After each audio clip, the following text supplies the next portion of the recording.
I believe that should be me live now. Okay, hello, hello. Welcome everyone. We're going to be playing a lot of Spyro today. Believe it or not. We are going to be playing 6 Spyro games for you back to back to back to back to back to back.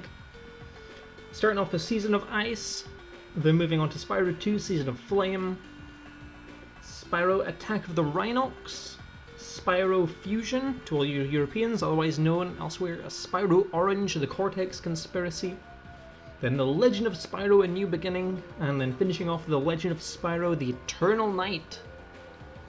I assume we'll be ready to start the timer? I assume so. I've got my own timer here, just in case. Make sure I've got my local recording going as well. Let's just start that. Alright, just to temper your expectations slightly, in terms of quality, I'm not super great, not super high quality, not super high familiar, high-level gameplay with the first few games, but we'll improve as we get along. I'm a lot more familiar with the games near the end of this 6-game spree. So let's get started. In 3, 2, 1, and go. Right, so first off, this game sucks. Season of Ice is by far the worst of the 6 games that we're going to be playing today, for numerous reasons. But the first off is that the game lies to you. This game is almost... Imagine if in Mario 64, you know how it's like, you know, you need, 8 power stars for the first Bowser, first progression gate, then it's 30 stars for the next one, then it's, 50 for the next and 70 for the last. Imagine if the last door, all the other values were the same, except the last door was 119. That's what Spyro's Season of Ice is. Out of nowhere at the end of this game, it straight up just tells you, no, you needed every fairy in the entire adventure, all 99 of them to beat the game. So this is very much a secret, 100% style game. Luckily we don't need all of the gems everywhere, but we do need all of the fairies. And all of the fairies involve doing a lot of things. Every level has 3 fairies out in the overworld somewhere. There is 1 fairy for burning every... I like to just call them burnables in a level. Those are things like, in this level, it would be the sand castles. There's a fairy for defeating every enemy in a level. And a fairy for some sort of, additional objective. These levels are quite big, complex, and all kind of blend together in your head slightly. So I do have a map that I'm consulting every now and then, just to make sure that I'm not missing anything. This game's also super confusing. If you miss something, it can be really hard to track down what you missed. I also think I missed something... No, that's somewhere else, okay. I'm getting the next little bit confused here. Yeah, this is where I thought I was. So I need to kill every enemy, I need to burn every burnable, and I need to complete the quest. If I game over, every enemy respawns, which is a problem, because then I don't know what I'd killed or not. Okay, and now it's... Gosh. Right, I need to finish off the enemies here. That's what I need to do, yeah. Right, finishing off that enemy. We'll now spawn the final fairy for there. Completed that quest.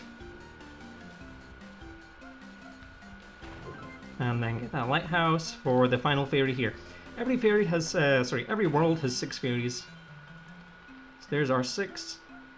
And exit level. 1 level down. On to Lava Party. I also dislike this level. This game slowly gets better over time. I think the levels are being implemented in the order they were made, because they get a lot better as you go. But these first few levels are pretty dire. Not partially because dying in this game is extremely brutal, if you die, every burnable that you've burned so far will get unburned. Yeah, this also has this silly side quest where I need to blow these spiky things into the holes. And I do that like 6 times or something. Somewhere around there.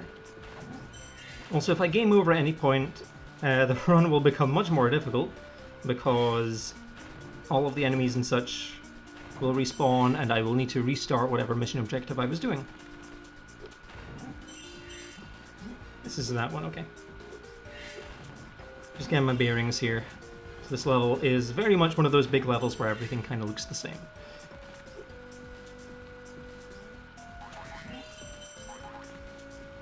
Right, now we come over here. There's this. Ah, yes, this one, okay. What's up here? For anyone who hasn't seen Spyro before, he breathes fire, he glides, we can feed on sheep, kind of, to refill our health meter. You'll see that little dragonfly that's flying next to us, that's Sparks, that's our health meter. Gold is full health. Is he going to take damage from that? There we go. Now we're here. Okay, now we can do it here. Wait, 3, isn't it? Yeah, that's okay.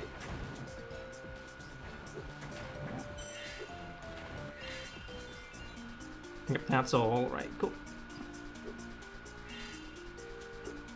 There are gems in this game. Gems are permanent collectibles. Every level has like 300 to 400 gems, something around that realm.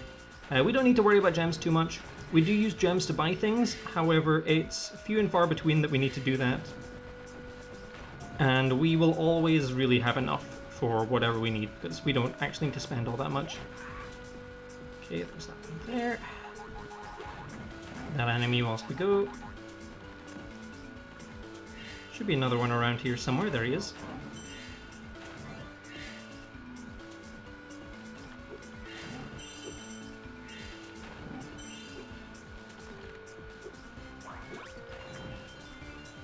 Oh, took some damage there. I am going to want to get another sheep. There we go. Yeah, that should be everything. Now we just kind of go bottom left-ish.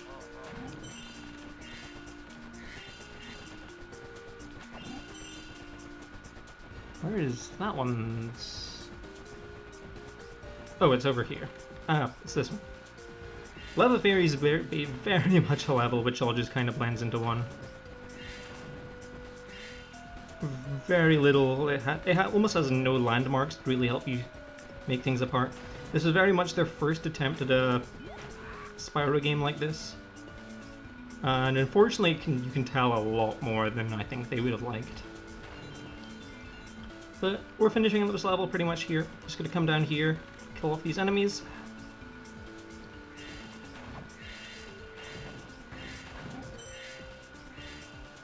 Should be one more up here. No, there's one more somewhere down here. Okay, and we left that last burnable there on purpose, because we're just going to glide over and get it just now. Luckily for me, not all of these games are isometric, only the first 3 are, and the last one plays nothing like the rest of them. Last one I'm looking for is down here. There we go.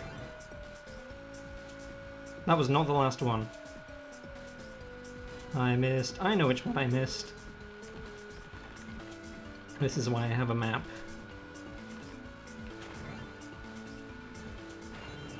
So it's just the first 3 are isometric. The next one after that is a minigame collection, believe it or not.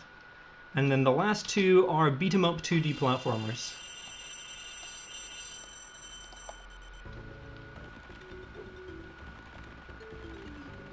So next up, Market Mesa. Come over here. Luckily you can't die in the overworld. Super handy. You just kind of get flown back up to the stage if you miss something. Market Mesa has the llamas. I hate the llamas. Especially Lyle. Lyle just kind of sucks. It has these enemies too, but specifically Lyle.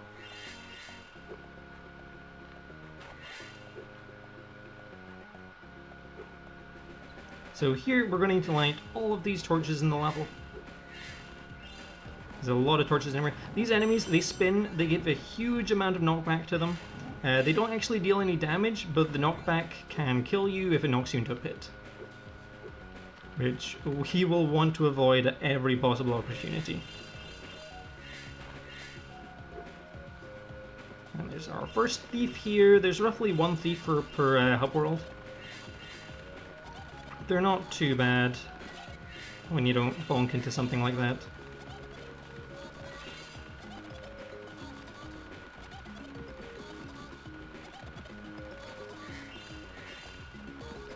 Darn it.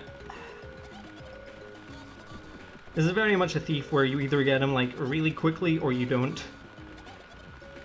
Fortunately, we don't have an option to skip him, so... Darn it.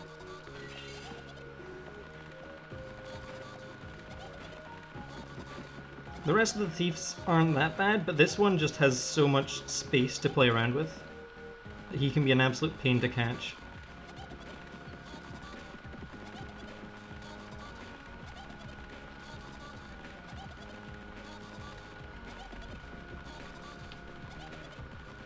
There we go.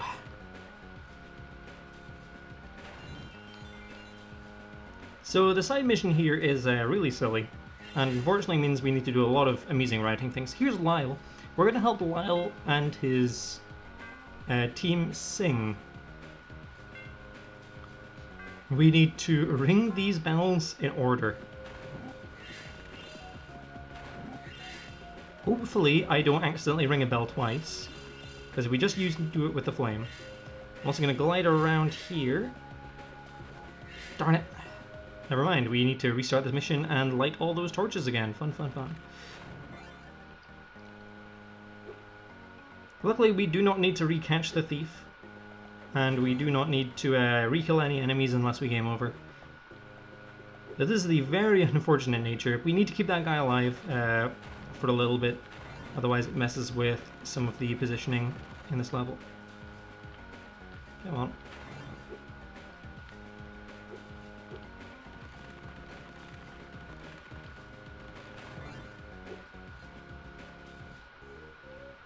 This is a game which very much, a lot of people wanted to see a runoff for the longest time, but no one had. I do remember there was a time when it was the most followed game on speedrun.com without a single submission.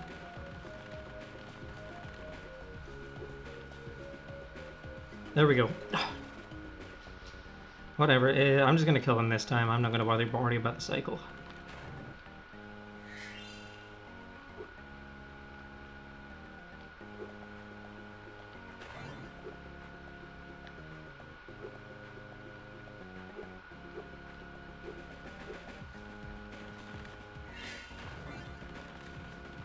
He's just trolling us today.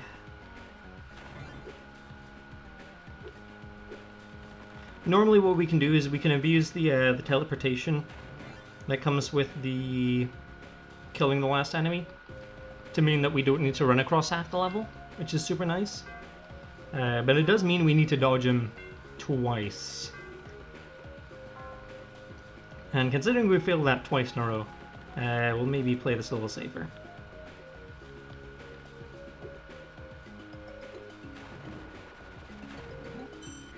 There we go.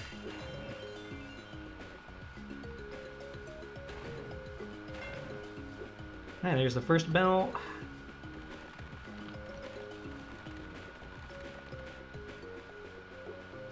Now we need to climb this.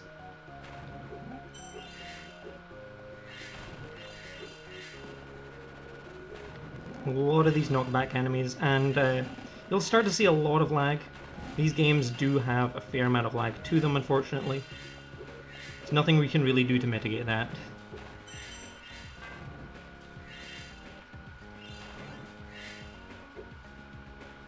Let's make sure I've cleared all the enemies around here.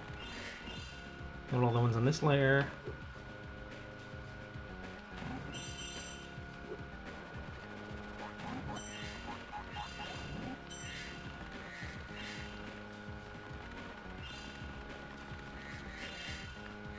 Okay, next layer. Oh, I missed the one up there. It's fine. The other one's around here.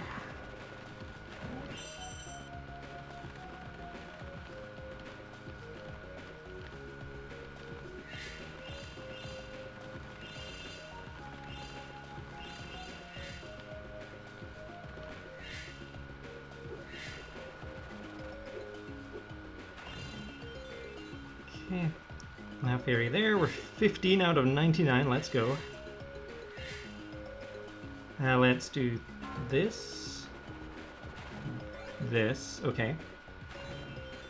There's all the candles. We don't need to relight any candles from now on. It's good to know. Oh, should I kill that enemy now?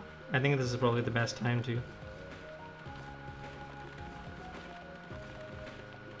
So like I said, all the enemy cycles are now messed up for when we get the fairy for them because of this one.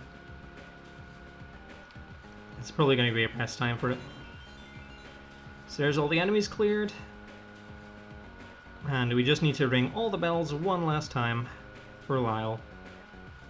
Shoutouts to our boy.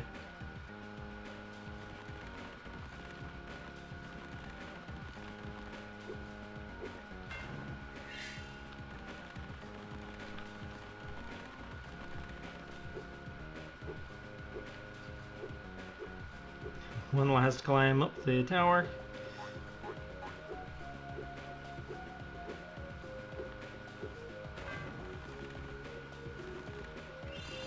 Much faster now that we don't need to go about checking for enemies this time.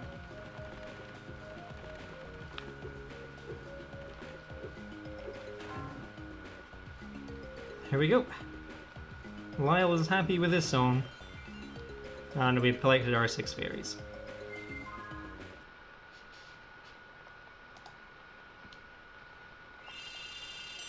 Next up, we're going to clear everything out on the overworld this time. Because not only do the levels have things, but the hubs have things as well. You'll have seen us run past that fairy a few times. I just leave it for the cleanup so I don't forget anything. Also, these pumpkins, you'll have seen me running by some of them before. However, even if I lit one like previously, it gets unlit if you enter a level. So I still have to light all of the pumpkins in one go without entering a level. It's a little bit of a pain, but it's kind of just whatever.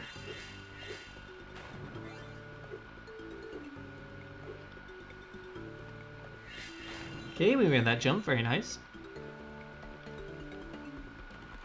This game has a really neat glitch, which really helps with the speedrun. It's a way of getting basically infinite height off of any wall in the game, which is pretty useful. Normally get a shot off there if I fail that jump, but luckily we didn't fail the jump. I'm going to jump around Hunter a bit here so I don't initiate the cutscene.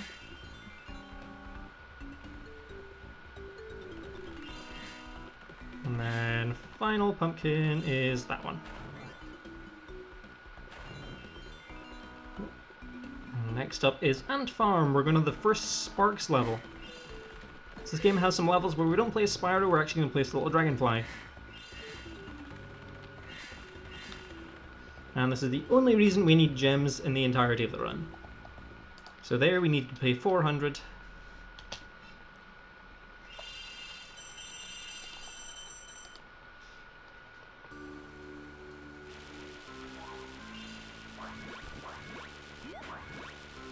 Making sure I'm remembering where to go. So in this levels there's no penalty for deaths, which is super nice. I can also pick up butterflies for additional health, and if I'm already at full health then it will give me a power-up. Sparks can shoot, and he can also strafe, which is super useful. I'm going to Death Abuse here. I also need to be careful not to have too many things on screen in a Sparks level. If there's too many things on screen, then certain items won't spawn, and if an item doesn't do its initial spawn, then it will never spawn.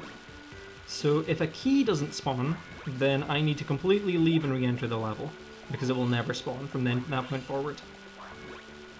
It's a bit of a shame, but oh well. Just kind of how the game works. You get a butterfly before coming in here. It's now for the audio and the boss. Let's reposition.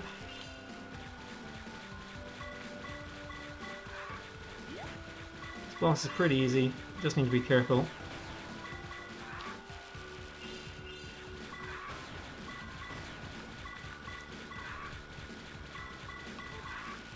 Clear any additional enemies that spawn in pretty quickly. There we go. Exit level, a little faster than waiting for the portal to spawn. We mostly do exit level because there's no difference between doing an exit level and actually leaving via the portal. Same with pretty much most Spyro games, to be honest. There's very little reason you ever actually need to use the real portal. So here's our speedway. There are 1 speedway in every hub, so 4 speedways total.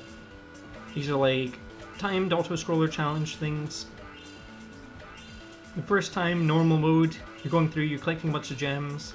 Second time, you're playing on hard mode, you're competing for time. Unfortunately, you're meant to do this multiple times for each difficulty, especially normal, because in hard mode, when you kill almost anything or go through one of those rings at the start of the level, you will gain 1 second to your time, which is super useful. Except in normal mode, the first time you do it, instead of getting time for most things, you will just get gems for most of the things. However, if you fail and re-enter normal mode, anything which previously had a gem will instead have a 1 second bonus. So if I fail this, because getting the first cycle on this is actually kind of tight, it will be significantly easier the second time I do this.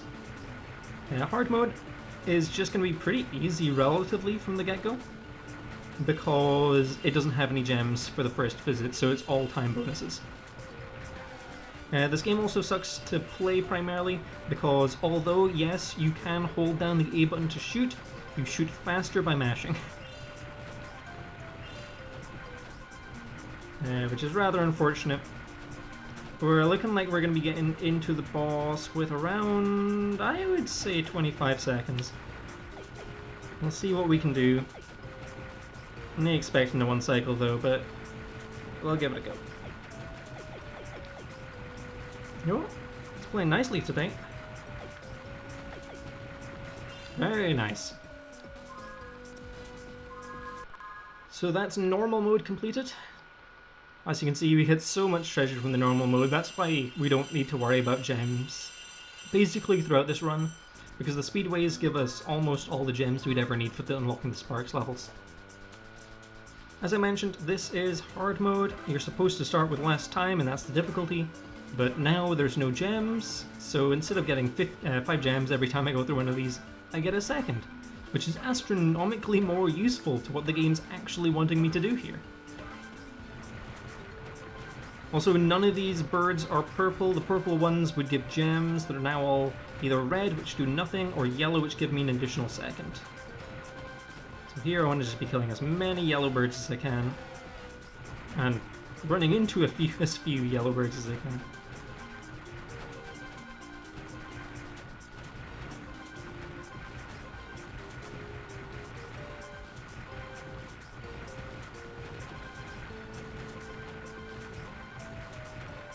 And doing both the difficulties is mandatory. Each difficulty in this gives you 1 fairy. So unfortunately, yeah, we do need to sit through all of these, but they're not too bad. Except the last one. The last one can be a bit tough, but hey ho. We'll put up with it. We'll manage.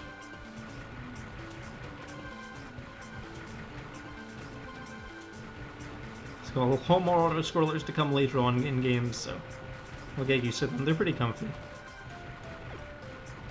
As you can see here previously, on the last attempt, we were like, you know, oh, 25 coming out here, pretty good. We're looking like a minute almost. If I can build this up a bit. Maybe not, but I mean, like, still 50 seconds. I could have hit none of those and we'd be fine here. The game's very much designed around you doing just like holding down the A button for this. So I'm doing a lot more damage than I should be.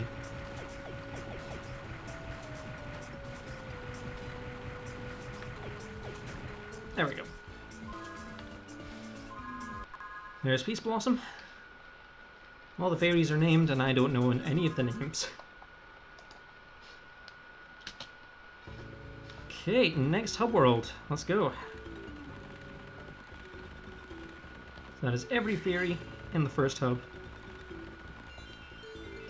There's only 2 bosses in the game, and saying that in itself is kind of a lie. There's only really 1 boss in the game. Where is the portal here? I missed it somewhere. It's up here. There we go. There's only 2 bosses in this game, 1 after the second hub, 1 after the final hub.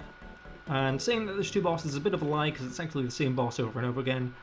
We're going to see him in this cutscene actually. He's a Muppet, and I mean that very, very literally. He looks like a Muppet. So next up is Hummingbird Fort, the level where casuals go to die. This is by far one of the worst designed levels I've ever seen in an isometric platformer. And I haven't played many isometric platformers, but I don't think they're as bad as this. This level has almost no sense of like height depth. Telling if a platform is higher than you or beneath you is almost impossible. And that doesn't help that there's like AoE enemy attacks all throughout this level. And times where you need to charge into things to break them.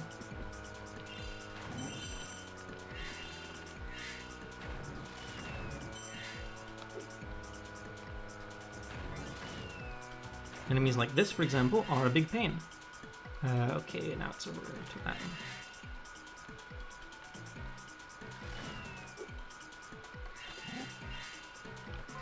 Ooh, that was a close one. Just got yeeted off the edge there.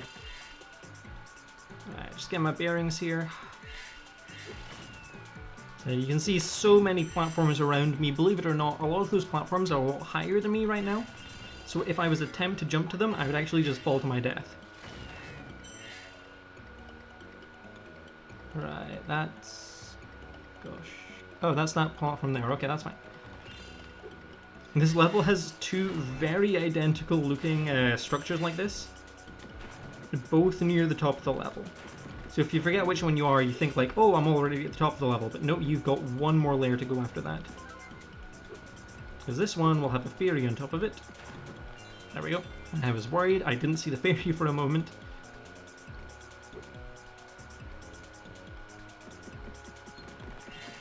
Kill this enemy before I forget. Leave that there so I know to get it. Let's get... where's that enemy? Oh, it's the enemy over here.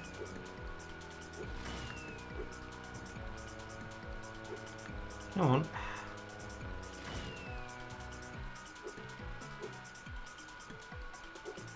This is one of the worst enemies. There we go. And yeah, that platform is a lot higher than it looks, which is why I had to take like a full running jump to that. No way. Spyro's turning circle is a little bit of a pain. That's fine. I don't need to re-free any of the birds in cages or defeat any of the enemies again. I do, however, need to relight all of the bonfires that I had burnt. So there's that one. Take a bit more of a direct route this time. Making sure I know exactly where I'm going. Because then there's that bridge. Yeah, then there's that one here, and we can just jump over from there. Cool.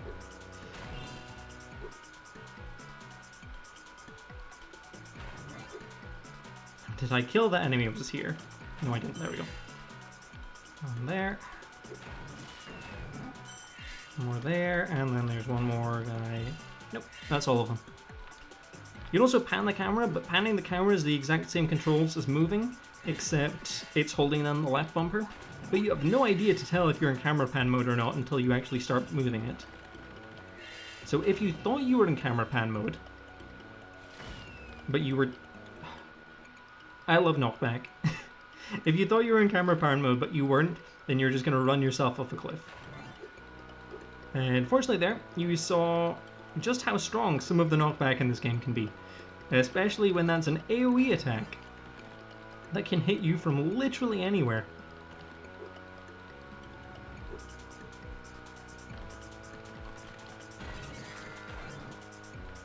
Gosh, that was everything, right? I hope that was everything.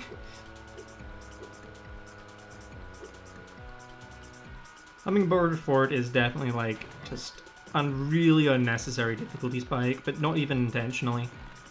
A lot of the levels later on from this are much better designed. Like, this is not a really fair representation of the rest of the game, but unfortunately it is, like, you know, still a chunk of the game, which we need to put up with for the run. There we go. One more enemy over here. Fly onto this platform. One more enemy over here. And then here I need to be careful. I need to burn this first. And then just making sure enemy, fairy, enemy, cage. Oh, I'd already killed one of those enemies. That is not good. And that places me there.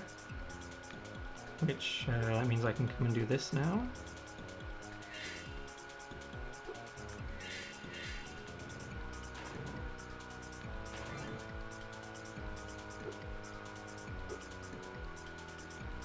And I'll just have to loop around and do the rest of that. That's fine though.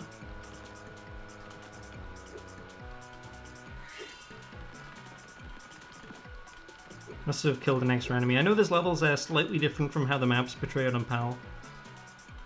Because all of the documentation of this game is on NTSC. This is one of the only levels where they actually changed a significant amount of like enemy placement and such. They didn't make it necessarily easier or harder, they just kind of removed a few enemies here and added a few enemies there. Like, nothing really significant. I think that should be the last one here.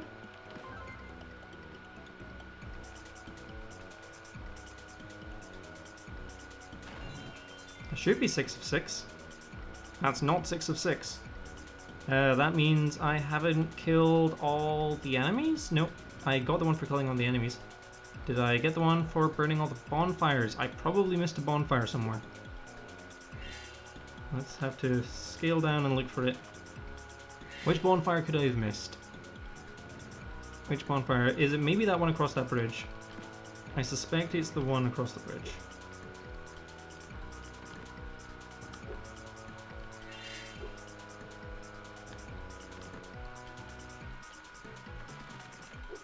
This game's perspective is just...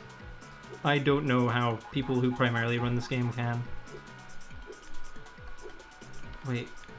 Okay, I am on the bridge layer, I think? Okay, I already got that one. So let's check the one up here.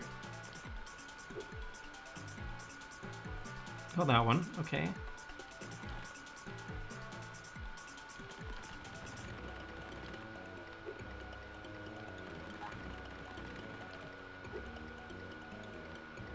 That one.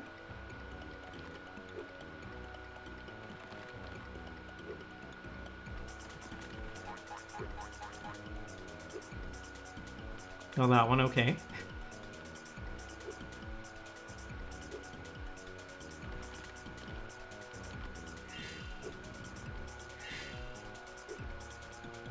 Oh. That layer was a little higher than I was, okay. At least they've all reset. None of the enemies are back. I can just focus on getting all of these.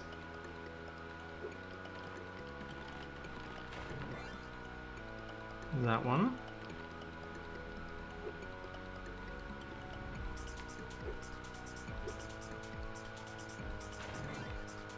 I bet you anything it was probably like that one or something.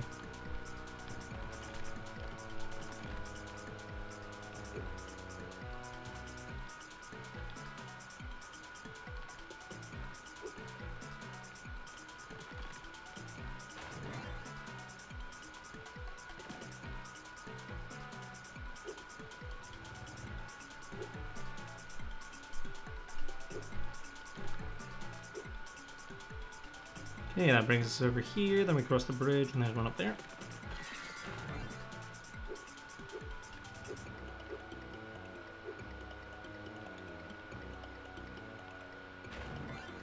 I was kind of hoping after my practice this might have been a PB for Season of Ice, but telling by this Hummingbird Fort, I think Hummingbird Fort's saying no.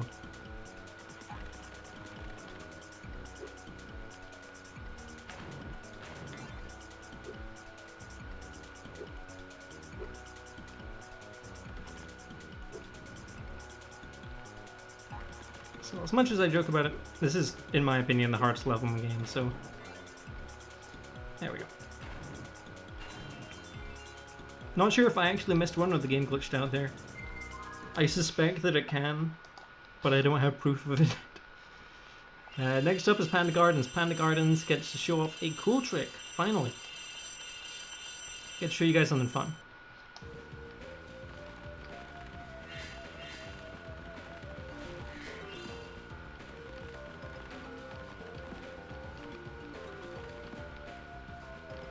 It is Panda Fort, the one I'm thinking of.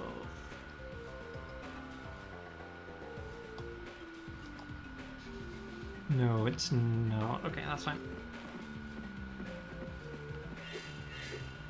That's in the next tab.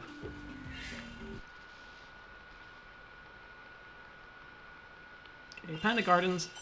This is a very nice, comfy level, and I get to show you guys a really fun trick. Clear out some of these Rhinox first, come down onto this platform, down here. So if I glide the moment I touch a wall and hover, I can levitate. Which, as I explained a little earlier, will allow me to really just climb any surface that I want, as high as I want. Which is super useful for this run. Allows us to make a lot of unintended jumps. Make sure, yeah, I do hear this now.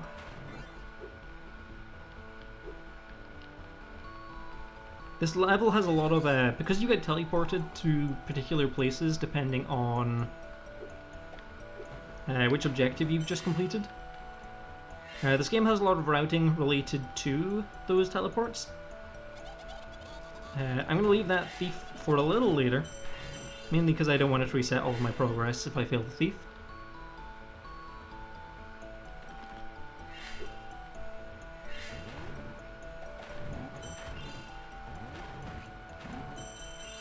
These guys are being jerks, and I'm not seeing any sheep nearby. It's okay though.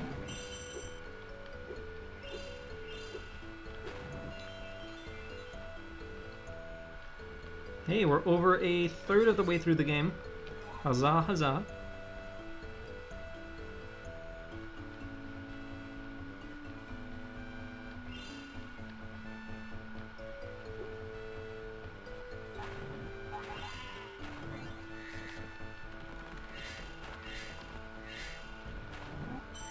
That guy, come down here.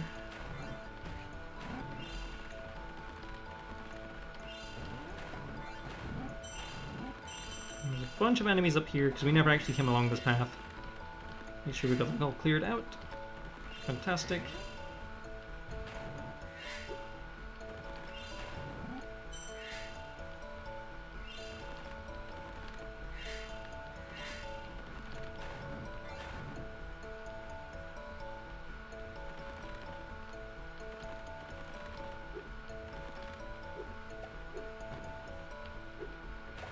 Clear out some of these enemies around here.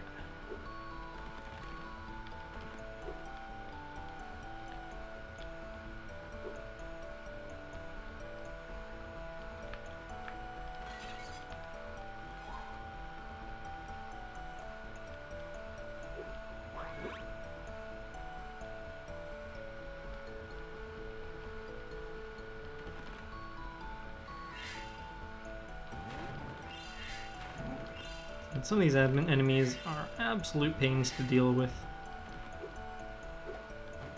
but we can work around them for the most part. Did I get all of those? Is there an enemy? There is an enemy there.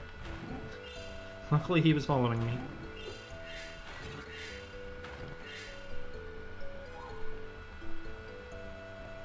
So hopefully all of those up to this point. There's this jumping guy.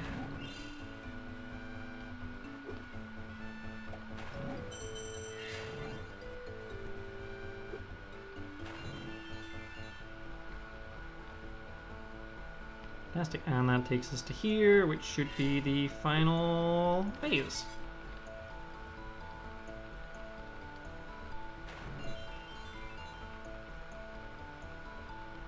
Now we go and catch the thief, which is over here.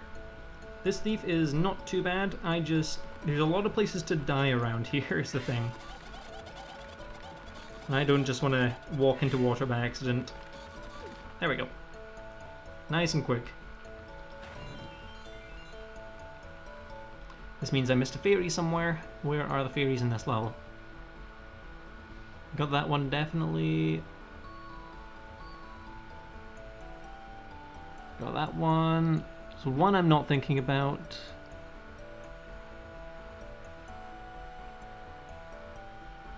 Oh my gosh, where's this last fairy? Did I get the one for all the enemies? That's a good question.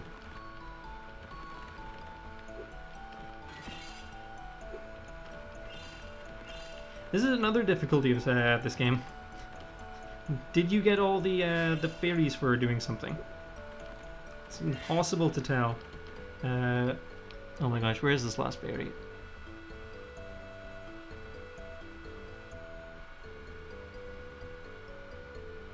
Because yeah, this one only has those two overworld ones, which means there's an enemy somewhere that I've missed.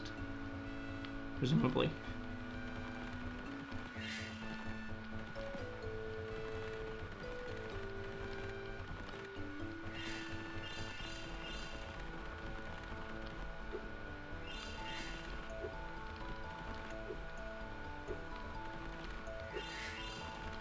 No, I think I have cleared all of the enemies.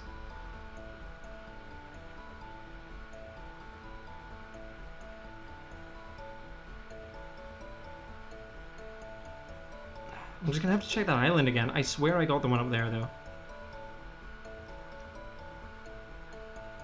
Could have sworn I got that one.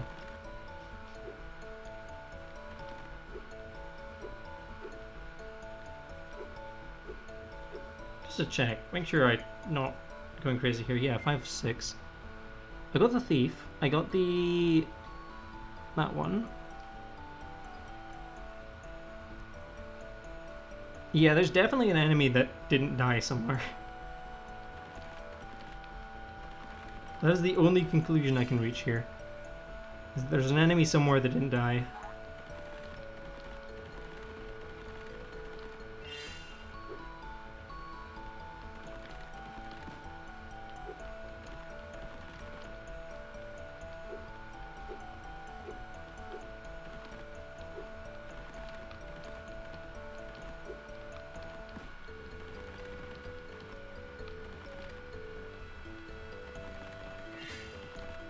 Okay, he's not up here. You know that.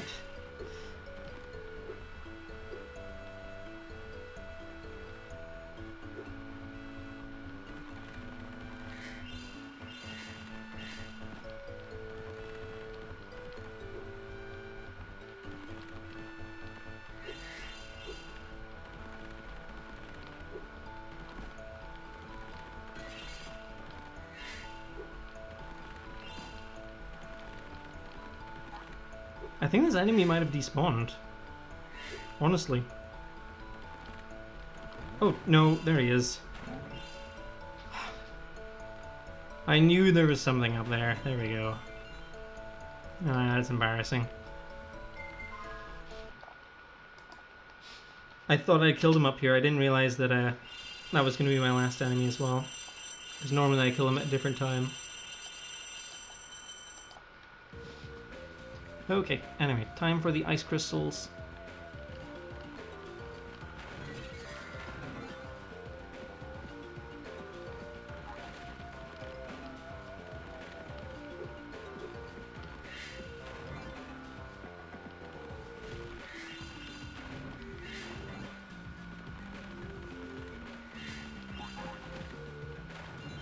Fairy here.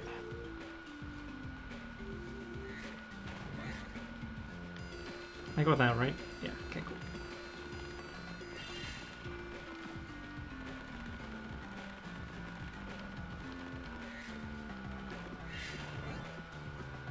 From here, another ferry. Get the crystals down by Wasp City.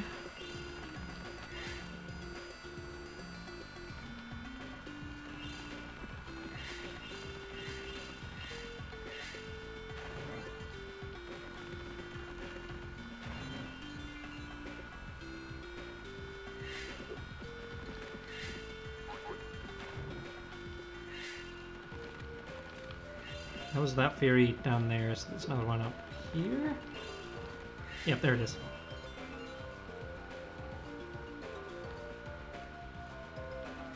And down here as well.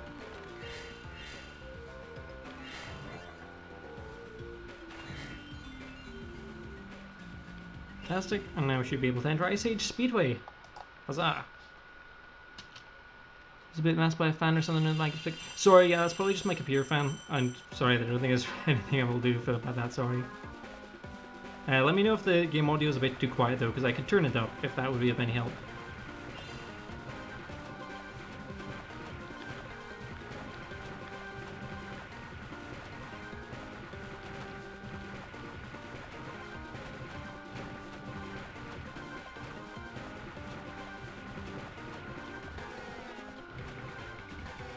Oh, this is not good. So the boss of this is two of the flying enemies. They're both pretty much as easy as the first one, and luckily they go in between for which one's like active and not active. So they're pretty easy to get.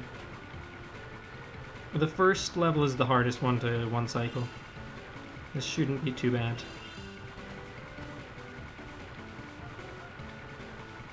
Oh gosh. I'm missing all my shots here.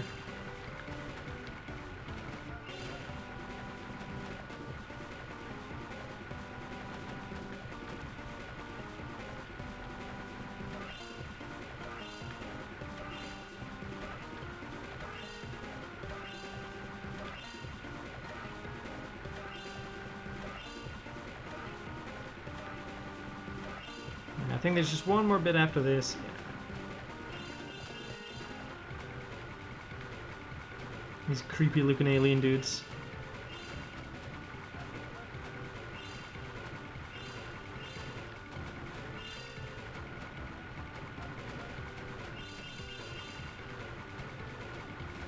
Position ourselves for as many multi-hits as we can. Okay. It should be fine. These guys go down pretty quickly. They look a lot like, I forget the name of it. There's a very common, like, British, like, ice pop. It kind of looks like what these guys turn into. There we go. Oh, that's a very nice number of gems as well.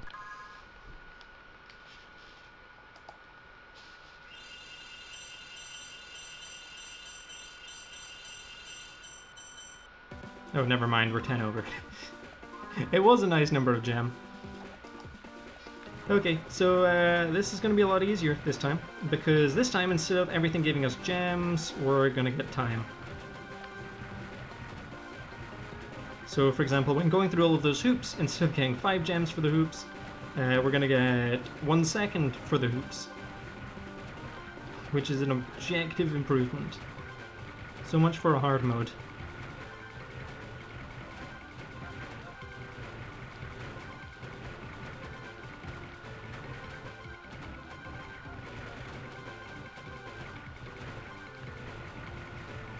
So these guys, gems, are also going to give us time.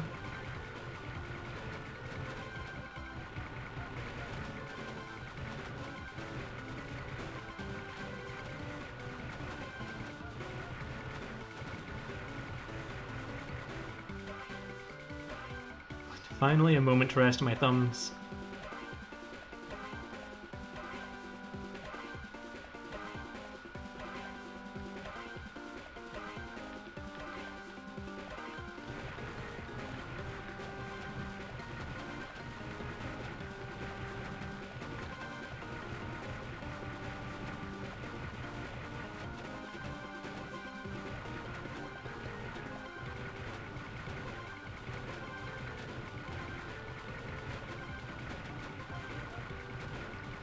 Okay, boss time.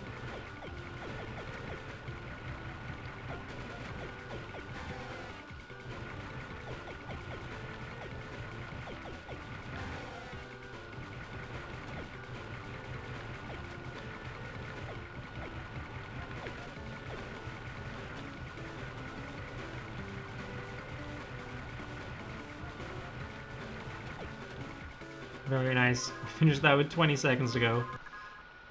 Super comfy speedway there.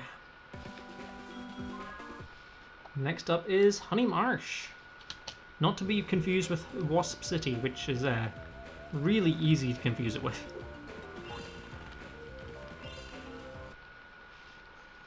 Honey Marsh has one of the worst jumps in the game, but is overall not that bad of a level.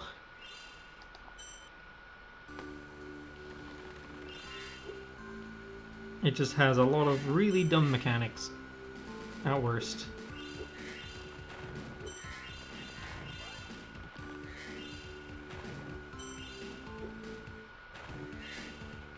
Like enemies that push you kind of like that. Oh, this game. Luckily this game has like pretty abundant lives, and lives respawn every time you die. So you're never at fear of game overing. Just double checking my location here.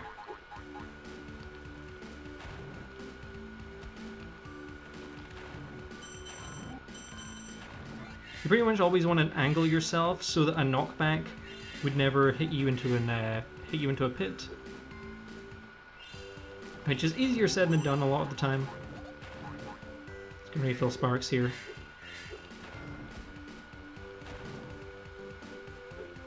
And that's why we refilled sparks.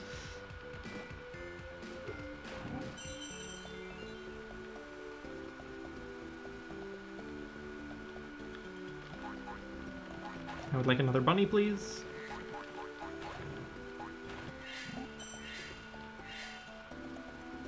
Checking that I've got everything.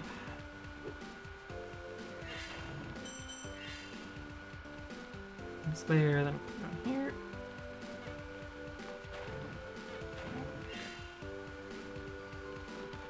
Ah, this is that bit, okay. That's fine.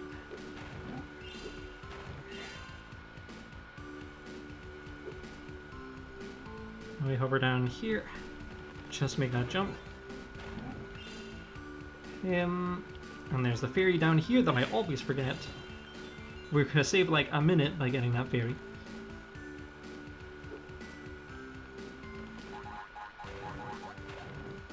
And we are gonna need full sparks this next bit, because we are gonna get stung by bees a lot.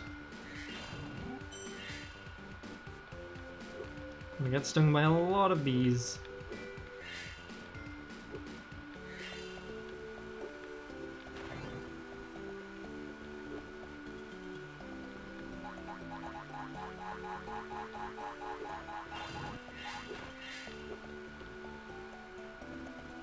I think I've missed somewhere. Yeah, I have. Down here. There we go. Very much blends in with this platform here. And that guy, just completely missed him, finally. Oh, I missed an enemy, I think. Yes, I did. Okay. Well, he wasn't far. What's the quickest way of getting to him?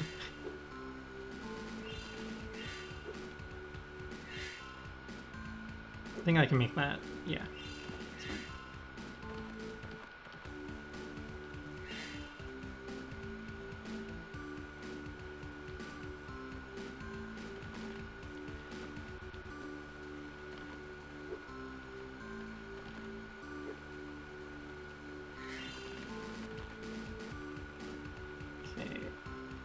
Know roughly where I am, and roughly where I want to be.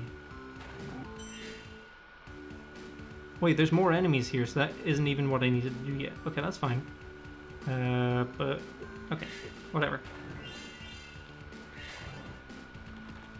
Let's just finish off things here. So this is a bee escort mission thing, where we need to escort bees, and it just kind of sucks. Escorting bees is no fun. Especially this bee. No, this bee's fine. Where's the bee that sucks? One of these bees is like terrible for it. So this bee sucks. Because you kind of need to like bring him up this cliff. There you out. And you can't get too far from the bee, otherwise he despawns.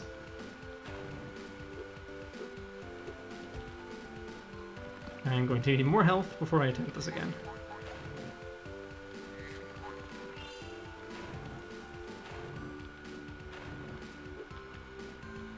Despawned, despawned. Come on.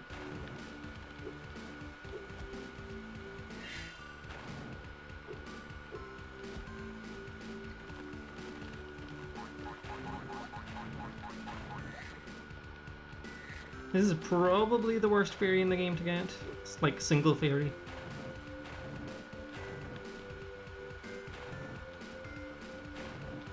Mainly because we don't have any like good exploit to get this.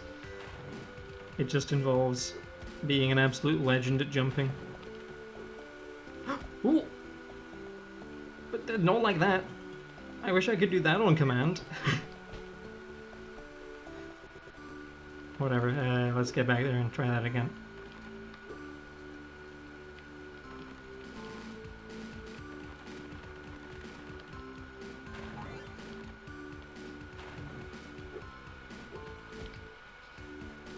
Because you need to get your jumps basically perfect coming up here.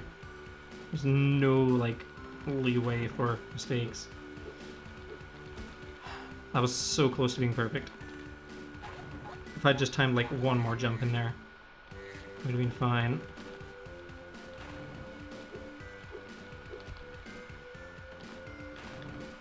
Because you don't need to get him, like, all the way, you just need to get him to, like, the hitbox of the flower.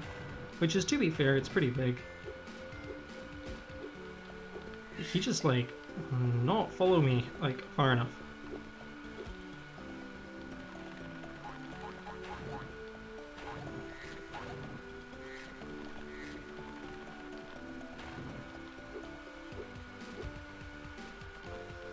Come on.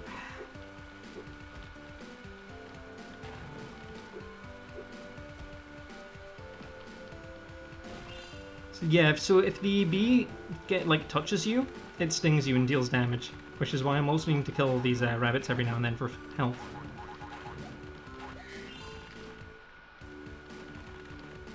Come on, grab the butterflies. I think he's up blue sparks now, so that should be good. So if the bee's too far, he stings you. If the bee's too close, if he's too close, he stings you. If he's too far, he despawns.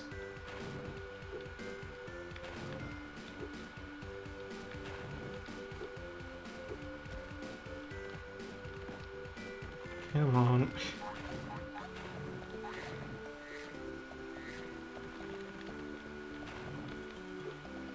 Although he's always a pain, I don't think I've ever really struggled this much with him. Come on. This is getting ridiculous. That should have been it. That's normally close enough.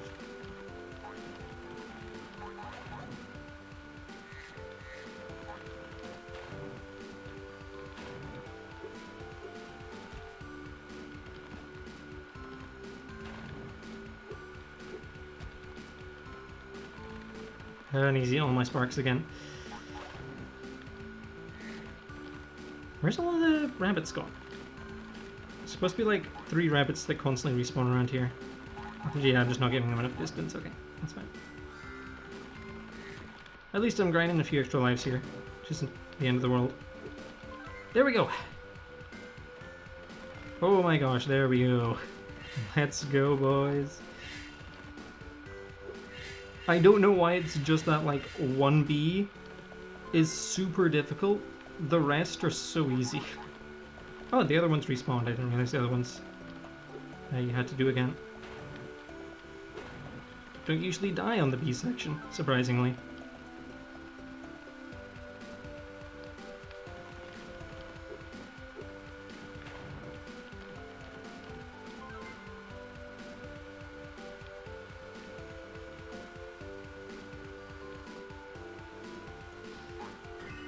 Hey, there goes the professor.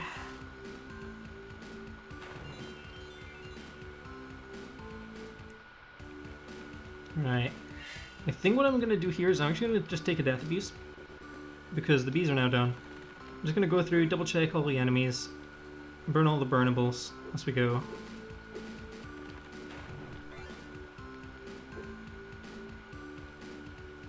Because I know some stuff I've definitely cleared, but I'm just wanting to make sure I haven't missed anything. Put that there. Definitely got the enemy up there. Cleared all the guys around here. Is this flower? This flower's down here.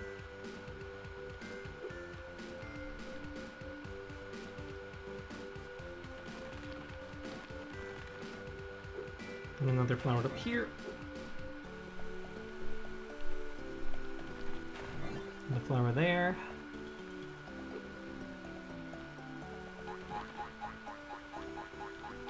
Cleared out that enemy.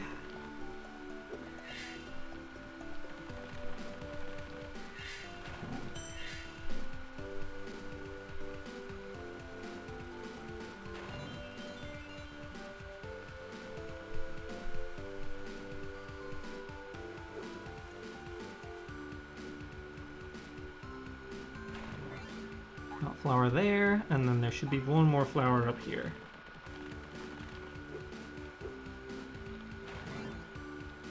Which means I've missed one. Oh gosh. I think I know which one it is.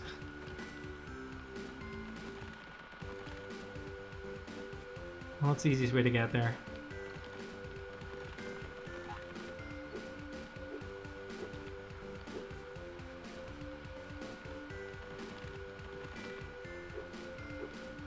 Okay, so I got that one.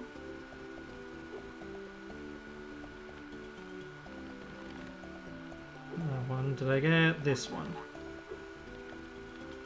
Where am I? Did I get this one?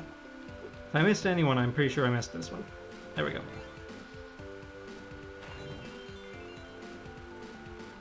Any percent 6 game means, wait, did I get, was that the 6th fairy? No, I'm missing one. Oh, I know what fairy I'm missing. It's the overworld one. There we go. It's up here.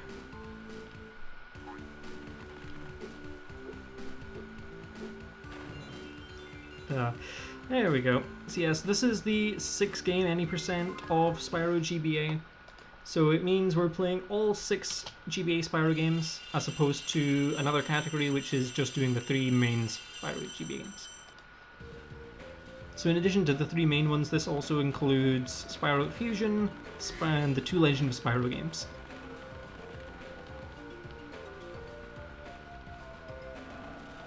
Okay, on to Wasp City.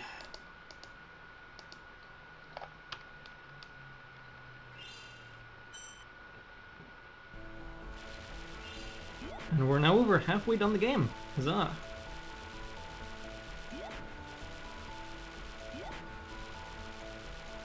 Taking a lot of damage here on purpose. I wanted that 3. I wanted that butterfly actually. Take that one instead. That's fine. Just want to make sure I survive to get to this key, and then die here.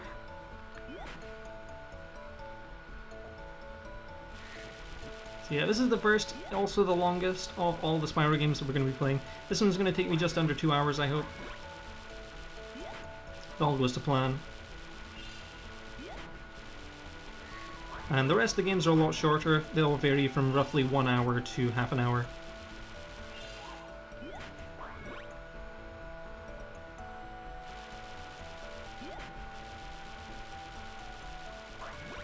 Yeah, just making sure I've got a mental map of where I'm going.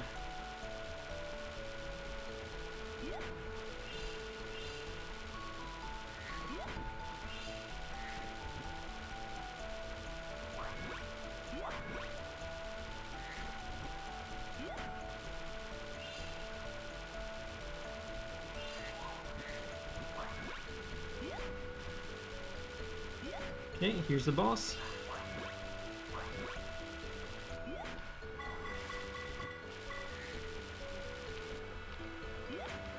There's the power-up. Now let's position ourselves and fire.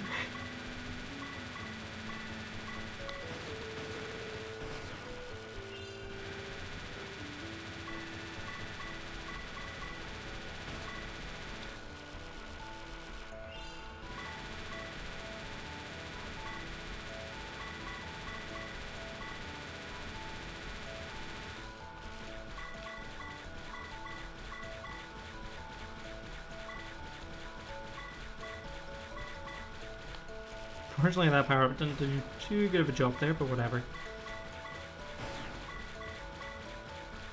Just need to clear out the wasp. There we go.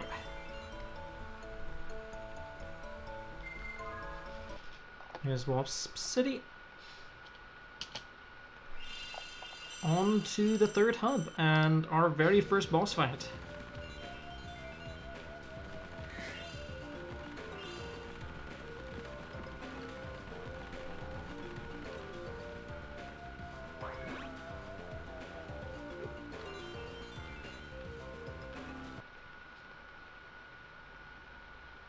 That's Skylander's lore. Unfortunately,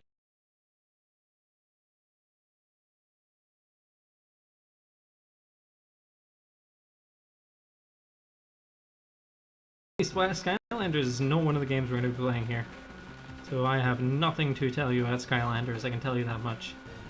But I can tell you about the Muppets. Here's one. This boss is super easy, he just takes an eternity. I'm going to do this on every phase because then I'll always reveal his weak point.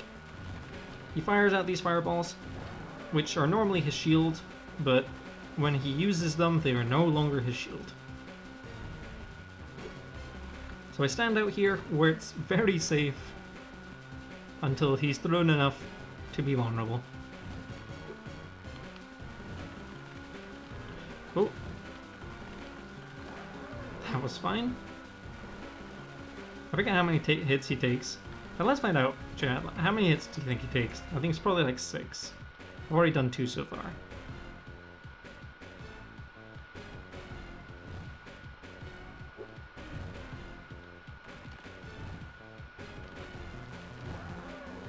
Here's 3.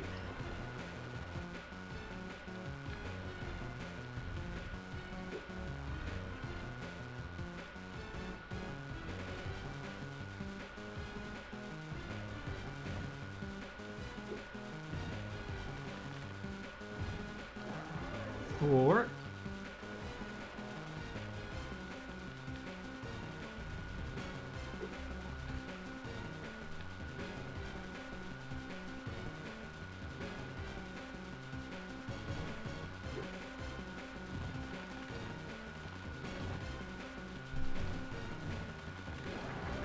Five. Okay, 5 hits.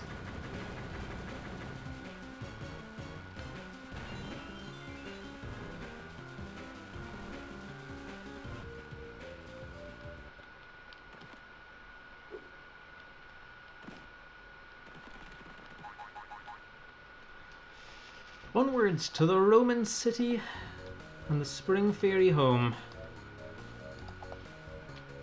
Make sure I know where I am.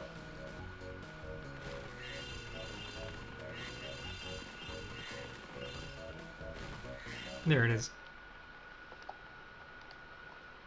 Roman City's a bit of a chunky level, but it's not too bad. Just one of those kind of punishing if you die ones.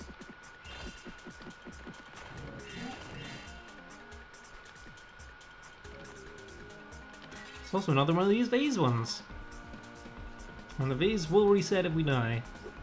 So let's hope we don't do that. We also have more of these fun AoE enemies. Joy oh joy.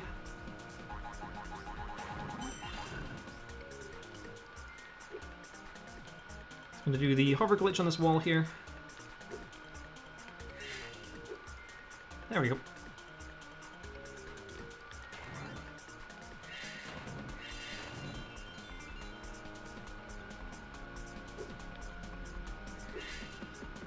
It's a pretty simple glitch to perform, but it is quite precise to get.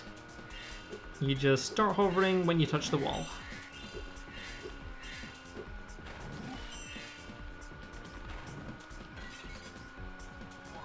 Okay, there's two enemies cleared here.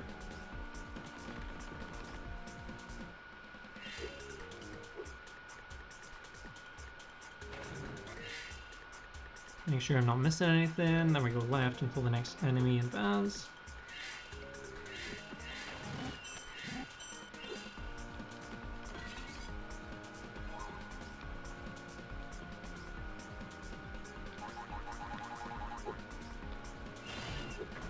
Ooh, he is being cruel.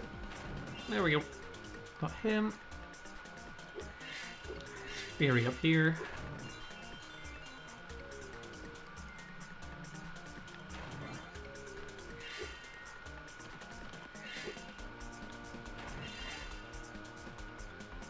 Just double check my location here. Sure I am where I think I am.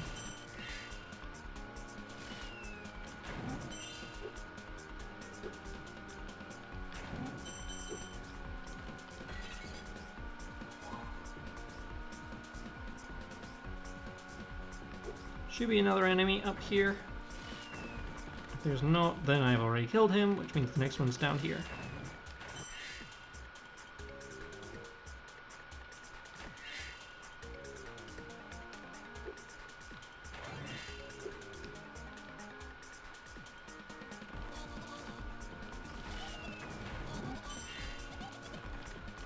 I won't bother about that thief just yet. We will get him later.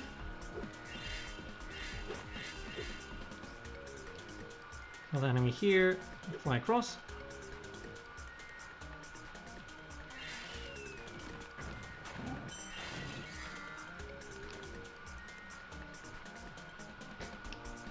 These quests complete.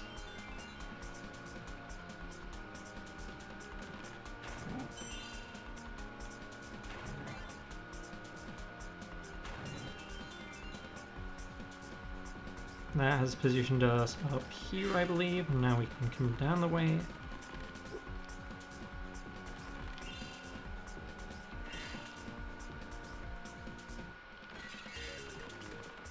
I'm gonna need to come down a bit more. Yeah, there we go.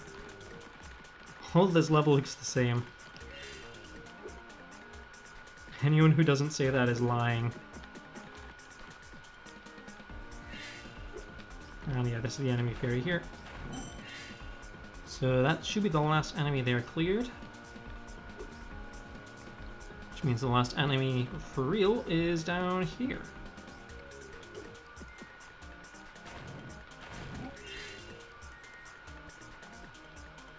So it'll be the enemy fairy. And then finally we've got one thief fairy.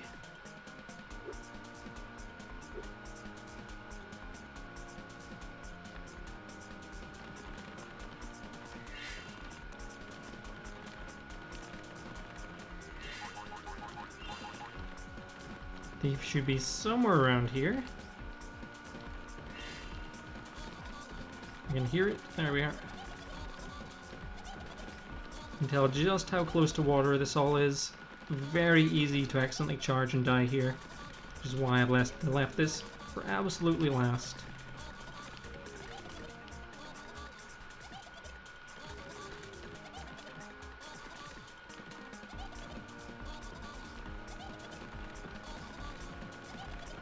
There we go. Game skipping frames? Perhaps? I wouldn't put it past this game, but I don't really notice too much. It does stutter every now and then. That much I can say for certain.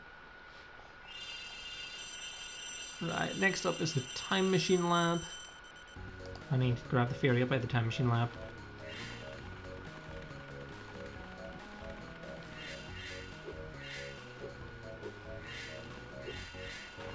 Because I always forget this fairy in playthroughs.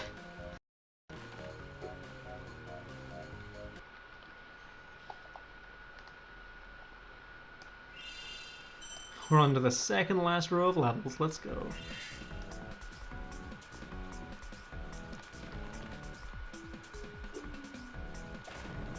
Okay, so these first enemies in the game where I need to charge to defeat them. I can't flame these. He's just gonna wombo combo me there. These rabbits here. And get more sparks off.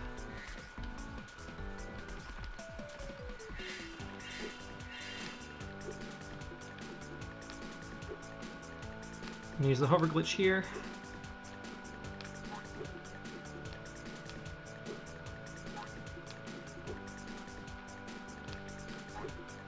We'll do our best to do the hover glitch. Timing slightly off on this wall. Let's try it from a different angle. There we go. Oh, darn it. Didn't quite get to the top. There we go. That's the kind of jump you want.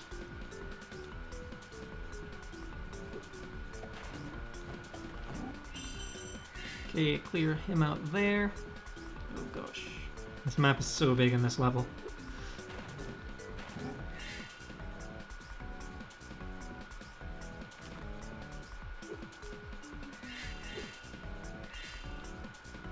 Wait, where am I?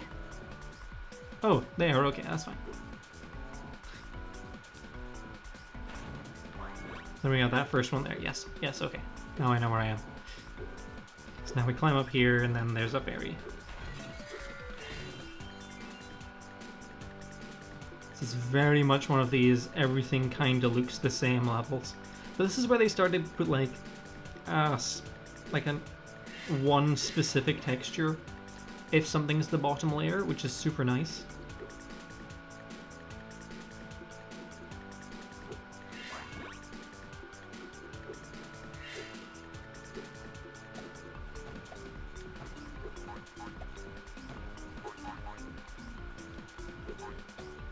Come on.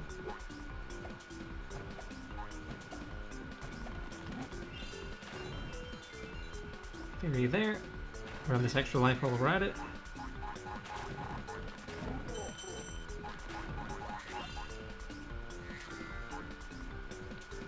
And there. Oh, I meant to use the camera pan there. That kind of just shows you how painful the camera pan is.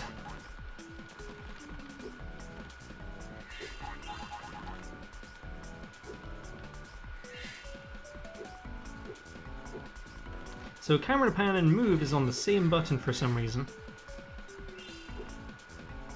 So it didn't pick up my L button there, which is a bit of a pain. As slideshow. I'm not dropping any frames, so I'm not quite sure why that's happening. I'm not sure if there's anything I can do to fix that just now, sorry. If someone wants to like @Zell, or Zam, sorry. Sorry, I'm bad with names. It's not coming to the top of my head, but just want to let them know that it's having some tech issues.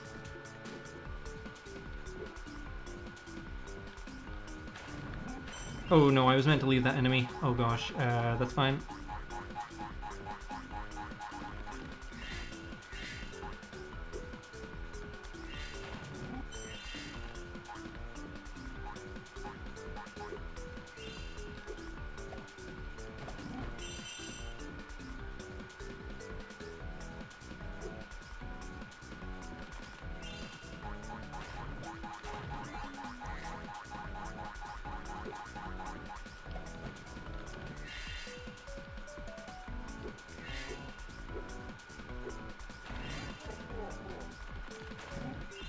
Okay, so that one finished off, now we glide down here.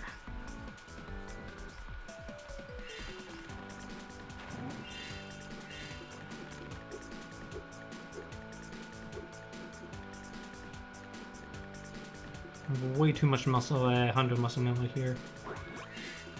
Okay, we got that, and now we glide over here for 2 more enemies.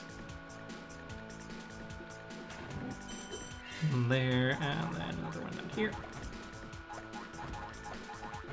No way. Oh, that's painful. Whatever, that's your death because we can just get to it from over here. Just back to where we were.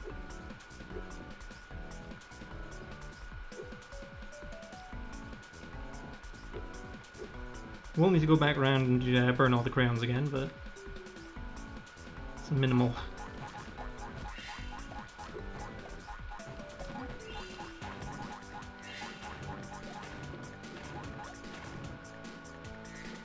Alright. Where was I? Okay. Crayon. Enemy crayons over here.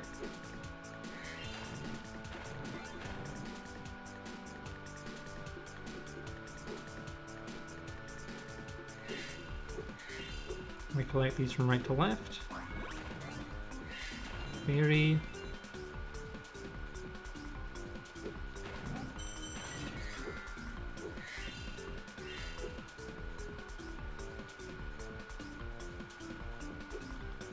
And then here it's me, enemy, fairy.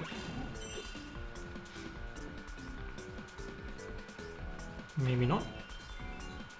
Okay. That has respawned me where?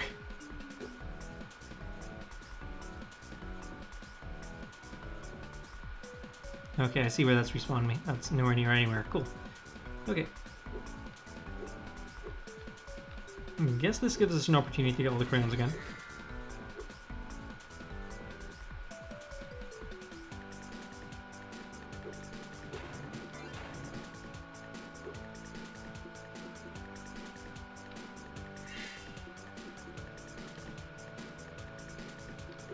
Shortcut down here.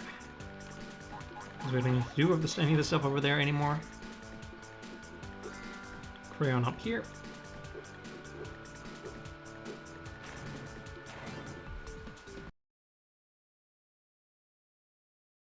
Okay, it's on the next ledge. Over this way.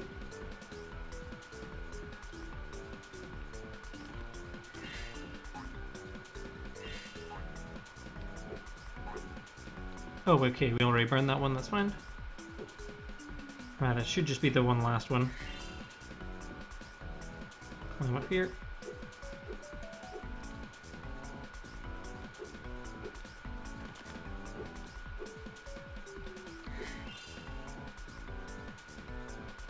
We clear up everything that was on here.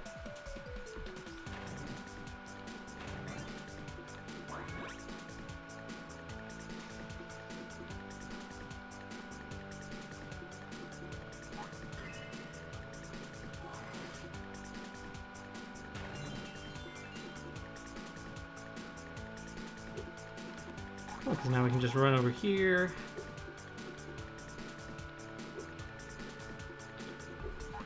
Glitch our way up this wall.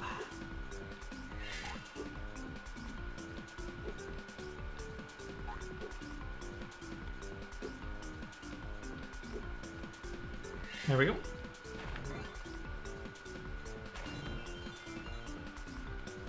Six of 6. Huzzah!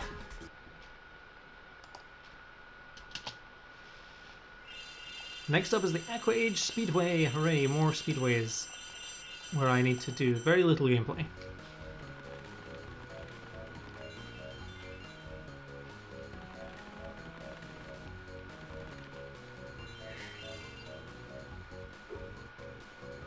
It's Roman City, so I went too low. It's over here, I think. Yes.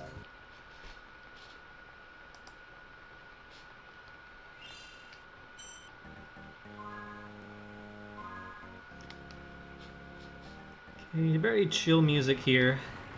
Gotta love it.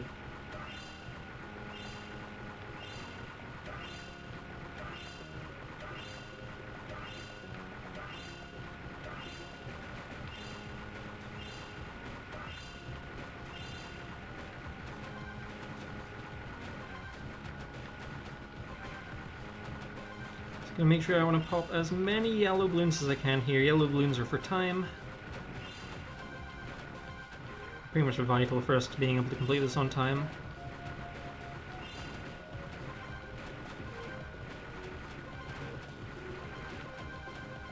Boss here likes to move super fast, so I want to give it plenty of time, because we're going to be missing a lot of hits.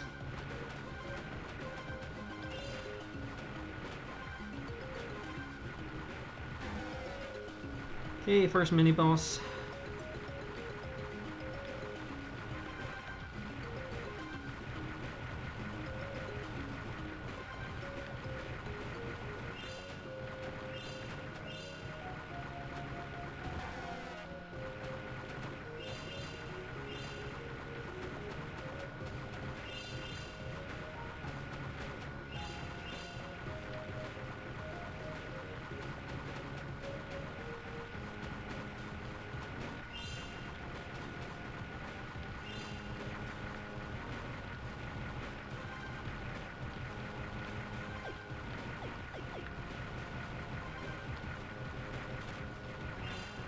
Okay, boss time. Now he doesn't start off that fast, but he's going to accelerate.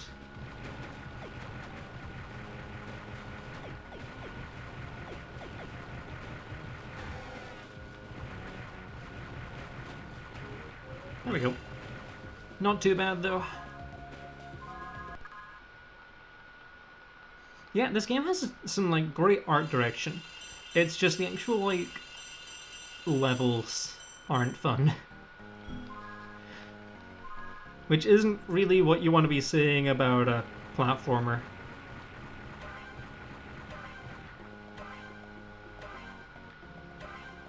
Anyway, hard mode. And we're almost done with Hub 3. And Hub 4 is the shortest hub.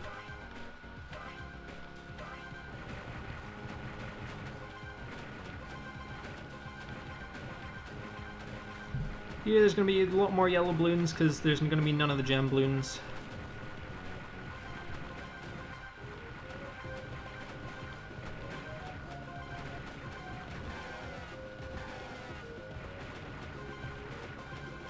A few silly mistakes there, but whatever.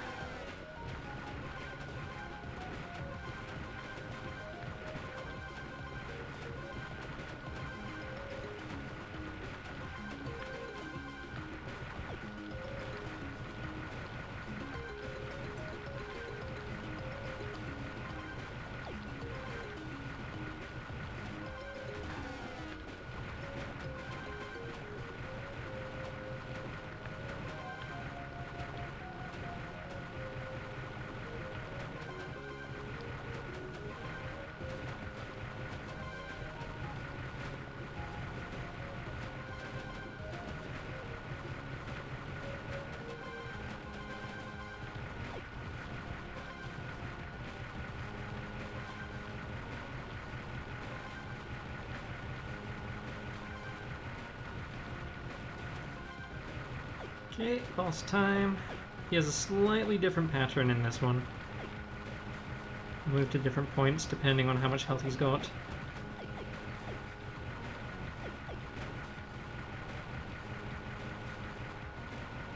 He's zooming.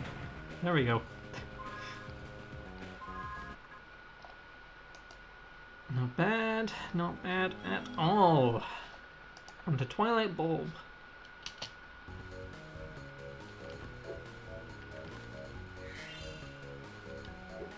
I'm not used to that level actually like spitting me out where the level is. No, I wanted to go up there and do the thing up there.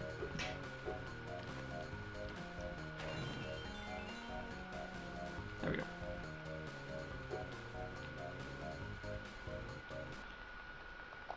Twilight Bulb. I think this is the last level in Hub 4, Hub 3 actually. It's really not that hard. A lot of places you can mess up, but the actual difficulty of it is not too bad.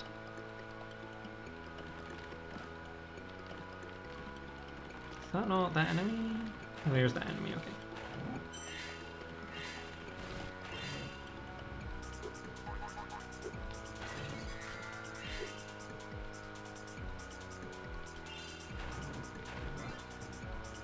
Just making sure I'm remembering everything.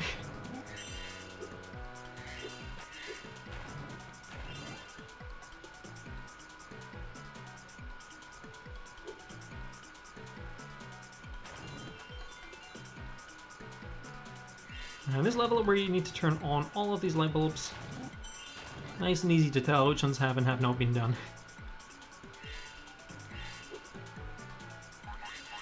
Once again, we also have a really nice distinct texture to tell us if it's a floor or like a raised surface.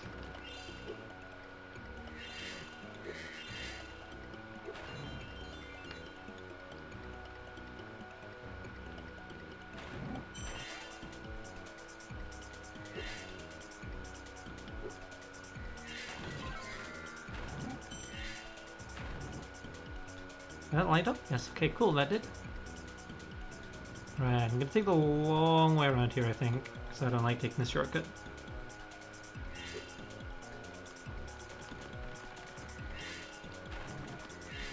And taking the shortcut there leads to a lot of deaths, typically.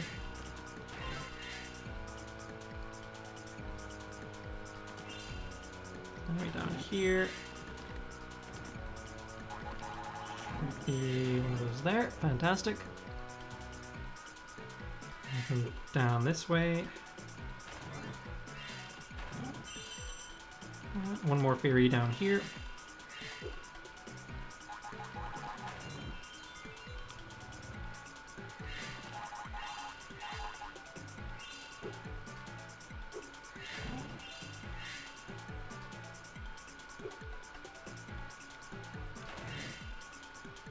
Where's the closest one, the enemy fairy?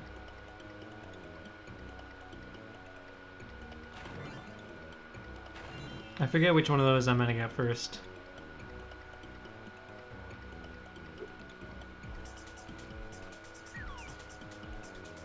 That's fine. Of all the ways I could have died there, that was actually the best. Then that allows me to come up here and do this next.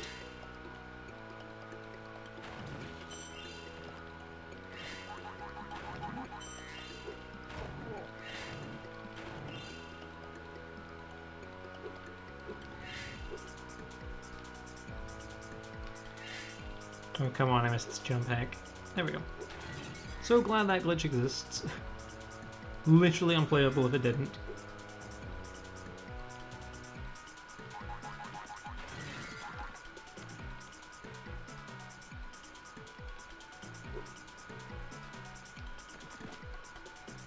Alright, we don't need to worry about doing all those again, because we already did that.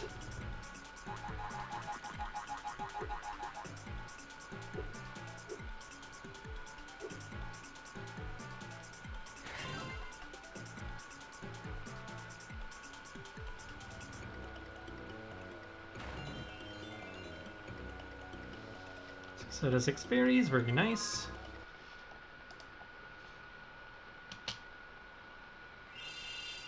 On to Caterpillar Gardens, which is the bottom right of the map.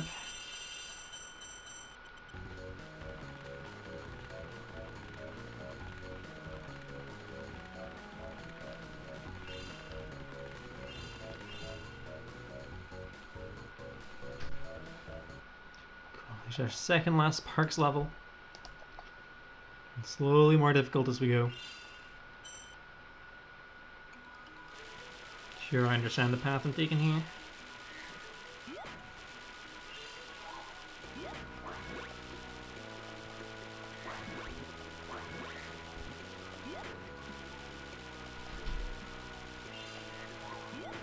Red one, okay. That's fine.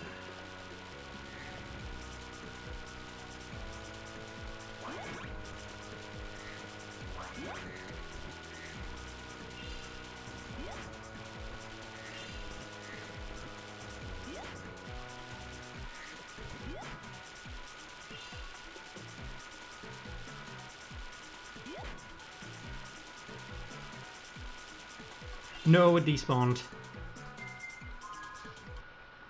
Ugh, that's sad.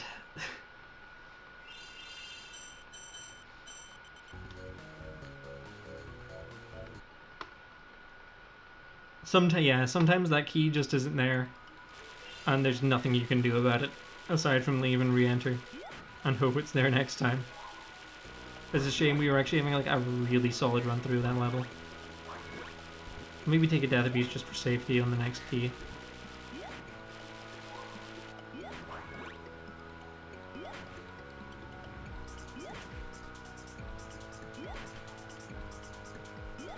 Maybe I'd stayed alive for too long and I didn't like it or something.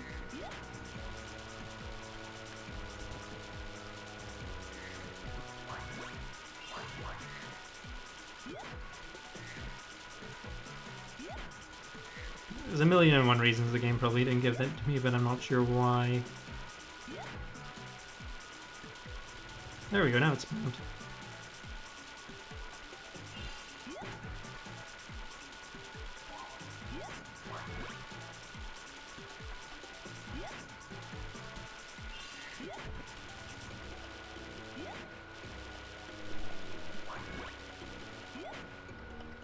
Yeah, that's fine. The next key's pretty close anyway. That was a pretty quick death.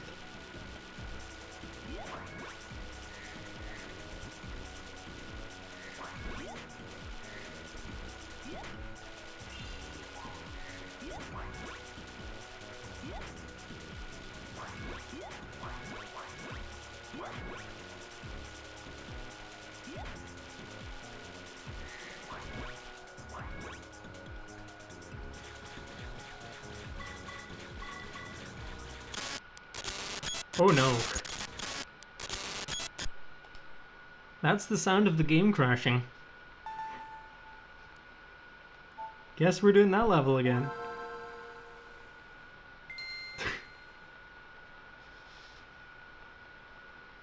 I am glad this game autosaves. Yep, this is a Season of Ice. I hope you guys are enjoying your stay. We only have just under half an hour of this game left, and I couldn't be more glad.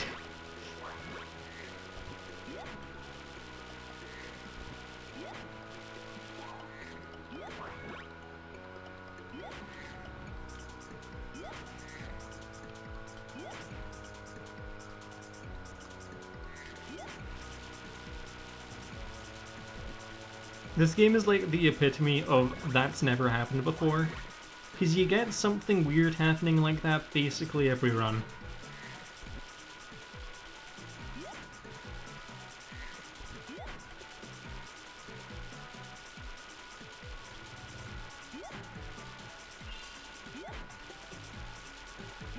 Alright, we'll just take a death here.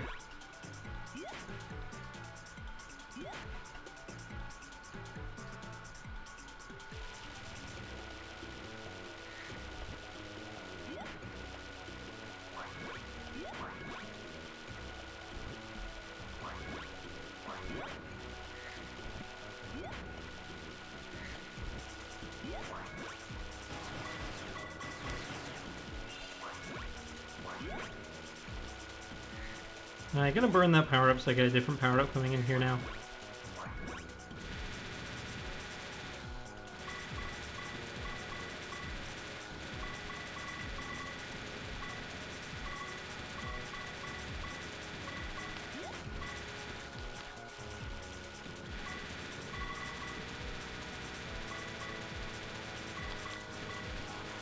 There we go.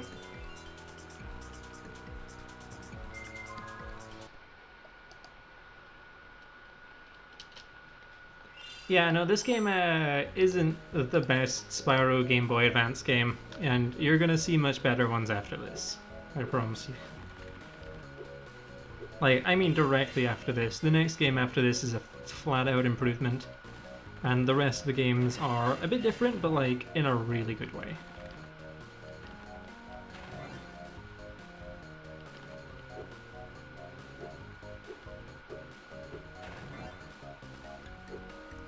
Make sure I get everything as I go.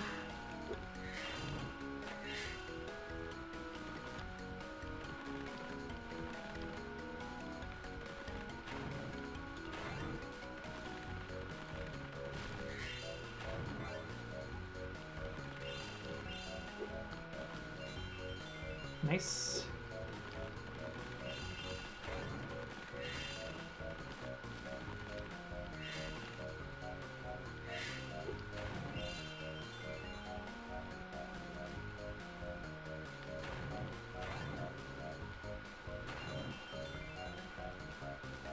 Five out of 5, very nice. And we're gonna head to the next hub.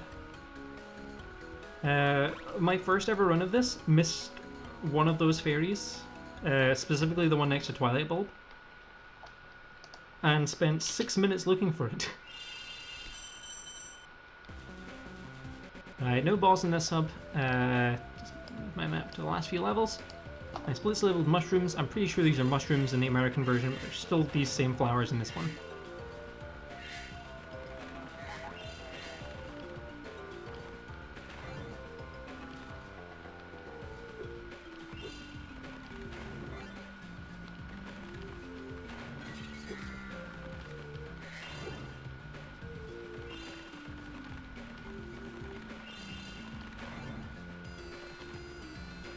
Okay, fairy down here.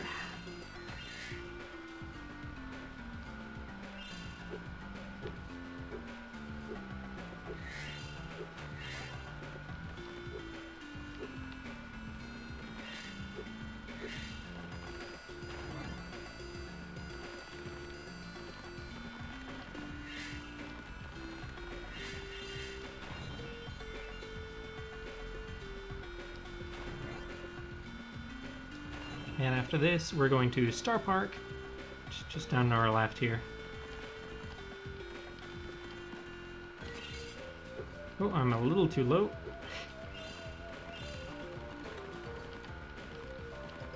There we go. Could have been worse. Two more actual levels. Welcome to giving the penguins Wi-Fi, the level.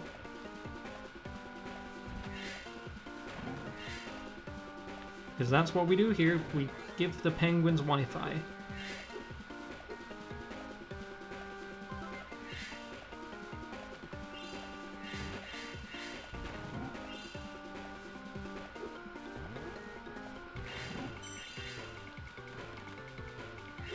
I've been known on many occasions to miss a snow dog here. I'm going to make sure that I add all of them.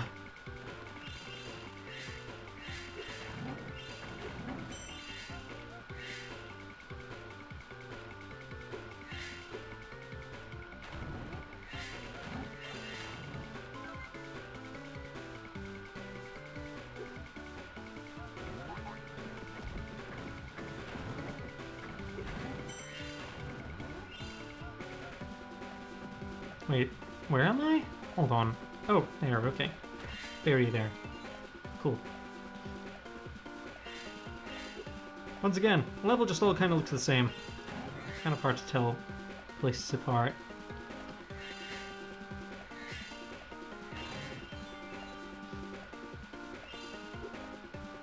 We're almost done. 84 out of 99. We're getting there, boys. There's another snow dog here. We glide from here, we just cool.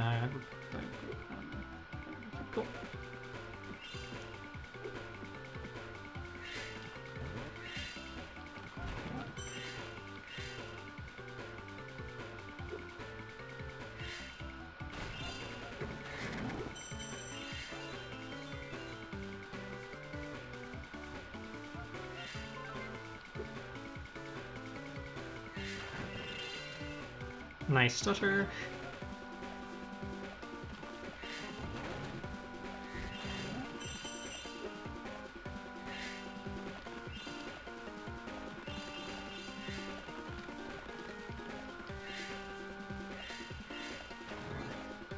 Okay, there's all the snow dogs melted. Fantastic.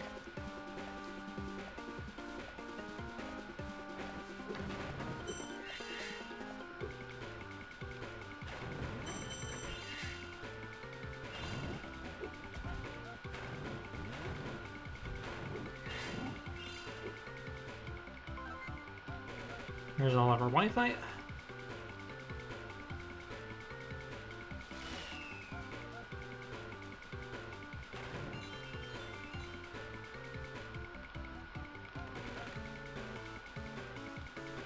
Where is that from here? It's down here. Ooh, that was a nice jump. I barely made that.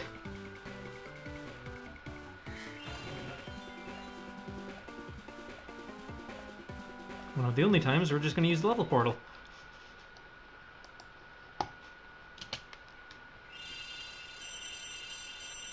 Okay, next up is Dusty Trails, which is down in the bottom right.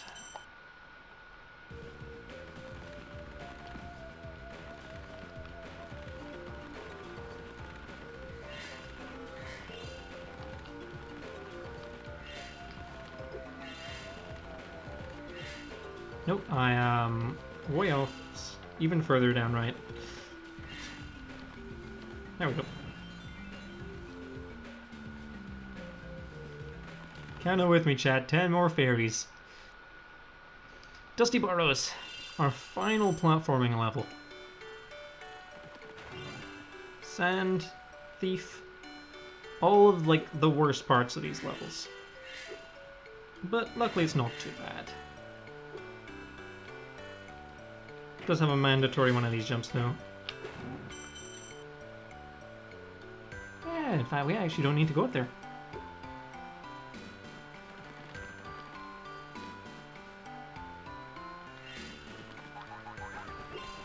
Yeah, we just kind of get up like that. That works. Cool. Haven't done that before. Right, enemies along there. Run over here. Enemy along there. Okay. And straight down it says.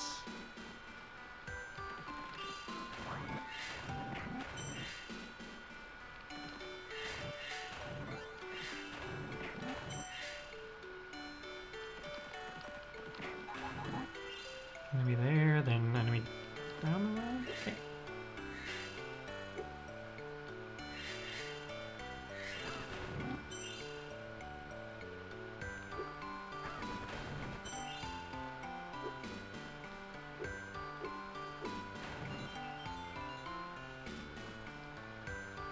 There.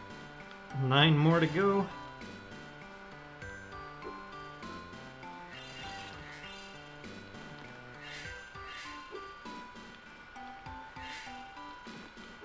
Should be an enemy somewhere around here, I think. No, this goes even further down. That's what it is. There he is. And then there's that enemy there. And another one of these climbs.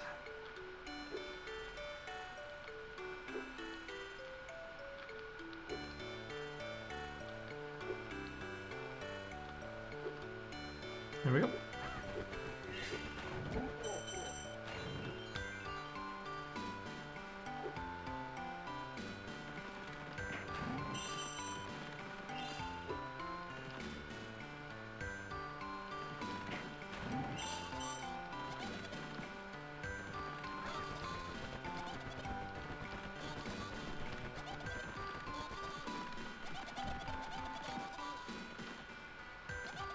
Alright, I'll leave that thief for later.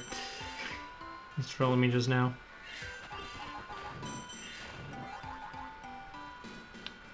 There should be another enemy around here. Cool. Top of here, and then we glide up left.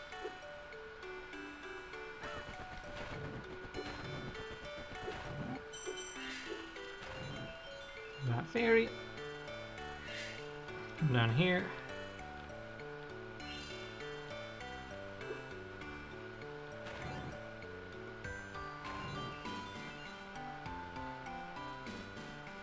Right, that's the... Oh gosh, where am I? I am up here? Yeah, okay. Ah, yes. Then we kill him.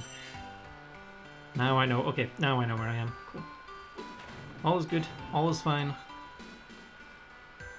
Let me just get the thief.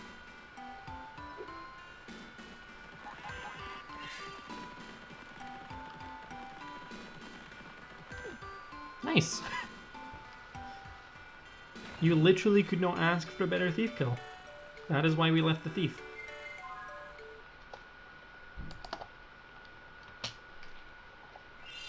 Hey, Beetle Burrows. Final Sparks level.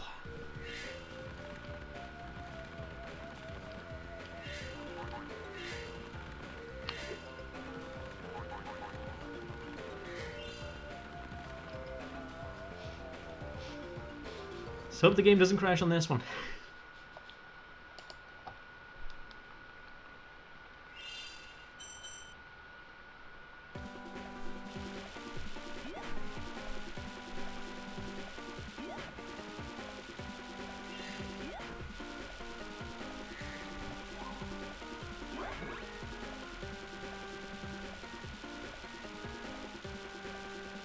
Wait, I got the blue. Oh, blue one. There's two identical corridors right next to each other. One's blue, one's red. I'm just blind. And then we go to the red one, yeah.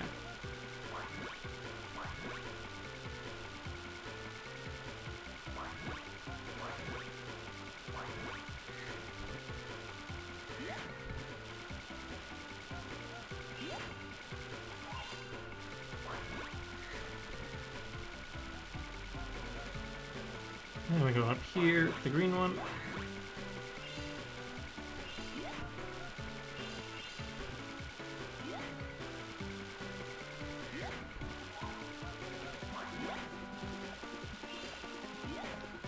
Gonna take the death here, actually. It's fine.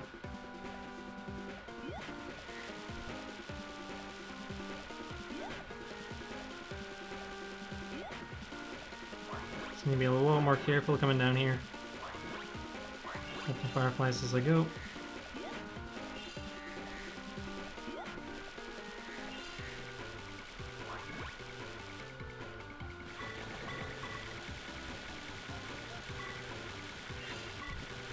Homing attack, and I'm going to use the most out of it that I can.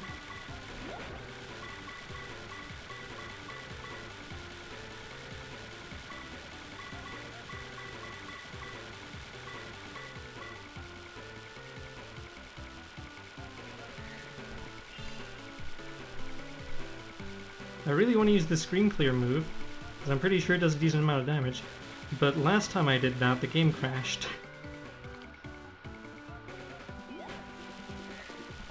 Whatever. That was pretty minimal.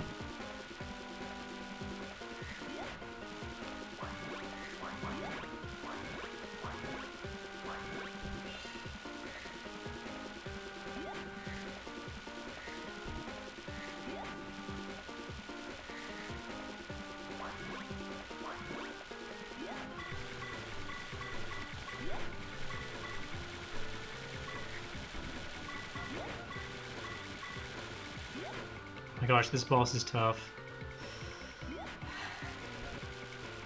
Always does my head in.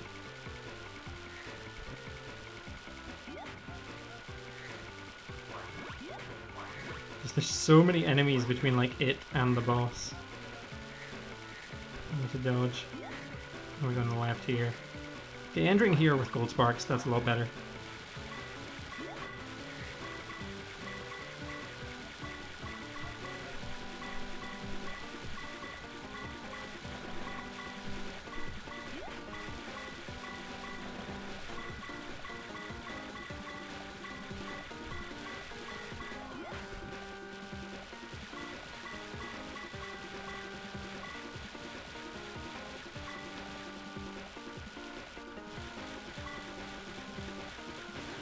There we go.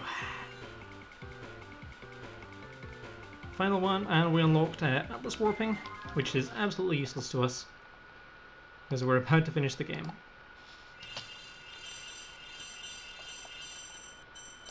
Finally to Space Age Speedway.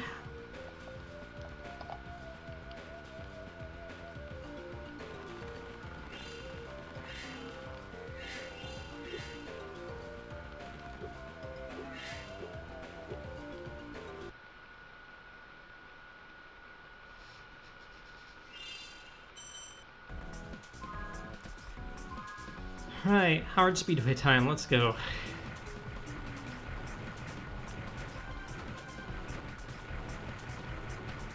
If I have to do this one a second time, like, it is the one I'm most, like, okay with having to do a second time. Because the first pass of this can be really rough.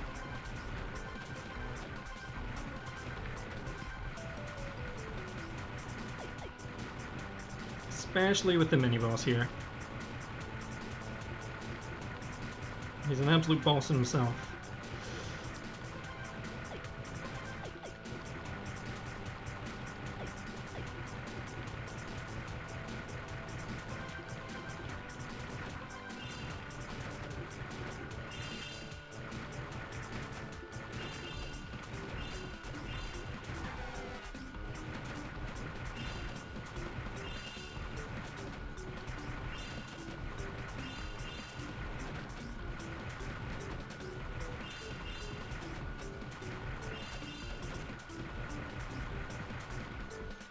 Okay, we're actually looking pretty good on time here.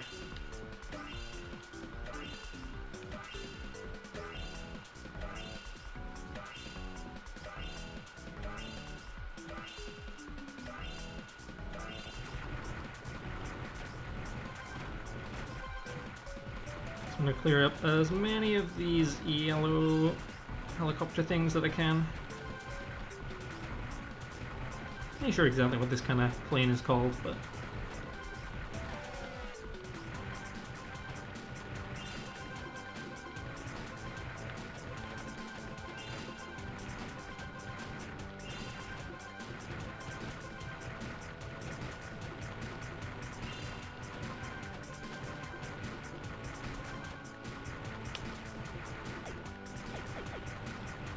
The boss is kind of just awkward because he keeps doubling back on you like that.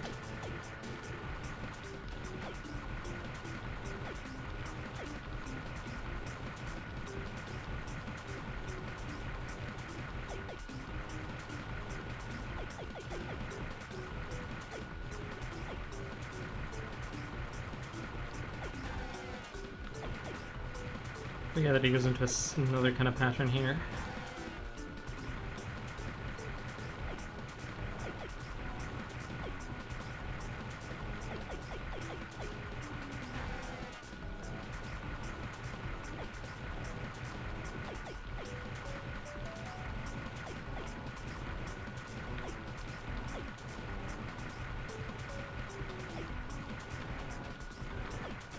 There we go. Ooh, I was a bit worried there. Biplanes, that's the name of it. Thank you so much. I've been wondering about that. Ooh, but there we go. That was the hardest version of that speedway done. We just finished that in time.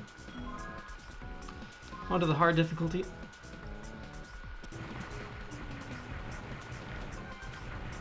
As many of these golden UFOs as we can.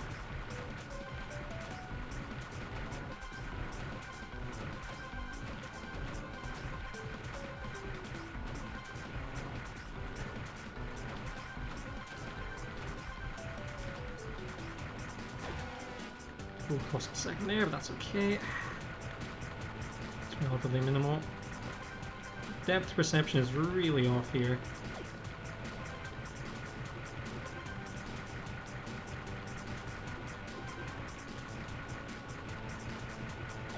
I can leave here with like 40 seconds on the clock, that's pretty good. Should be enough time.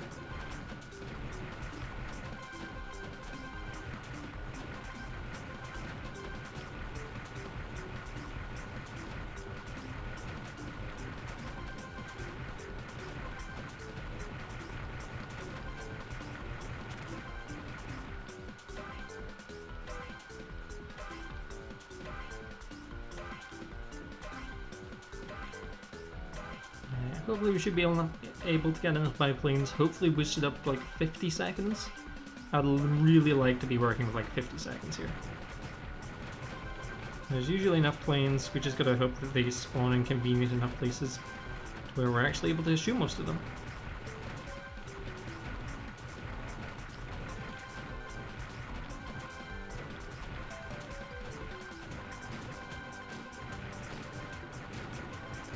Spawn us to about 45.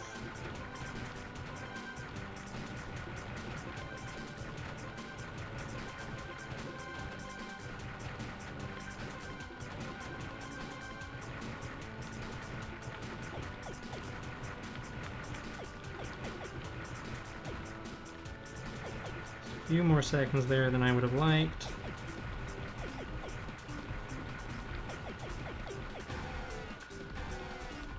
No, that's like 10 seconds gone.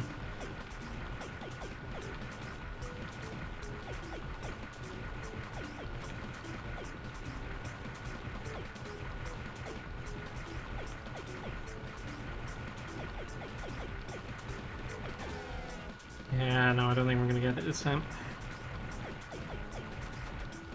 Yeah, nah. Okay.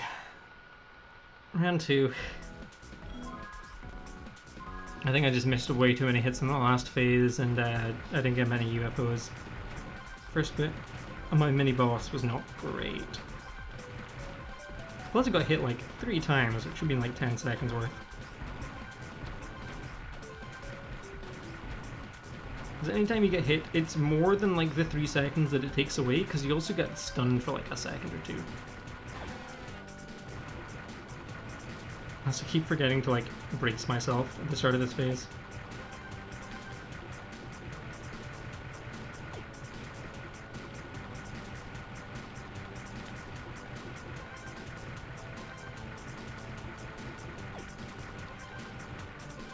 There we go, that's pretty good.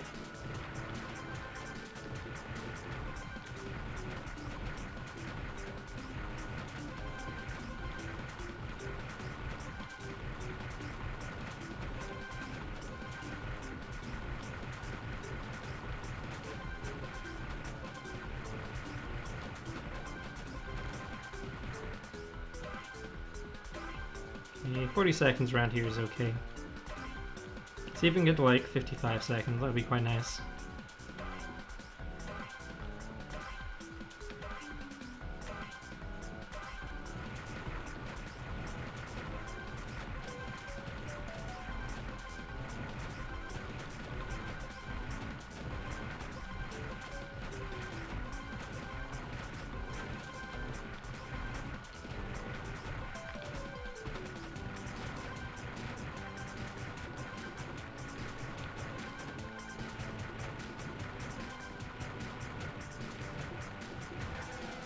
Oh, darn it. Okay, that's fine. Oh, that's less than fine.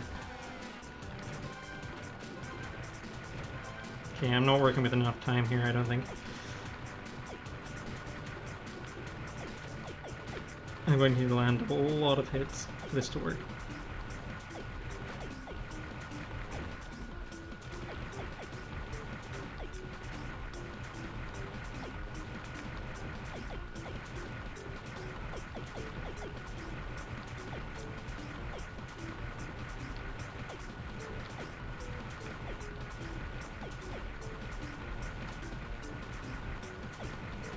Yes!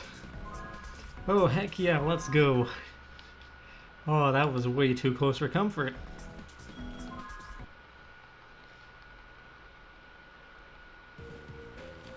Right, and finally...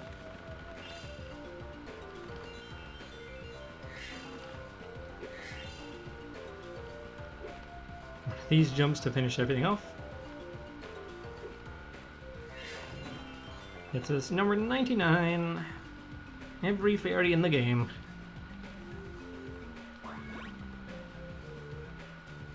And I didn't split. Cool.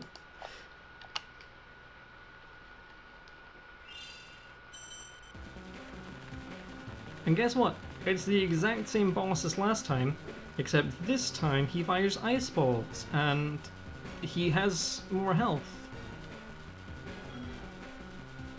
Skip the cutscene too early there. There we go.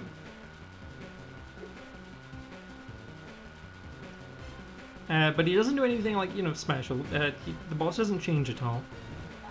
It is literally just the same boss, except now it's blue instead of red. Kinda with me, chat. 1...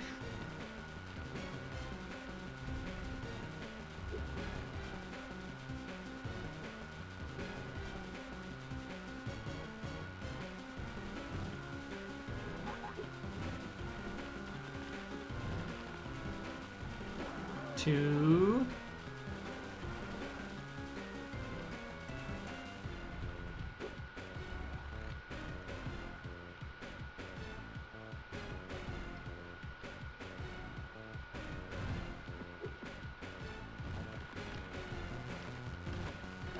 three...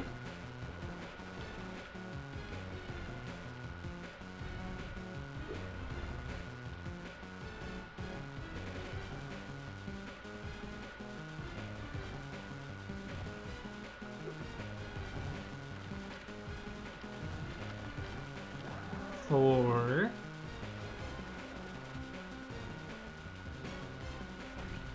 Nope. It's gonna be some weird positioning for this phase.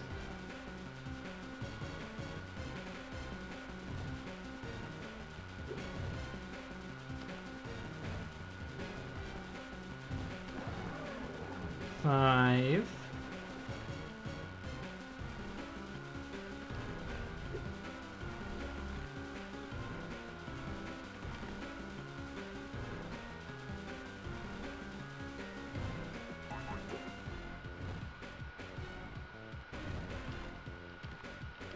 six...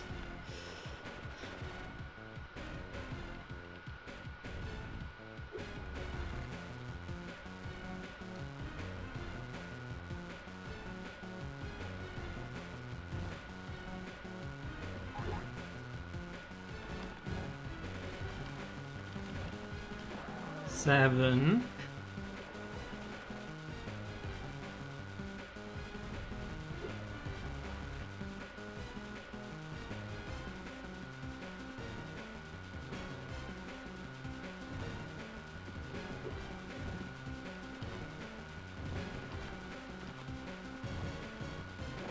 Eight.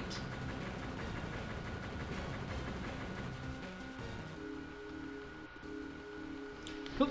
It's game 1 done.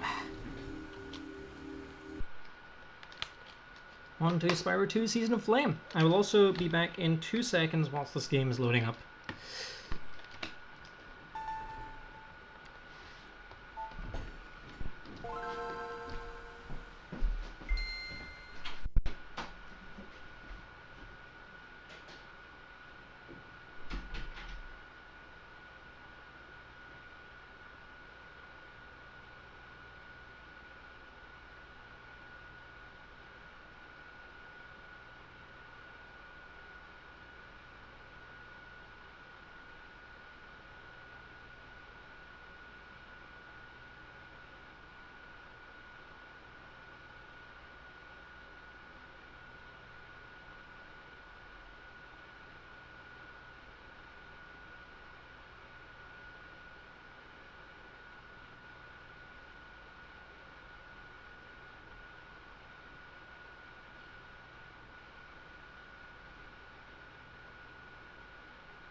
Okay, onwards to game number 2, Spyro 2 Season of Flame.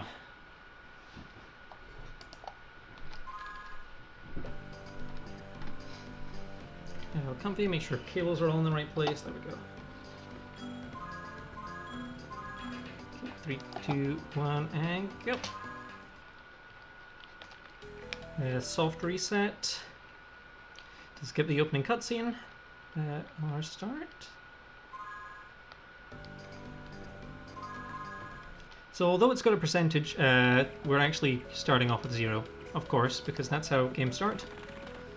It just doesn't properly erase your last save file, although that doesn't really do anything.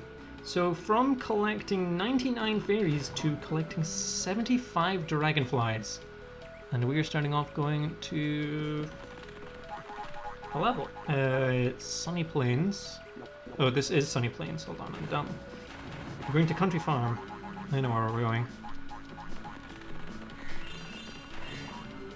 And we're collecting 4 on the way there. I remember how this game works. So, we don't actually start off with a fire breath here. All the fireflies are gone, and so Spyro's fire is gone. Don't worry, we get it back real soon, but you know. We don't start with the fire. And we have to use the ice breath to capture fireflies.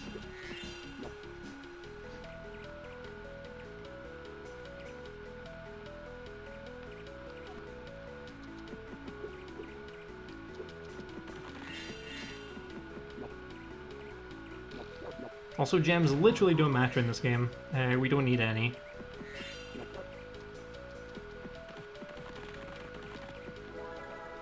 Onwards to Country Farms. Collecting 6 of the 7 ones here.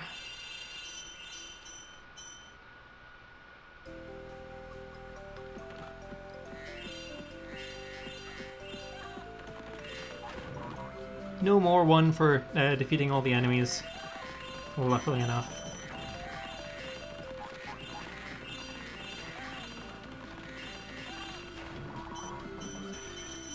We are going to be coming back and finishing off a few more of these quests. We've got the fire power up though.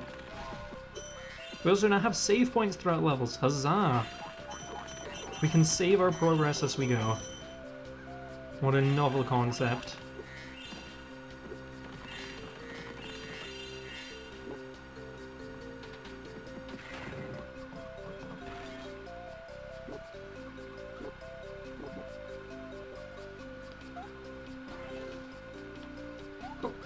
And we've now got enough to have our power-up back. So we've now got fire, which is fantastic.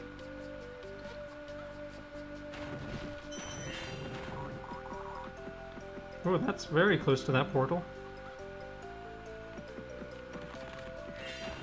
So now we're going to burn all of these. I need to remember where all the haystacks are. Hopefully they're not all too far out of the way.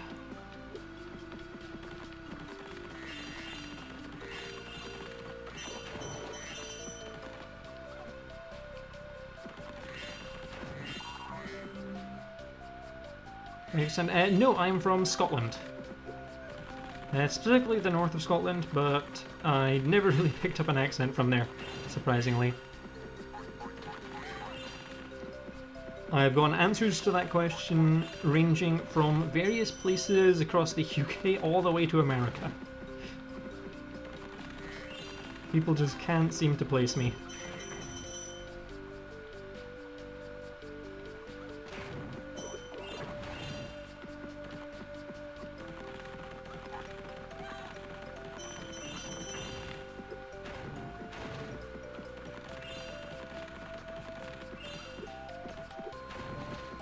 Okay, and burning the last one gets us that. Fantastic. Scald.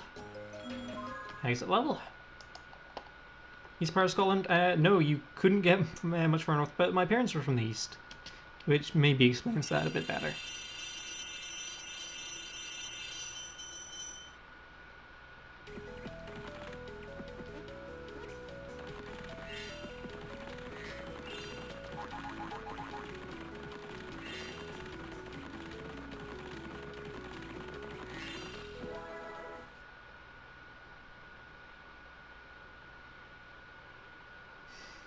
We've got so many Netherlands folk checking in. Right, next up, Shamrock Isle. Speaking of Ireland. No, no one was speaking of Ireland, but now we are. I'm sure there's like something vaguely culturally offensive about this, but like, I don't know. Welcome to Shamrock Isle, I guess.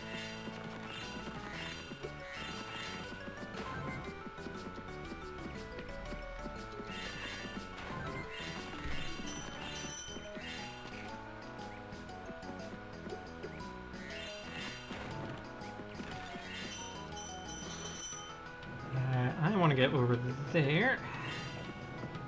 So again, I do have a map for this game as well. We'll need it significantly less though. So I'm trying to remember how to get around here. Ah yeah, then we go over here. I remember where to go now.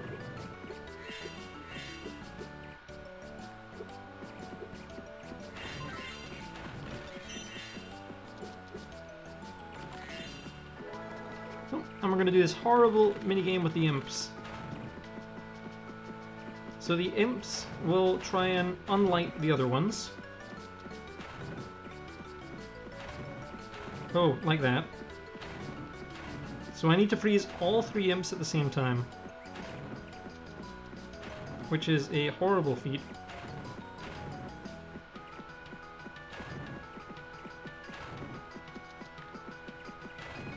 Come on.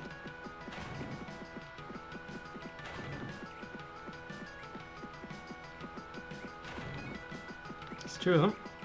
There's that last one. There he is. Nope. You get back here. No, don't free them. There we go.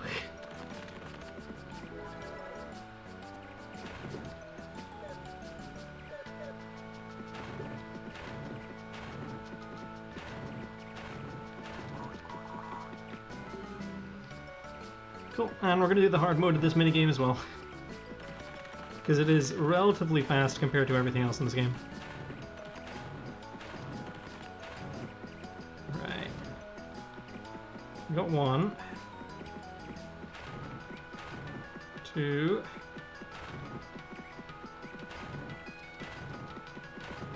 Yas, there we go. There isn't a minute for those. I don't know it.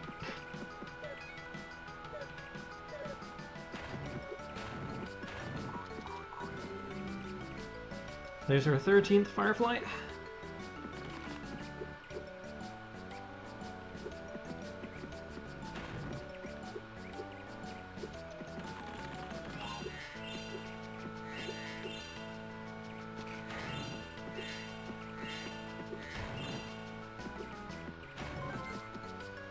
Right, just double checking my places. It's fine.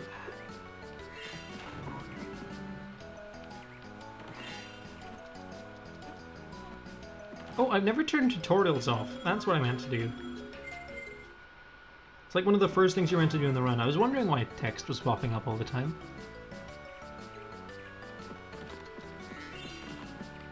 Well, that solves that.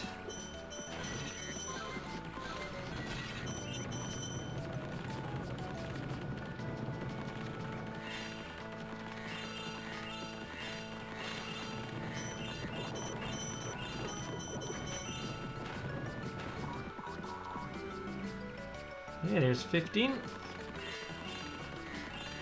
Here's our lucky horseshoe. And I'm missing one firefly. I assume it's somewhere over here. I just probably ran past. There it is, yeah.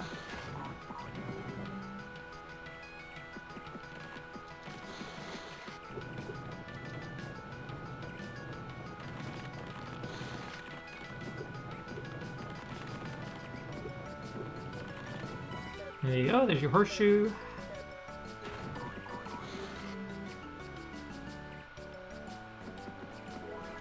Here we go. Run Entranced and you're unsurprised. I mostly run this game because I run Entranced, to be completely honest. Right, Temple of Dune. Temple of Dune is the one over there. Okay.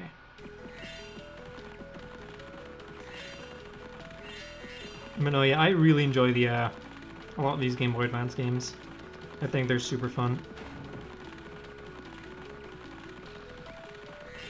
Where am I going? I need to talk to Bianca, which is somewhere? There's... Am I dumb? There she is. There's an NPC somewhere I need to talk to. Wasn't quite where I expected, but found them eventually. Into the Temple of Dune.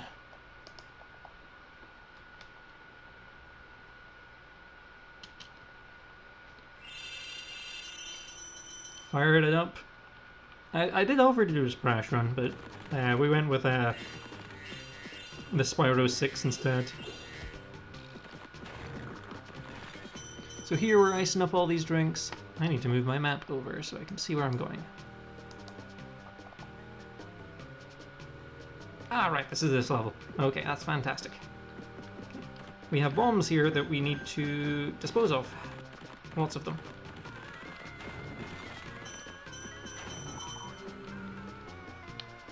And we need to leave here with 24.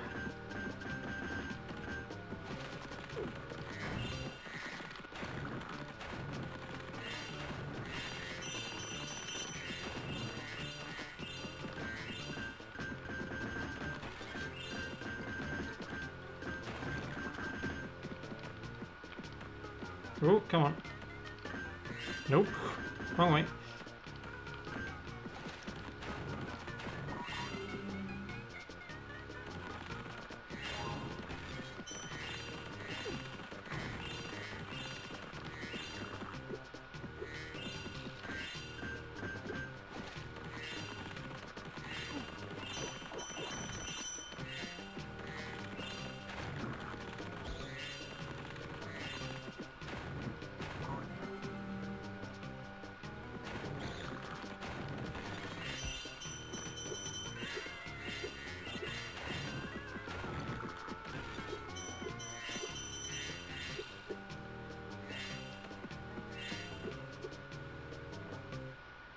Oh, I hadn't finished this level yet.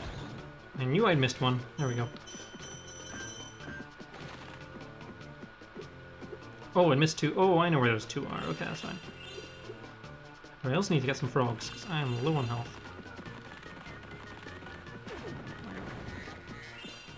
Right, where were the ones I missed? Did I get the one up there? I think I missed the one up there. No, I got that one. I'm looking at the wrong map, that's what I'm doing wrong. I missed this one here for starters. There we go, that was the last one of those.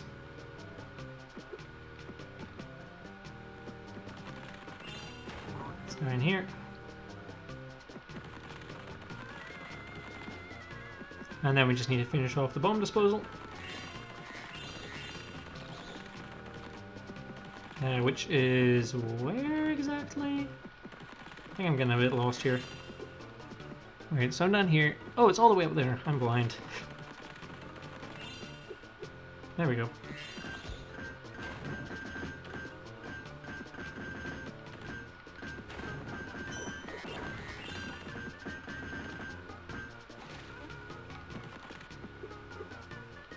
Oh, now we just check out of here.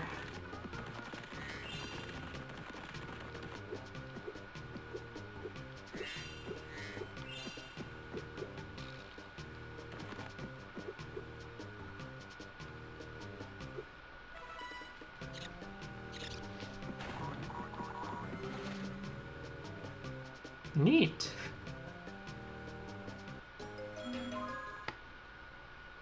On to Tiki Tropics.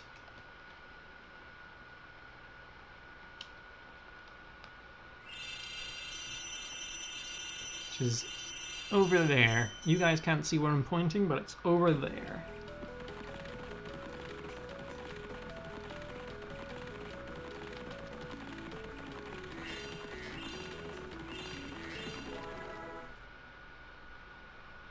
Hopefully you guys get to hear a very familiar sound effect.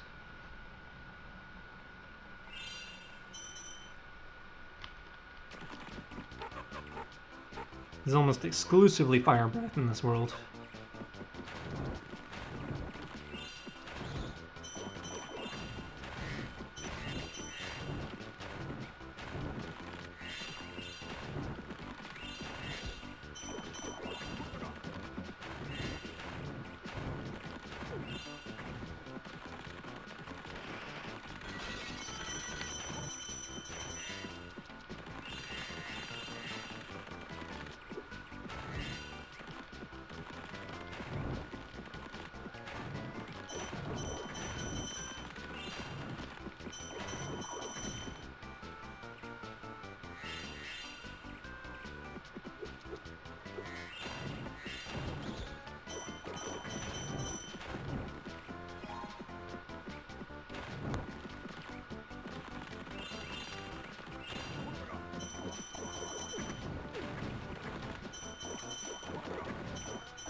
And I need to leave here with 30.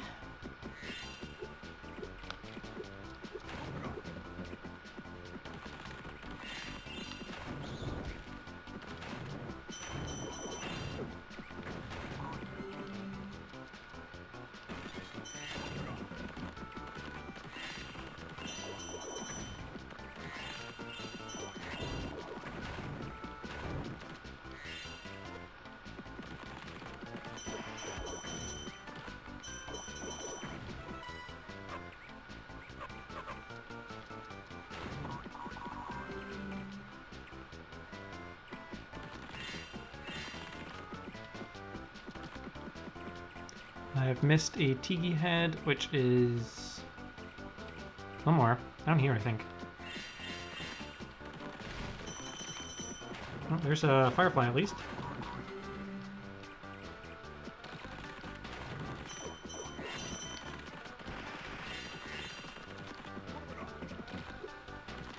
Okay, I missed more than one Tiki head. Where is the last Tiki head that I missed?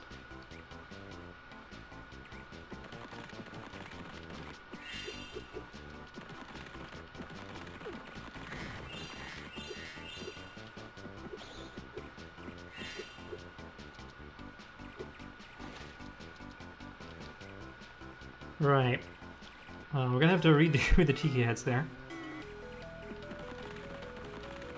Did not realize that was the last life. This game can be a bit brutal. It's one of the only games I play which doesn't have like a 0th life. Kind of throws me off a bit.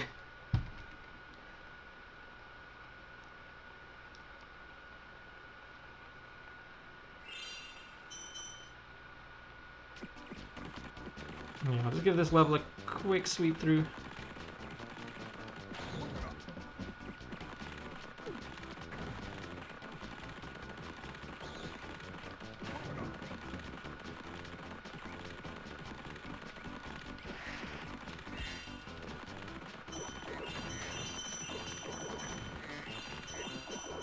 Okay, just double check and make sure I got all of those there.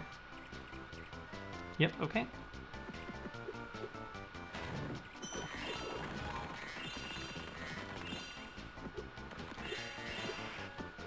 This is almost definitely the one I missed. That is definitely the one I missed. You'd say that with almost complete certainty.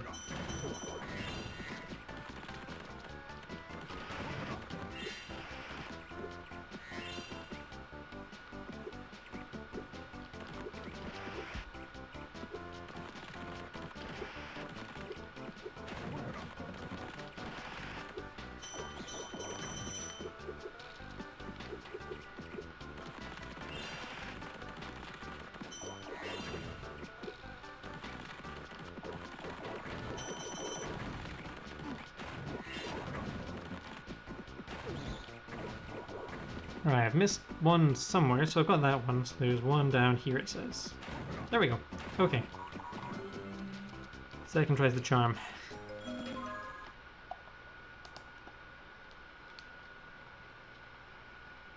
Yeah, so that was Hub 1. On to the first boss of the game. I hope you guys like Spyro 2, because turns out the developers also really liked Spyro 2 because they shoehorned in basically the whole cast of Spyro 2. We do not want to go to Minty Mines. That means we went too far down, I think.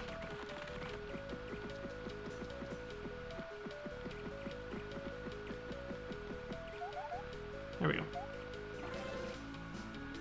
I need to remember and approach Bianca slowly, otherwise she will not open the portal for me.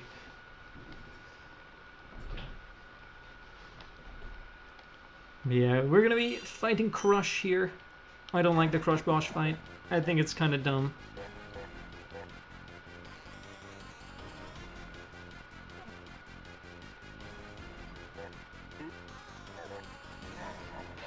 This is the first of 2 times we're gonna be fighting Crush during this. And this one, he's gonna fire ice at us. We're gonna eat the ice blocks. Freeze him, charge him.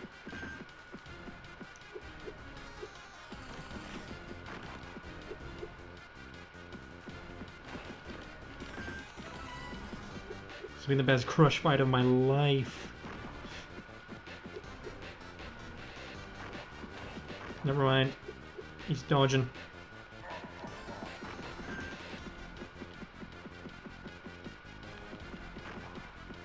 No.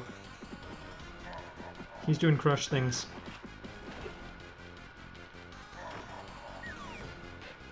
Yep, that's Crush.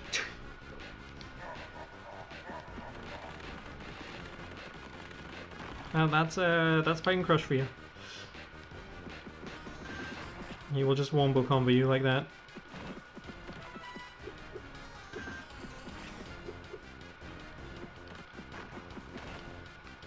Oh, come on, please let me out first. Please let me out first. I got out first, but I couldn't get a charge through.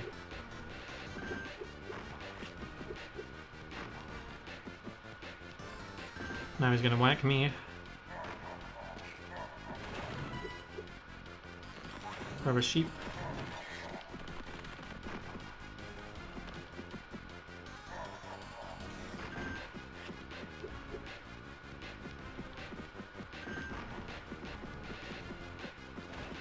No way.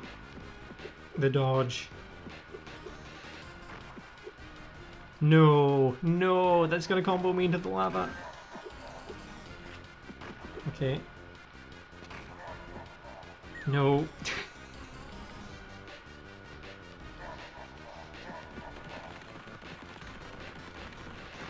Alright, third strike run, crush.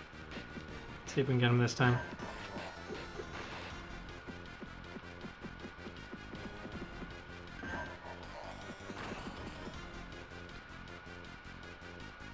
Come on, just hit me.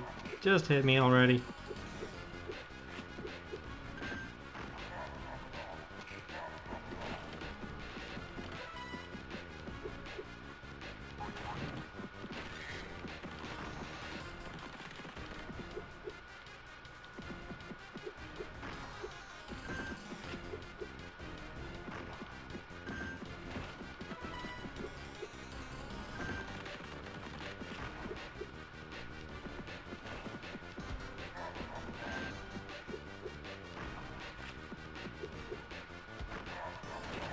There we go. 3 happens, 3 hits to crunch.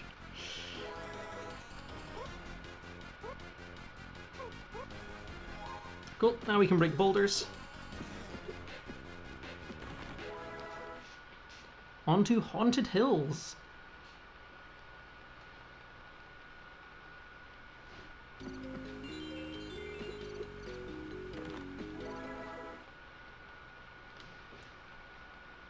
I'm gonna leave Haunted Hills with 7, which means we're doing everything in Haunted Hills.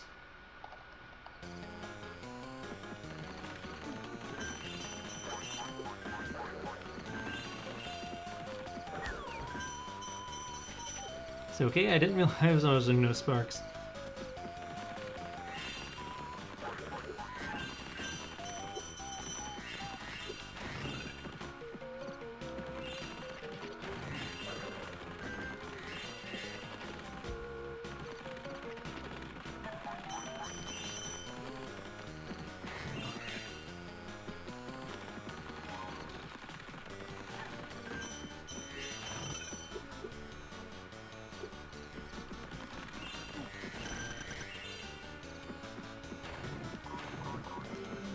So now there's going to be a lot of fireflies starting to be inside.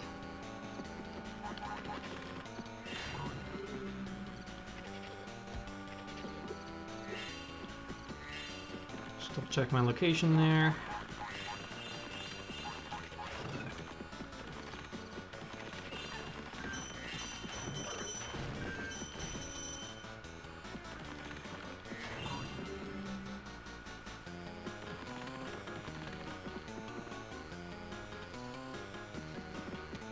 Darn it. Back in there? No way. Okay, that's fine. It's minimal.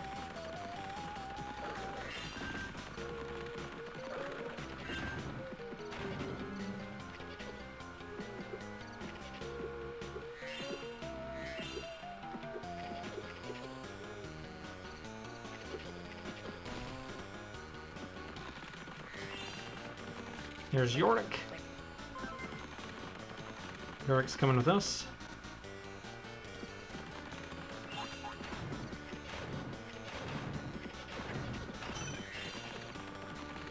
Now we take the long way around here.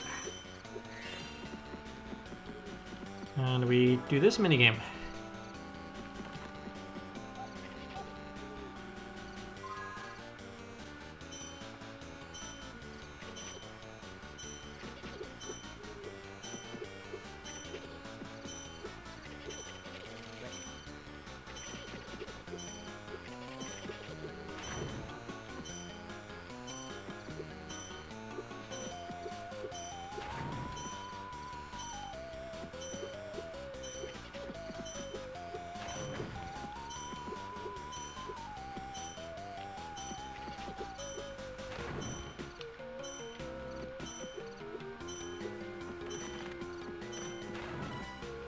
Okay.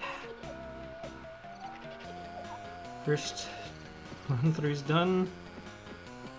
Back up we go.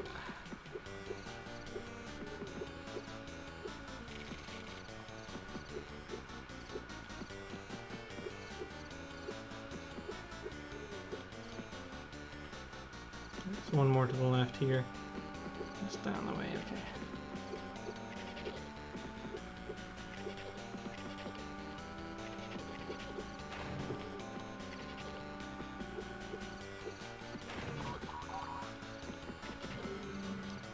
Okay, 35, so now we just need to get the final few pumpkins. And return Yorick. And this is that portal. Oh gosh, where's that portal? Oh, okay, so I need to go up and around for there. No. Darn it. Lives are so strict in this game. Whatever. At least we cleared, like, the majority of that. Now it's just pumpkins. It's just pumpkins from here. And pumpkins are nice and quick to clear. Of all the places to die, that's arguably, like, the best.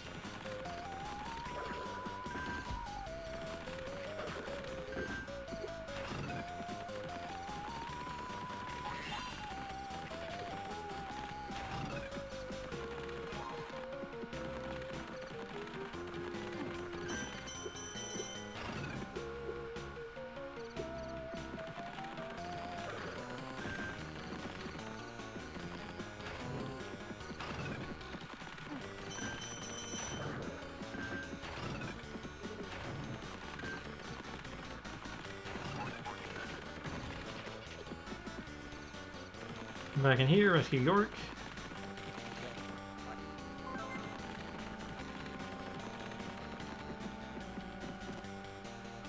Oh yeah, we're out of Season of Ice. This is Season of Flame. I know, it's so easy to tell the difference between them.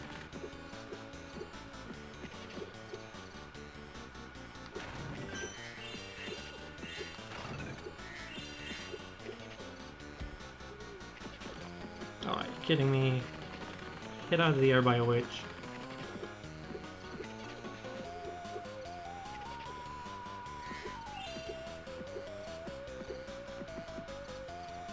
Yeah, that is over there. Cool. Make sure I'm remembering where to go right. No! Whatever. Do I respawn with Yorick? I don't think I do. I don't think I respawn with Yorick.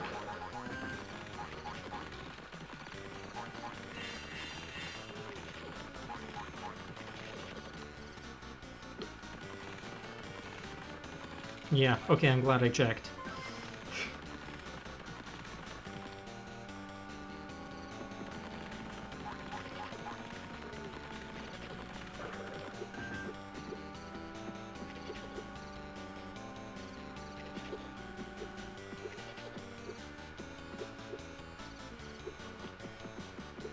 There we go. That's what I meant to do. We just didn't get the glide off last time. Would have been as simple as that.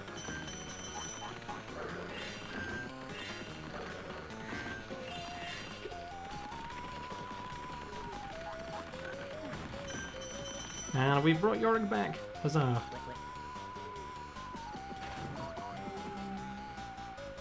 37 over 75 fireflies.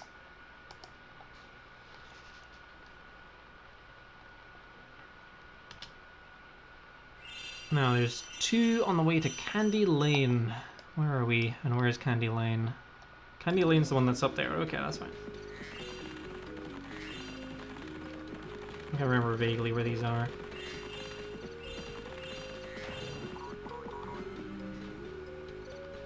Is there another one to, like, talk to someone around here, I think?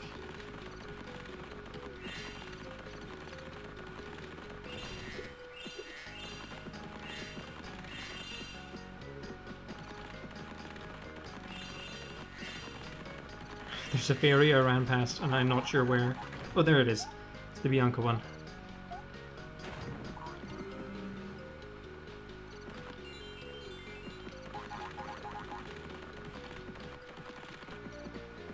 Okay, Candy Lane.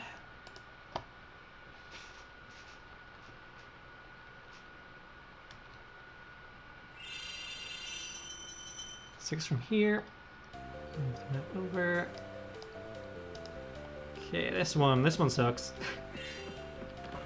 I'm gonna hear that a lot about this game, but like all the levels are pretty good. They're just like, they'll have like one bit about them that sucks. This one is mostly the enemies. The enemies are not fun to fight.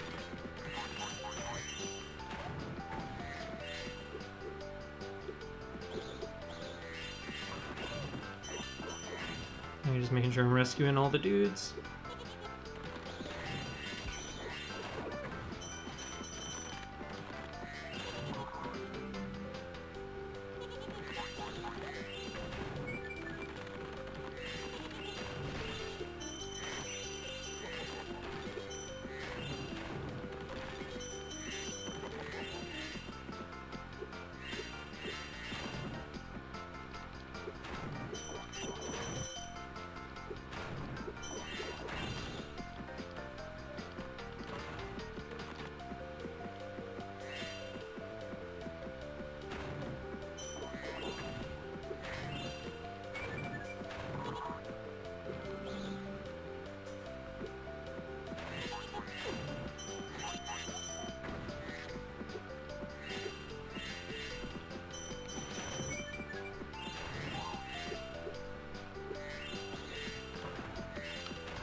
Let's make sure I understand where I'm going here. So that's there, and I can jump down here. Fantastic.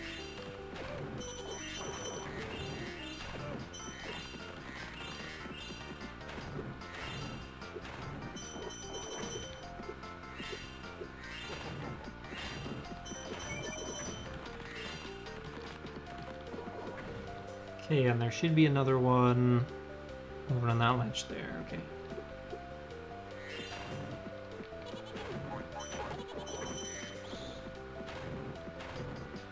Here's some of these enemies first. They're darn scary.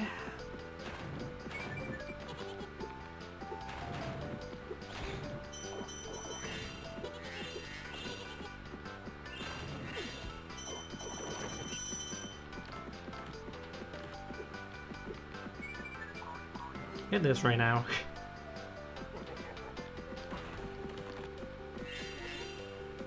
That's all the elves. Fantastic. And I am there, which means I can hover back over to the left. And get my reward from this guy. This was probably my best candy lane ever. Like, by a lot. Also, it's not just stream glitching slightly. The game does like have weird like graphical artifacts that are just kind of here, there, and everywhere.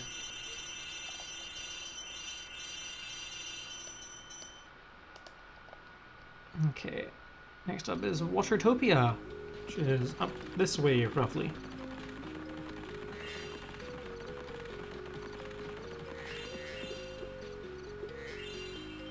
Nice. You gotta love the hub.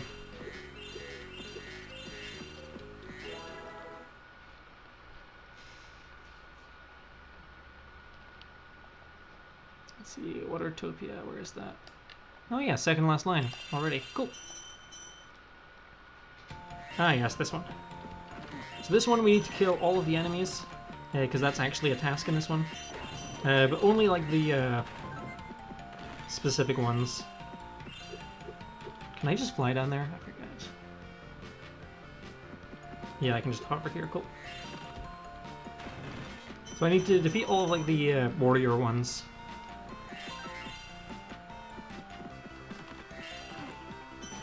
And we should see those slowly tick down as we go.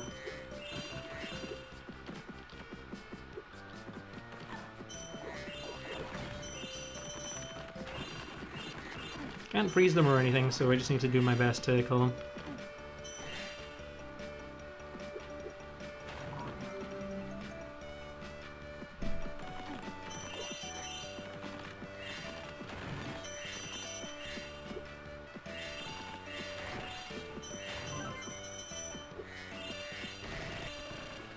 Don't think there's anything in here. I'm just gonna double check. I'm glad I checked. Got an extra life whilst I'm at it. Can never say no to one of those. Especially not in this game.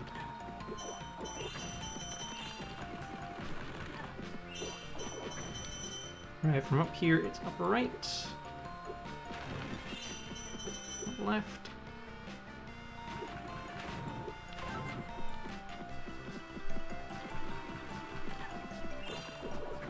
Gonna go do this minigame, which is the thief. Very nice.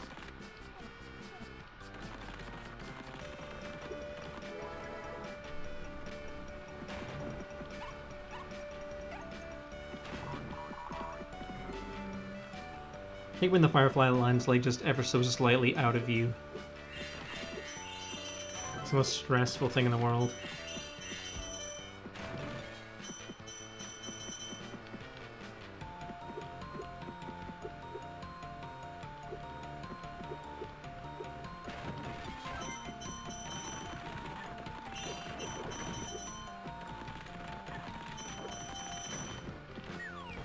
No way.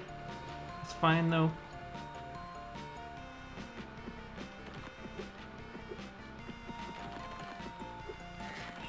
This is one of the rare instances where it probably actually would have been better if I respawned at the start of the level.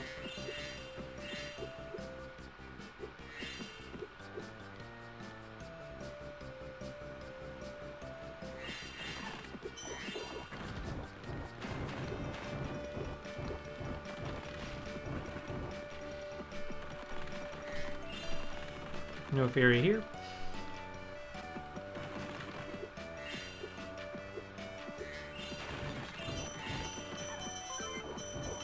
Is the game with the same issue where you need to gather all? No, so in this game it's just 75 out of, you know, I actually don't know how many fairies are in this game. Sorry, dragonflies are in this game. Should be a moving thing along here. They're down here, okay, that's fine. So it'll take us back to the start of the level. Yeah, we just need to get 75 of them. Couldn't tell you exactly how many are in this game, but I know it's not all of them. It is certainly most of them, though. Right, 51, that is the correct number. Heck yeah. Then we have 3 to collect in the hub world. On our way to the Winter Mesa.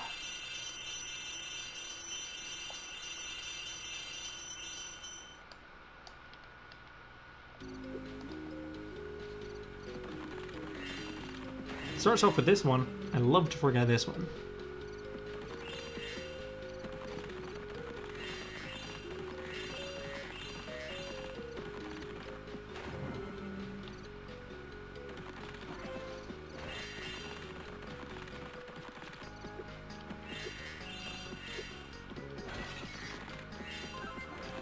This is the wrong one again. This is the way to Sunny Plains. Where is Winter Mesa? Winter Mesa is the one all the way down there. That's what I'm thinking of. They're close, but they're not close, you know? There we go. Okay, Hunter, do you wanna... There we go. NPCs are very picky about how you approach them to start conversations. If you walk to them too quickly, they will literally just not acknowledge you. Until you walk away and then approach them slowly. It isn't super fun to deal with, but hey, it's kind of what we do here. Right, who's here for an escort mission? Not me, but I mean, we are here for an escort mission, unfortunately.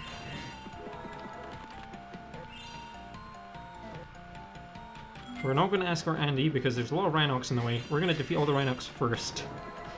And then escort him. So we can just kind of resident sleeper for a bit.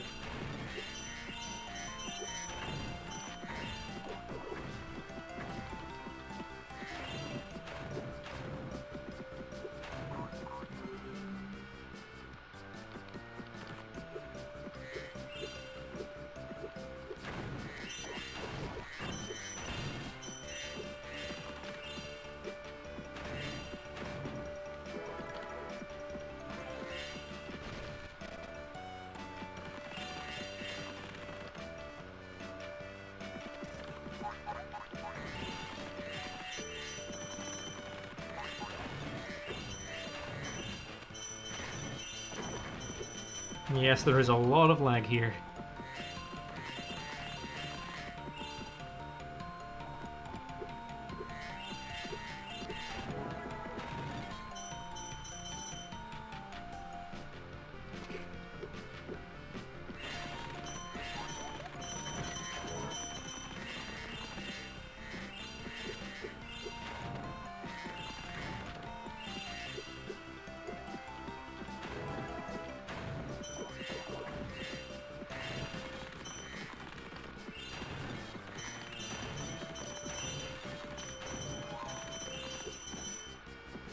I think the stairs are clear, aren't they? Yeah, they are.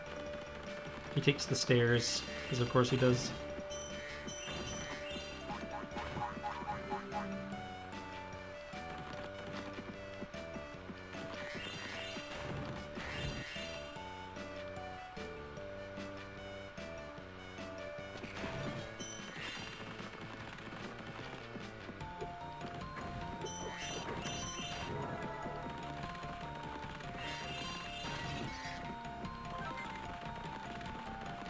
I am missing approximately one tree.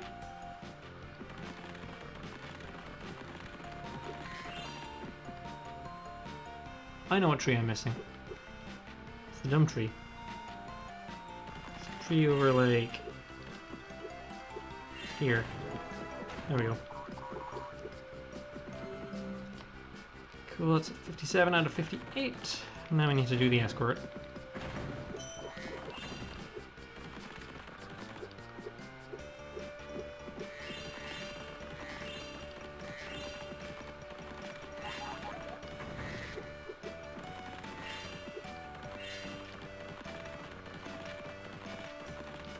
Okay, come on, Lyle 2. Let's go. So-called Andy.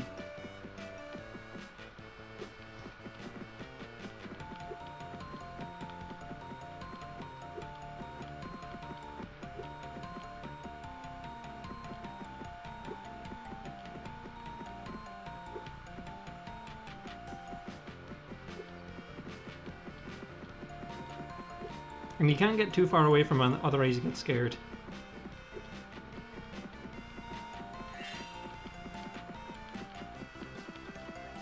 I have no doubts this is the best part of Hondo, where this is mandatory, and you couldn't just get a better Firefly.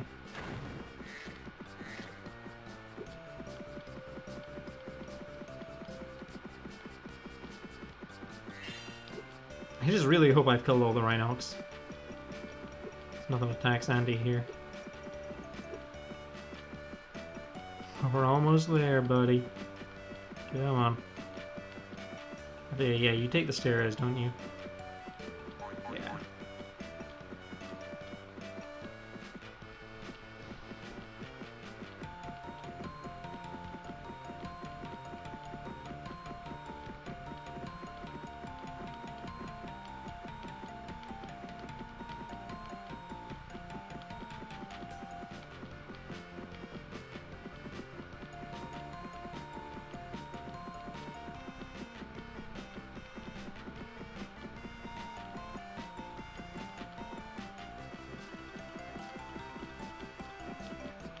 Here we go. Here they come.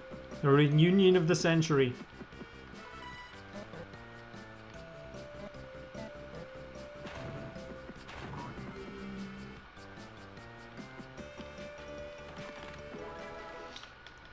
Okay.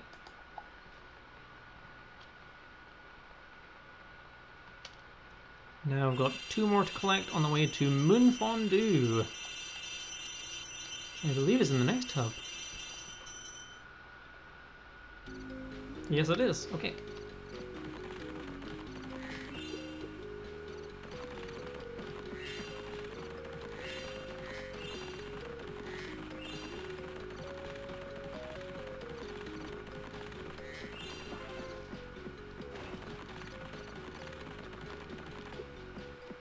Let's try replaying 60. Hold on. How many do I have?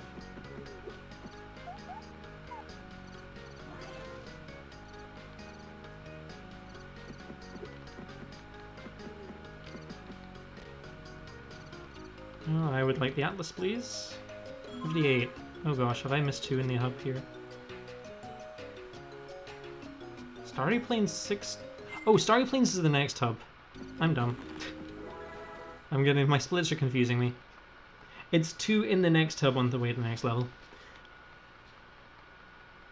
Right. Once again, Spyro 2 fans rejoice. It is time to face Gulp round 2. Or 3, depending on whether you played Ripto's Rage, not Ripto's Rage, Enter the Dragonfly. Depends if you play that first.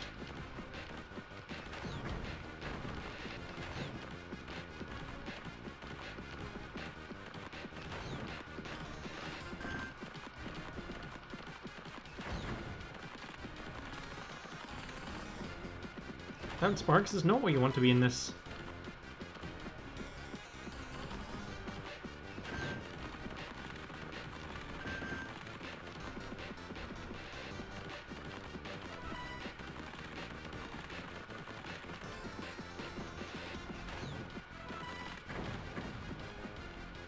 Nice. Really quick gulp kill there.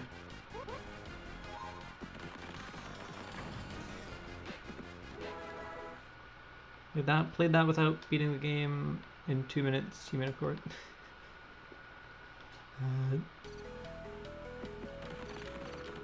Alright, so I'm going to Moon Fondue, which is over there. 2 fireflies. I collect 1 from Bianca here.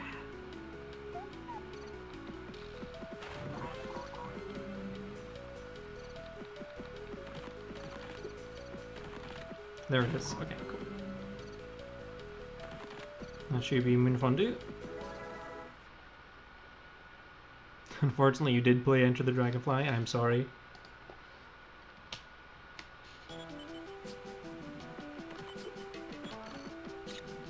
Right, this level sucks. I need to find the 3 fireflies that are hiding in this level.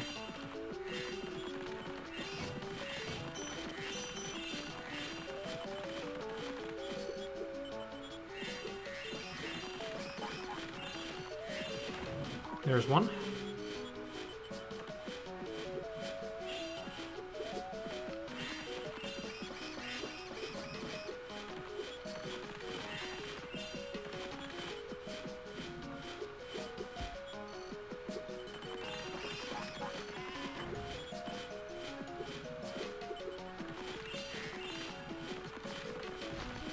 Is it in this cave, I think? Nope, not in this cave.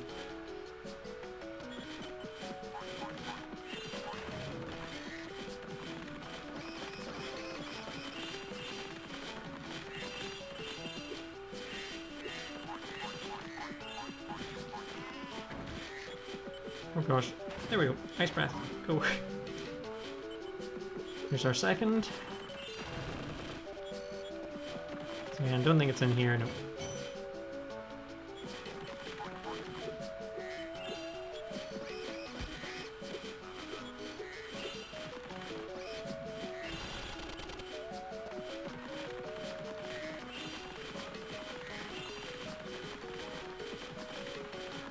Yeah, not in here either, okay.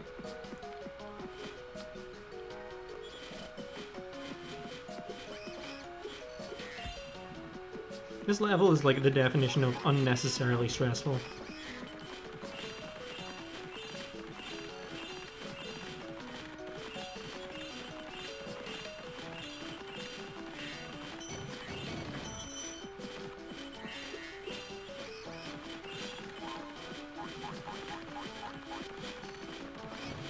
There it is.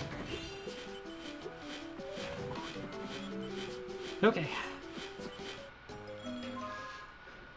Fondue done.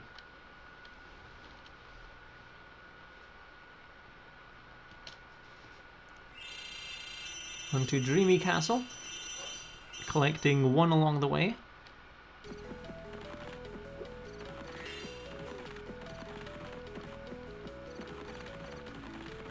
One along the way, he says.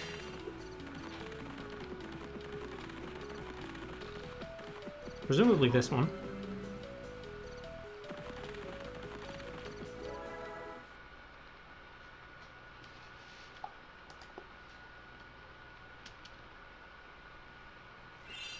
I finished this one with 69, very nice.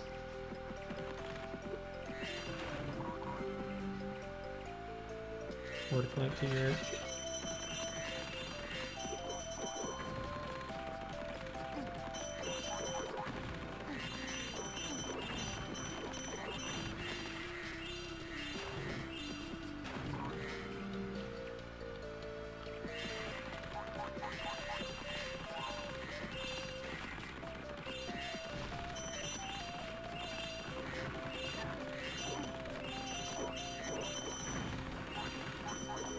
There we go.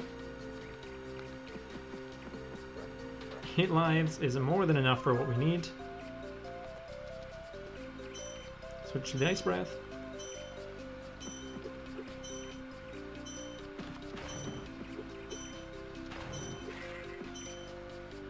Being frozen is fine, because this cycle takes a while to get here anyway.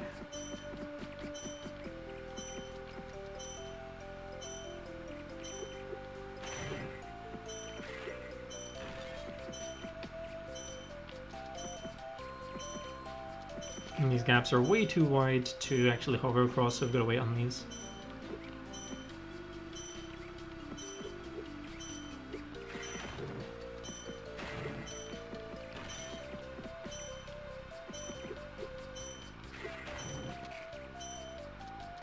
Remaining frozen is absolutely fine.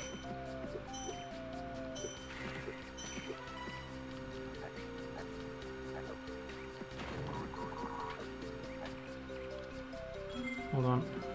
Let me get my reward first. Okay, hard mode.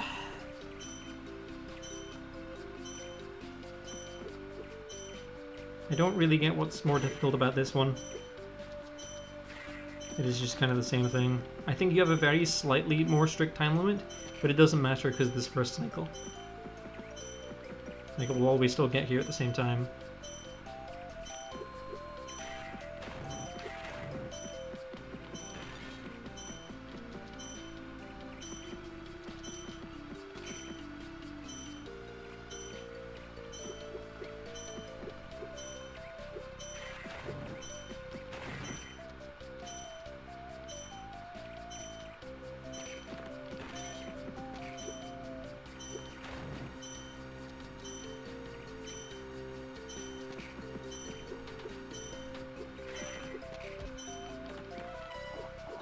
Okay.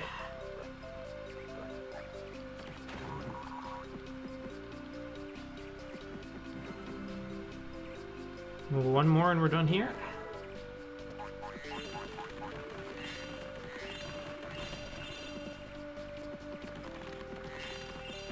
Oh, is it not in here? I thought it was definitely in a cave. Maybe not that cave. It's this cave, I bet you anything. There we go.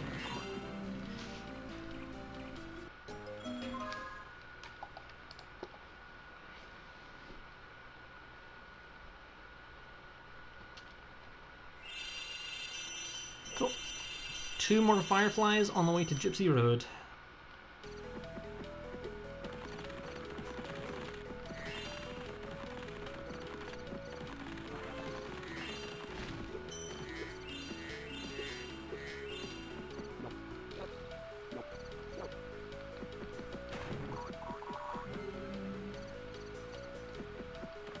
And that level is all the way down on the bottom right. Okay, cool.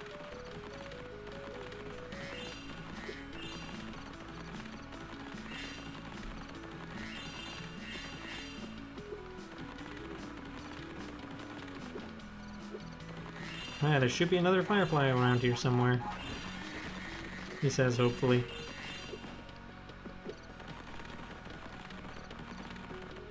There it is.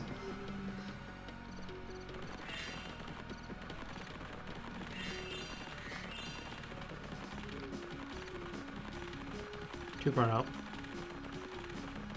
There we go. Yeah, it was just kind of on the way there. I just looped over it. Okay, this level's pretty easy. It's just the overworld ones and the skulls that we're getting.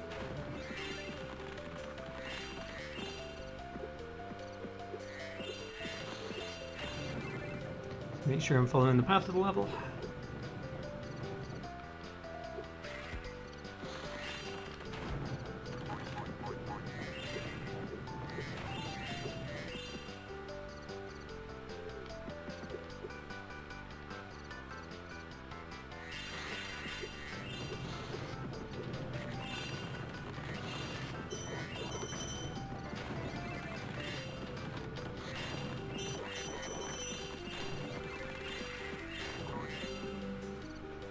Okay, that is most of those there. Okay, cool.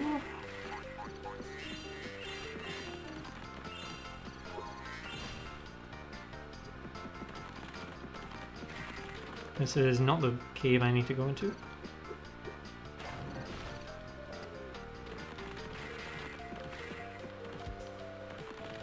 Don't think this is the cave I need to go into, either.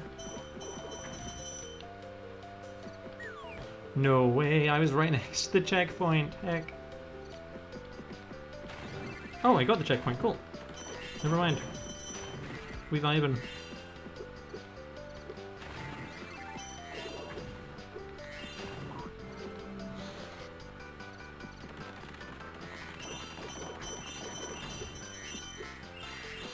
I think this is the cave I was looking for. Yep.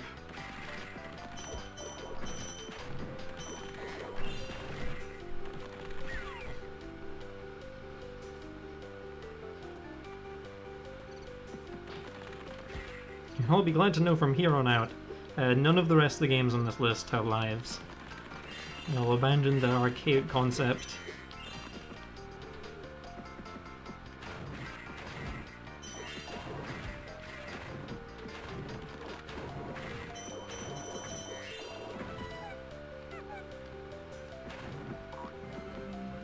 Okay, just one more Firefly for the rest of the run. Which is obtained by coming up here.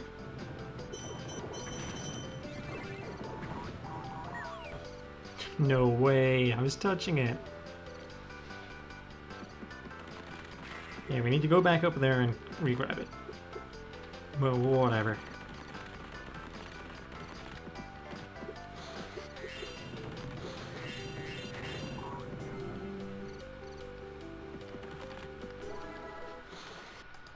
Anyway, time for the final boss of this game. Ripto's got a really cool stride in this. Spoiler alert, the final boss is Ripto. But there's a really cool stride in this fight. Allows us to kill him super quickly. It's a very cool thing.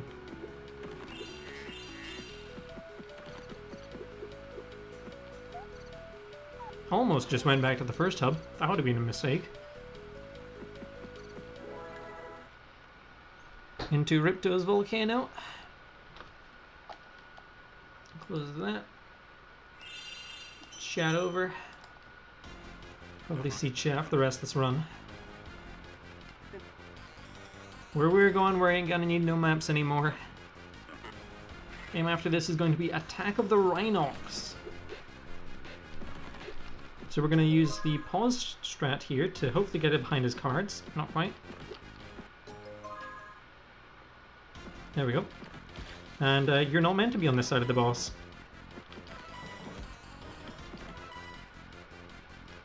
Heck yeah. Ripto is dead.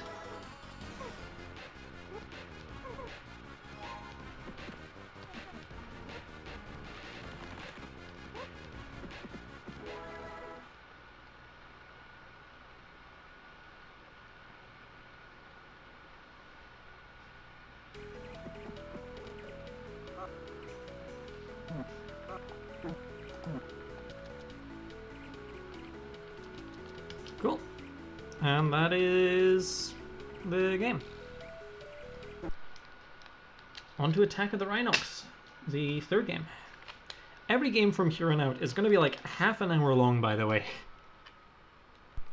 So don't worry about the fact that we're only like 2 games into a 6-game run, 3 hours in. We got time. We got so much time.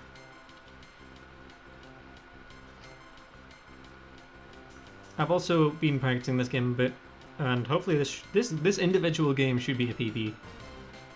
Considering I PB'd by like 10 minutes, but I wasn't recording the other night.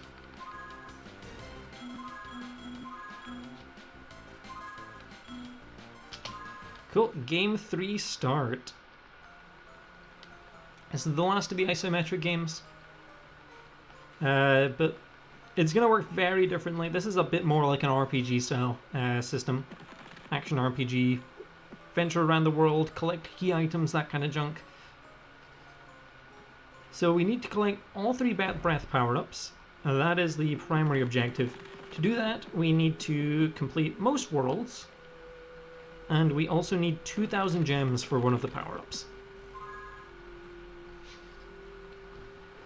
Starting off here is the lab. As soon as we've not played the game before, little does the game know that's what we've been doing for the last 3 hours.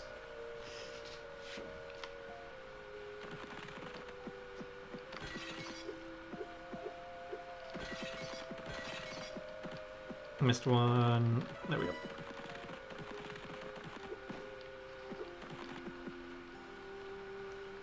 Anyway, tutorial.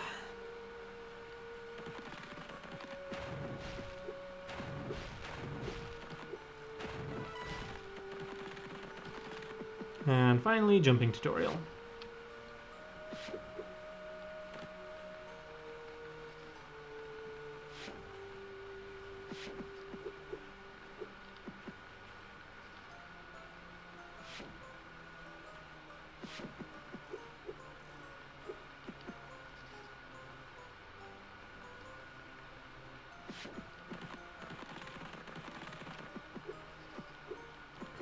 So, for context, the professor built a machine for spying on Ripto.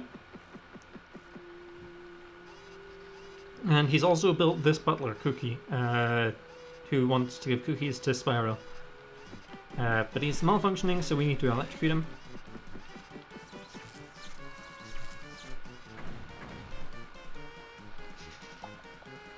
And now Ripto has returned, and we need to get rid of Ripto.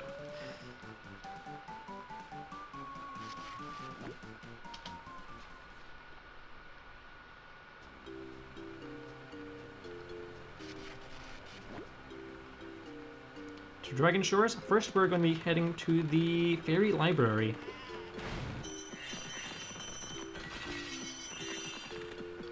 As I mentioned, one of the key things we're going to need to do is gain 2,000 gems. So I'm going to be running all about the place, collecting as many gems as I can.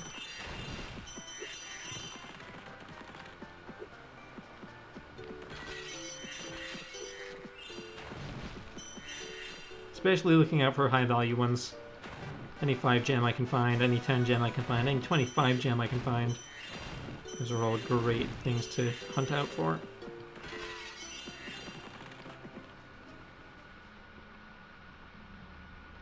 No, the Professor was invented for Spyro 2, so the Professor's been around since basically the start of the series. Or, of course, Spyro 1. But they started utilizing them a bit more in games like this. Gotta wait past to get past the fairy here, so we don't need to talk to her twice. She gives us the ice breath. That's gonna be useful later on. So we're gonna need to collect as many gems here as we can. I'm gonna be leaving the library with a little over 300 if everything goes to plan.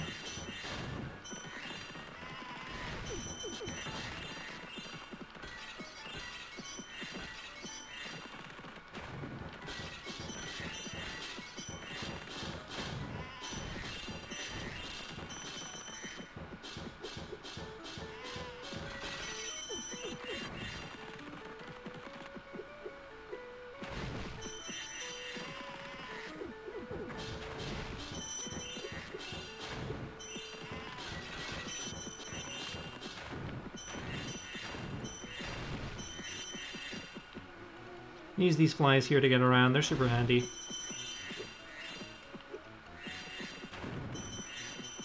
And one thing in this game is the moneybags vaults. So Moneybags has a bunch of vaults everywhere that we can open.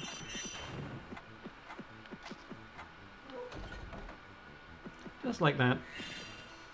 And these typically have like a decent amount of gems in them.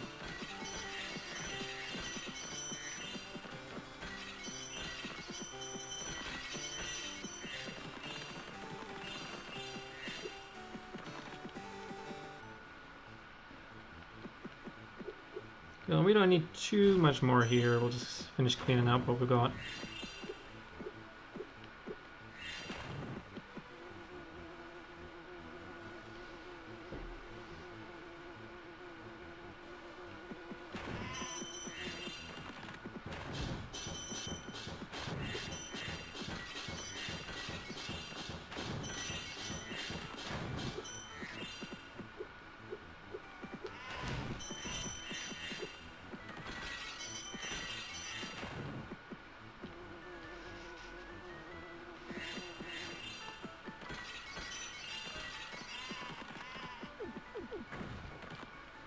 Well, that's more than enough gems. And there is our boss, Ripto. He's gonna summon 1, summon 2, summon 3, summon Caterpillar. Yeah, I don't really get it either.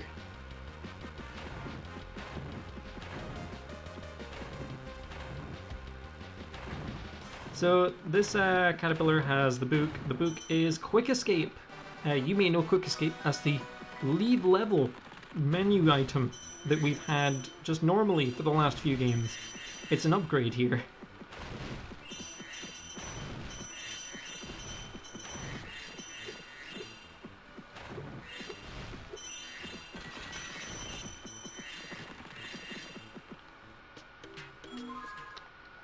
Okay. That's the library done. Going to be doing a little bit of different route here than what I normally do, because there's a really inconsistent trick that I could do, which is the Banana Republic early.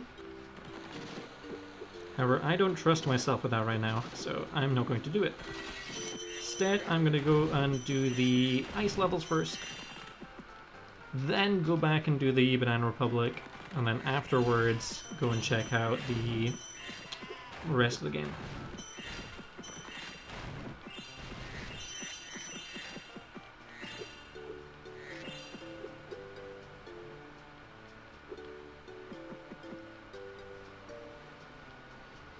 So here we're going to be visiting the bird barracks first off.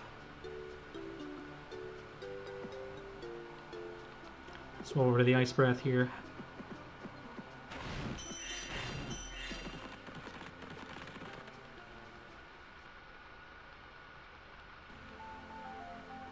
So in addition to the 2 breaths that Spyro had in the last game, he also has a wind, like, flap now, where he can flap his wings. And private flap here, once we push him over to the other side, is going to give us our first... I hate when that happens. Because now we need to do this all over again.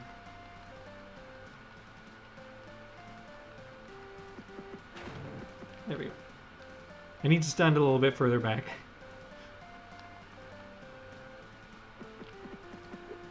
There we go. So, Private Flaps here is going to give us the Icy Cool Mint Breath. Very first power up here. You should give me the first power up. Please do.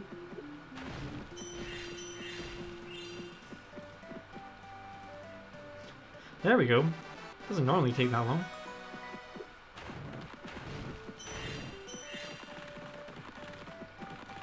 So now we can hold down the ice flame button. The Spyro glows, and we can freeze water. Super handy. And we're going to need that version for all 3 of the breaths.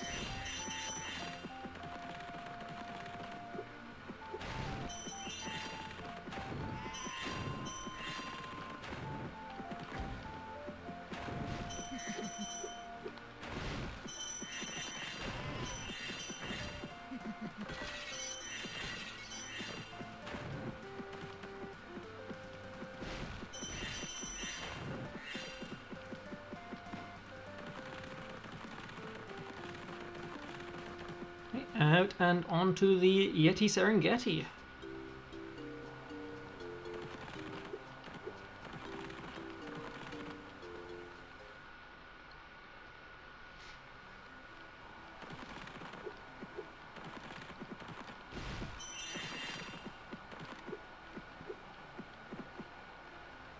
There's Douglas. He's gonna teach us how to push these around.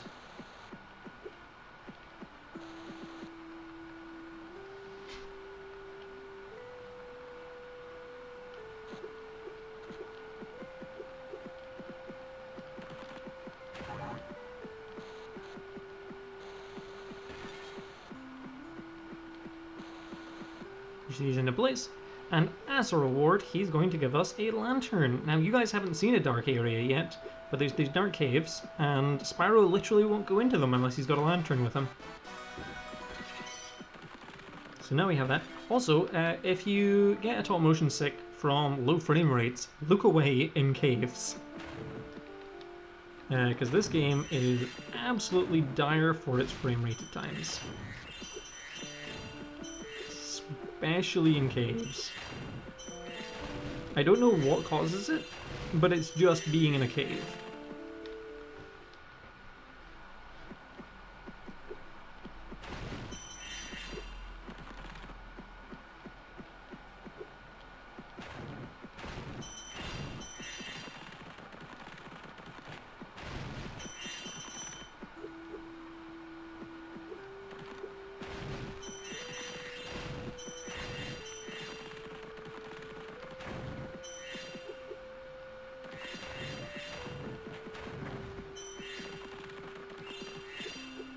Coming along here, there's just a lot of gems over here.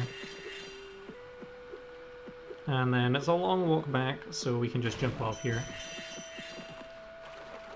Trying to avoid any quest items. Those usually give like a lot of text when you pick them up. And we don't care for the text here, so...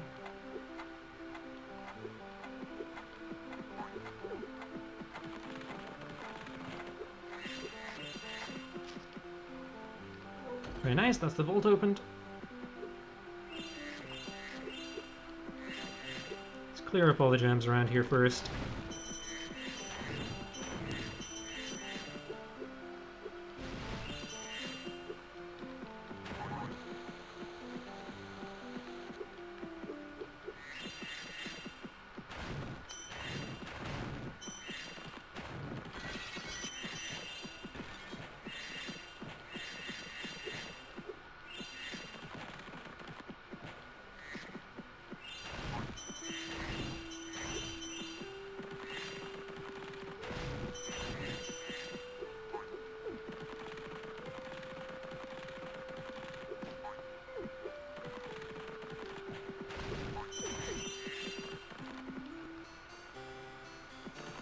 Yeah, and the vault.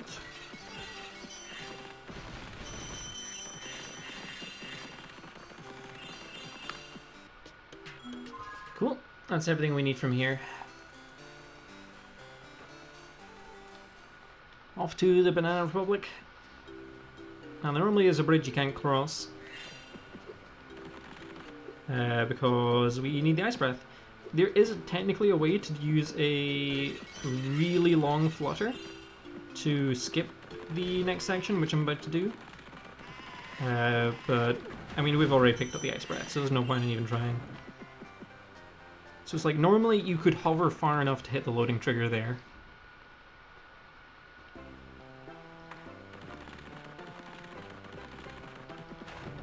But, I mean, we don't lose that much time by doing this. We just need to backtrack to that boat that was on the right-hand side of the overworld.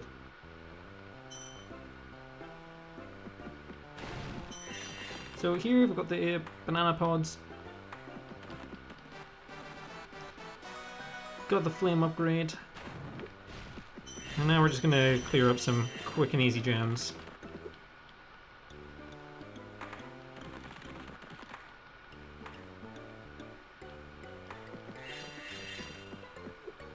Oh, that is not going to make it.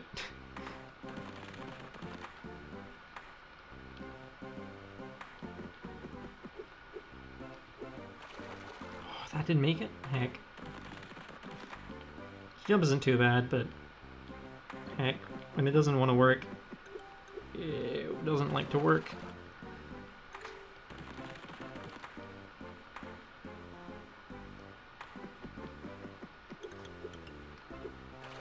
Oh, okay, come on. Oh, fourth try now? There we go. Nice and easy.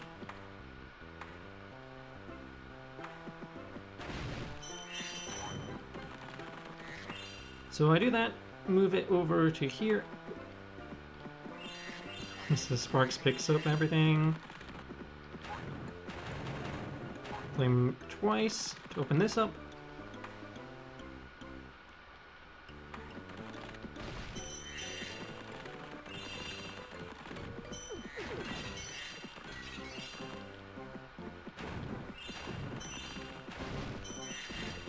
Don't think there's much of value around here, just double checking. Yeah, all good.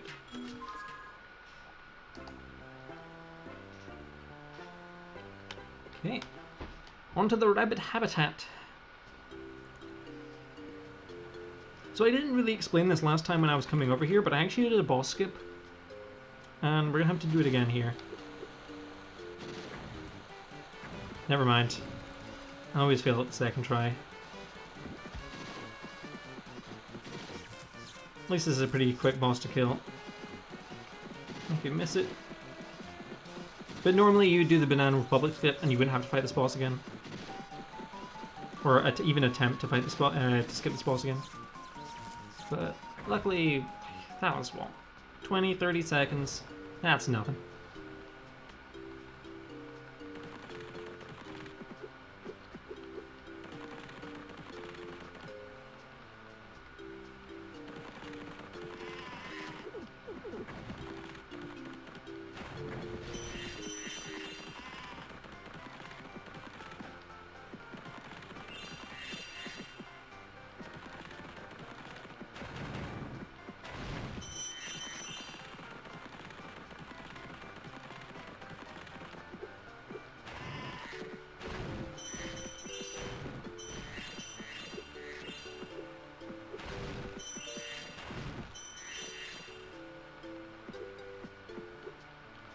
Okay, onto the rabbit habitat. Once again, extremely leggy cave.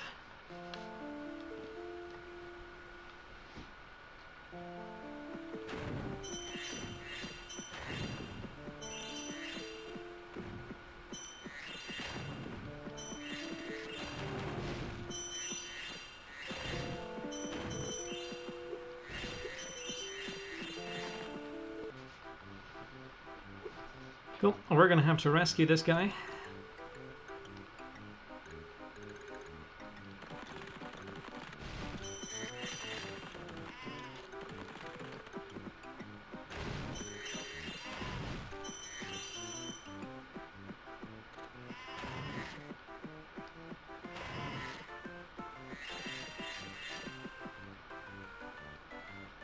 Pull yourself together, man. He's gonna upgrade our wind breath very slightly. Not the full upgrade, we get that a little later. But just a slight upgrade. Allows us to do this. This is important. He will be on the test later. So I need to move this hat down here.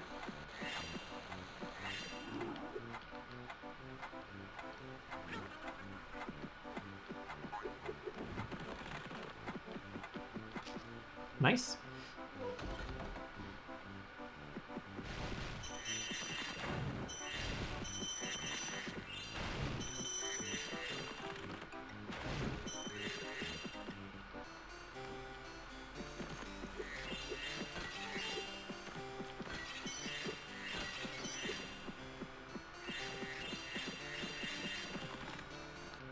Cool. Now we just need to do some gem cleanup around here. Nice, quick, easy. Gotta love it.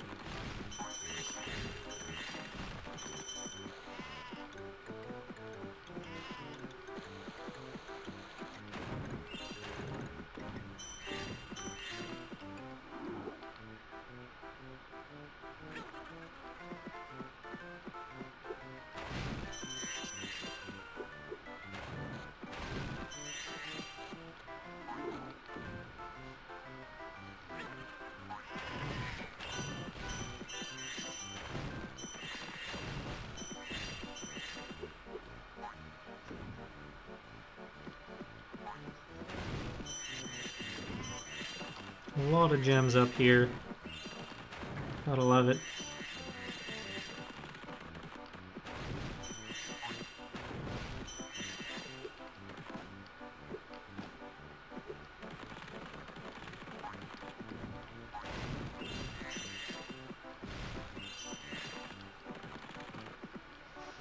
Okay, on to the kangaroo place. Kangaroo Outback or something?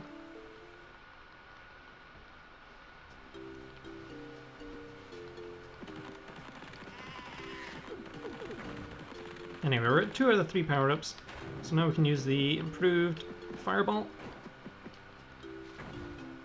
Raise this up. We got that from the banana savannah. And we have to use what we just learnt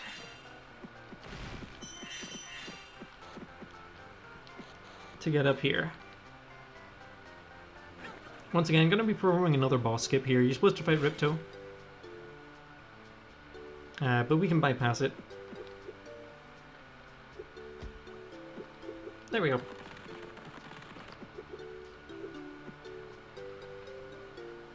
Boss has been skipped.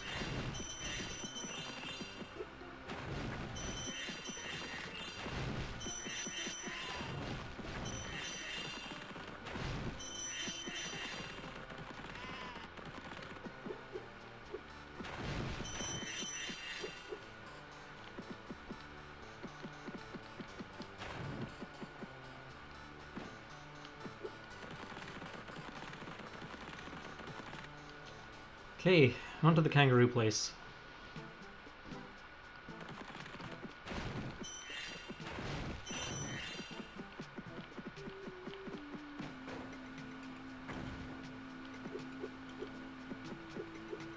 Don't need to hit the second one.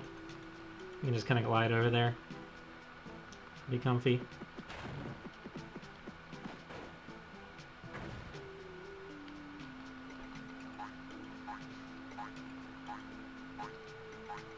Now I'm going to do this for Janice because she's going to give us the headbutt, which we need for exactly 1 puzzle.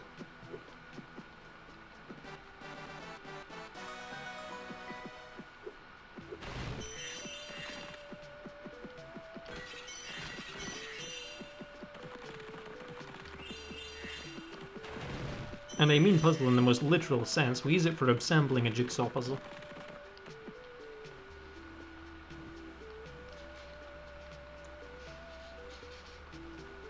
Alright, now we just need to finish off and grab the last couple gems that we need to get us up to 2,000.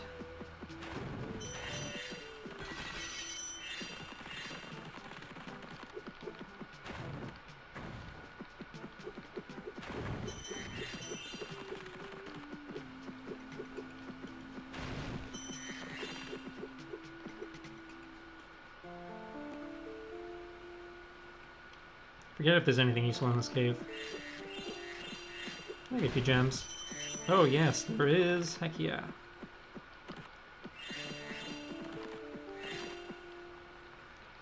Cool, just under 200 gems to go.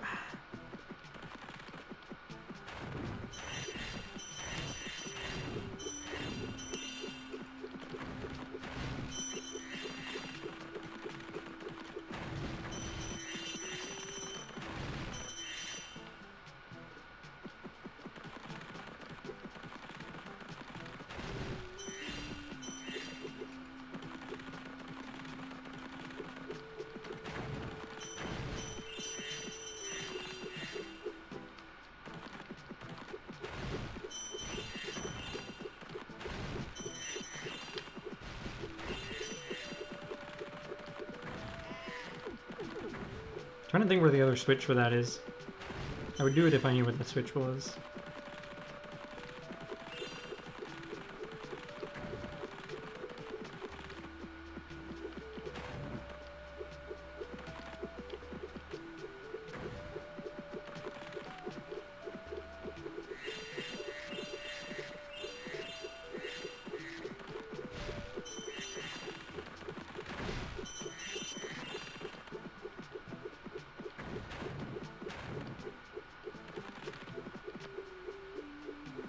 Alright, there should be all the gems I need up here now.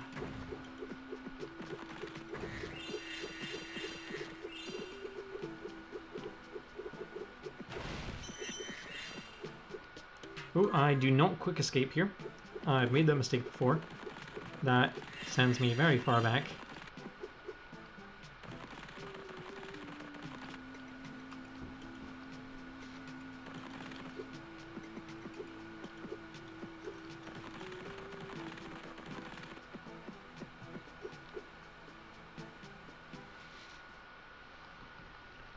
Okay. Onwards to Moneybags.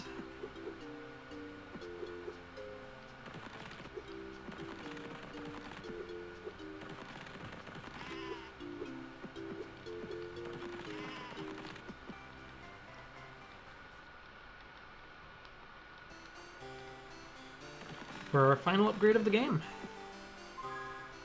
Pay him 2,000, but he doesn't take it because he gets attacked by the butler.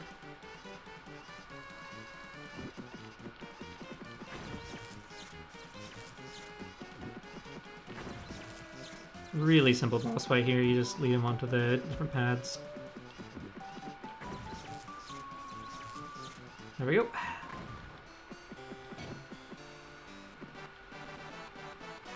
Two has given us the final power-up we need to beat the game.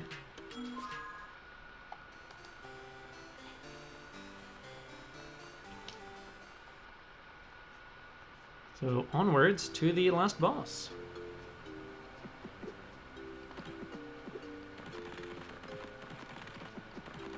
I think it's down here, isn't it? Yeah, it's down here. Let's do this, activate this, so we can enter the Professor's secret lair, which is where Ripto's hiding out.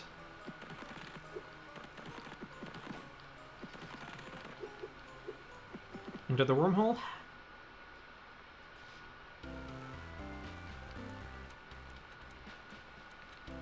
Move us back over to Fire Breath. Unfortunately, we're not going to be saving the kid that's stranded up there. He's just kind of there forever now. Sorry, chat.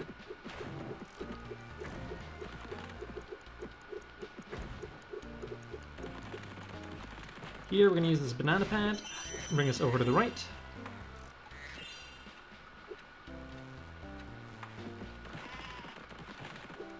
I'm just going to come in this doorway here. The whole reason we went to the kangaroo place was very literally so we can solve this puzzle. You cannot solve this without the head bash, and you cannot get the head bash without the kangaroo place.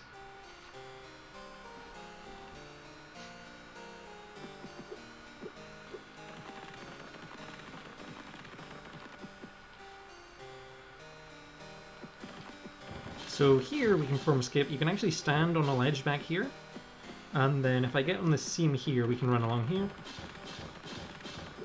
fly over here,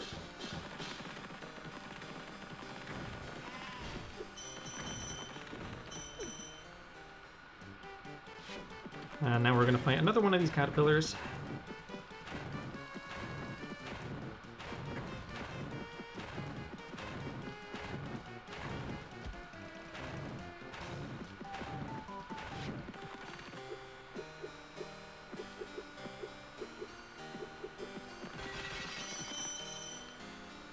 Get myself over to this elemental breath.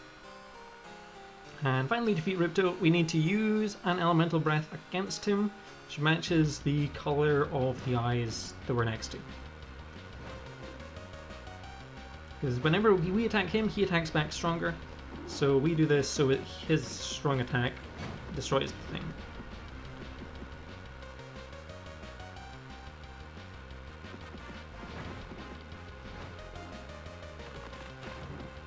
Charge it up on the way, because it's kind of hard to do during. Go over to Ice Breath, final phase.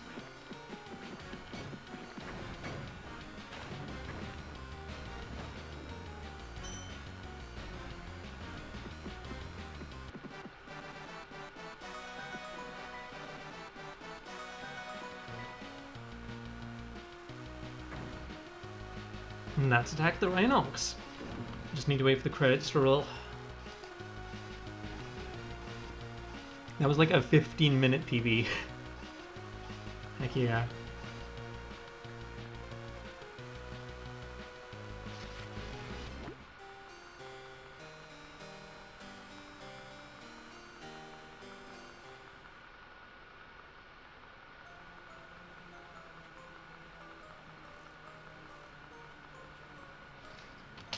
Cool. Let's attack the Rhinox. 3 games down, 3 to go. Time for the one that most of you will have heard of at some point. Probably because it's often seen as not very good. I'm going to tell you that... Yeah, it's not that great a game. But as a speedrun, it's fantastic. Welcome to Spyro Fusion, also known as Spyro Orange to all you Americans out there.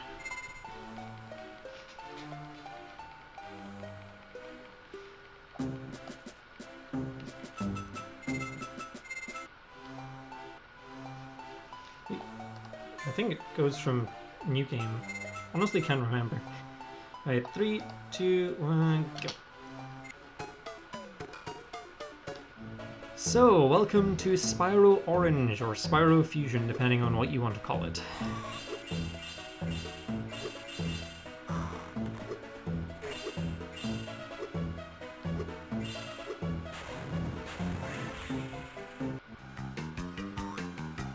This game seems kind of loud. Let me know if the game's loud, because I feel like this is loud compared to the last game.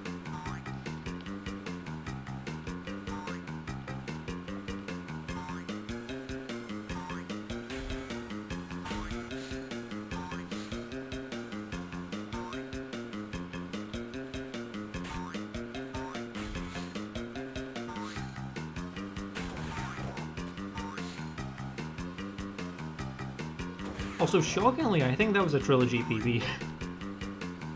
I don't know how. I will need to double check that.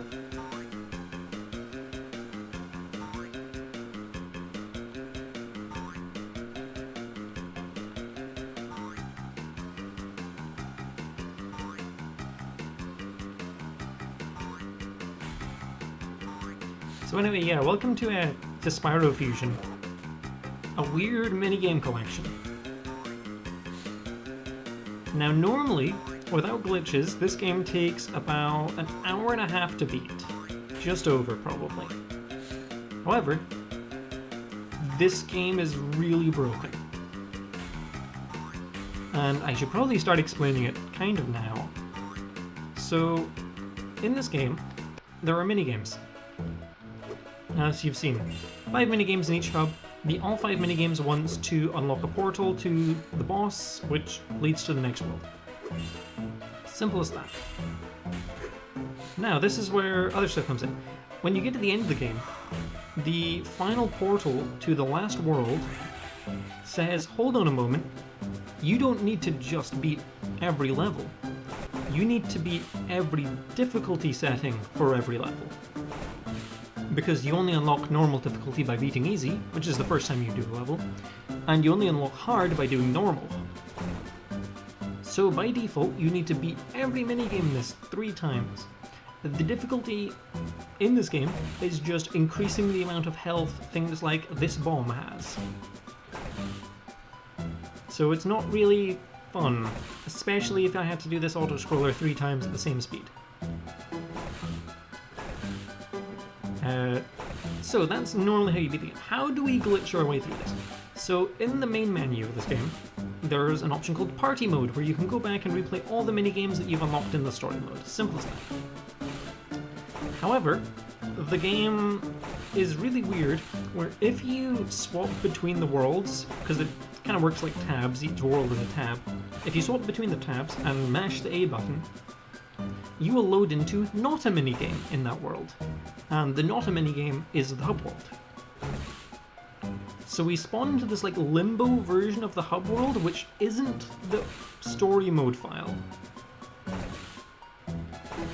Depending on what difficulty we select in it as well, will depend on whether minigames are unlocked. Furthermore, by interacting with a portal during the limbo mode, it will set the spawn point of Spyro in the main story file relative to what world he was in. For example, say I am in World 3 on my save file, and in Limbo I use the World 2 entrance to get back to the World 1 exit, and I use that portal. When I go back into my story mode file, I will be at the World 3 exit, because the last place I touched was the World 1 exit. That probably didn't make much sense, and I appreciate that. That's one of those things where you really need to kind of like sit down and learn about this game. Like, there's a lot of theory that goes into Spyro Fusion, believe it or not.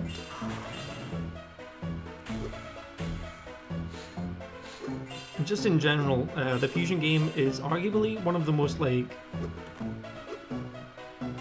mathematically, I guess, complex games I've ever played.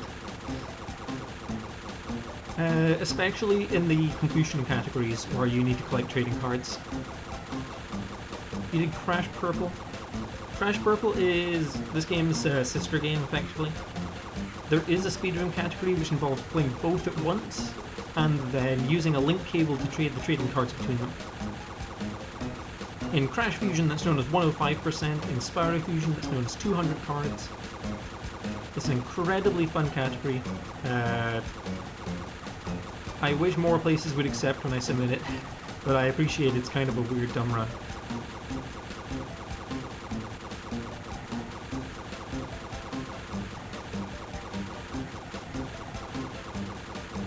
Also, there is a post-game minigame in Spyro Fusion, which is absolutely the worst thing ever. And is part of the reason I don't enjoy doing the game marathons. But hey, we are just doing 80%. We don't need to do post-game here. So everything is pretty peachy.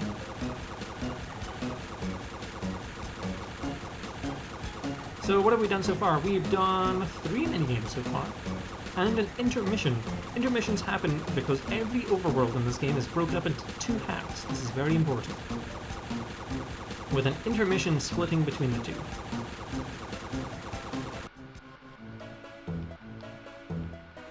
I will get into why that's important soon. This is very much one of those things where I explain this all now, and I appreciate it doesn't make sense now. But by the time it makes sense, you're not going to know what's going on. Right, there's a trick here called a frame perfect hyper boost, which I guess I'll try and go for, but I'm not very good at it. Where basically you can just kind of like boost the ball at a incredibly high speed.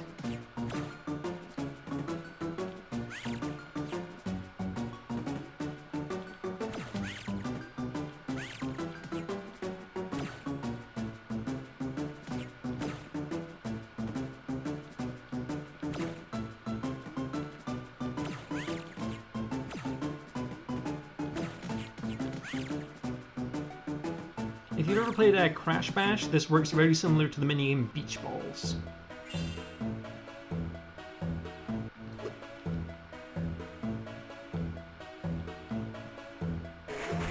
So now we return to the portal.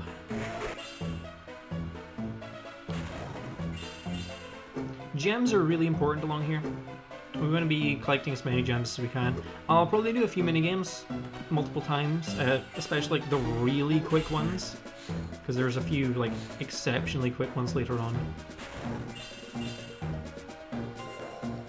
And we're coming after our first boss here, Crash Bandicoot. What do you mean I thought we were playing Spyro? I'm gonna get him trapped between 2 there. Very nice. Anyway, welcome to the second world. Things are only gonna get more complicated. We've unlocked a double jump, which is super useful when it works.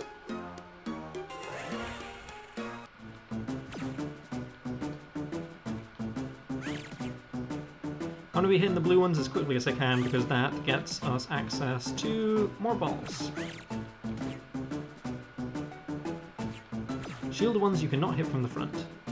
Can hit from the back, or the sides. Whichever is more convenient.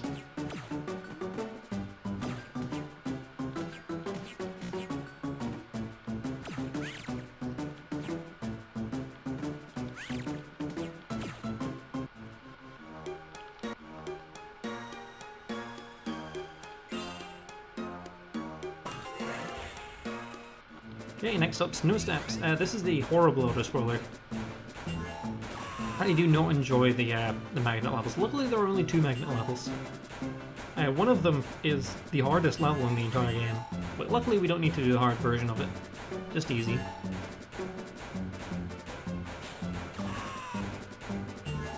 The only controls here are invert gravity, shoot, rock back, and forwards.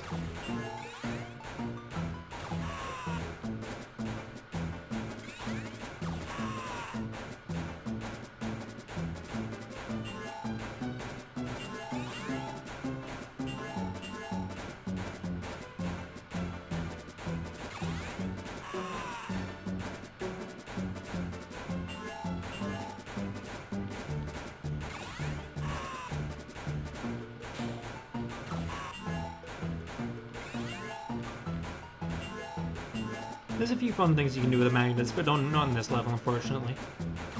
A little too stuck on this one. But that's pretty cool. That guy's hitbox doesn't touch you for some reason. Here we want to get on a low platform so we can shoot this guy.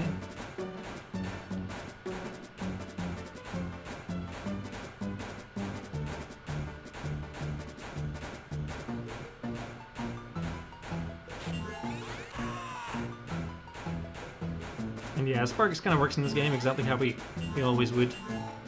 It's pretty chill. I love the gold Sparks. I have it as an emo on my channel. It's pretty nice. I also have all of the Sparks faces in this game as emotes, if anyone likes them. You can find them as Feels Good, Feels Gold Man, Feels Blue Man, and Feels Green Man.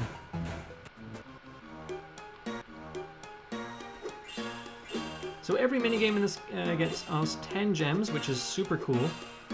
Dying will cost us 10 gems, so I don't want to die in the overworld, no matter what. Like that. I don't want to do that.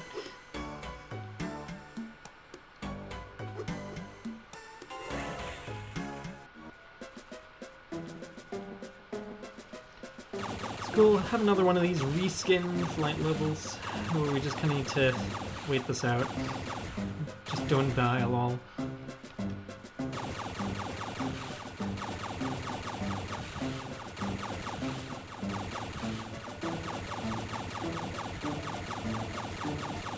There's really not much I can say about this level, it's just literally don't die.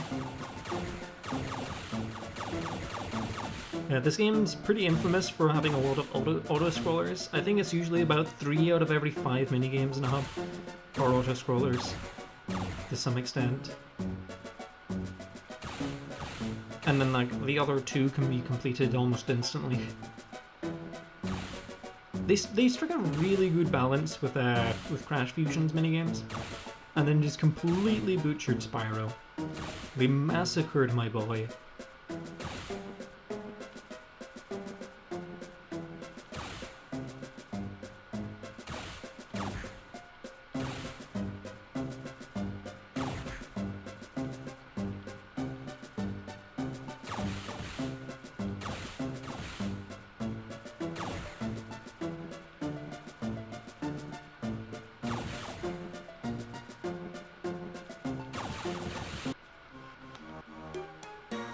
Cool, coming over here to collect things, and you guys are gonna see your first Limbo Warp.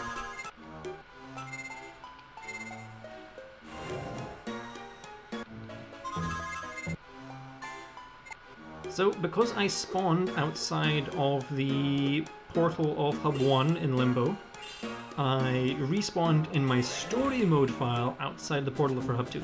Unfortunately, there is no known way to enter another world via the Limbo.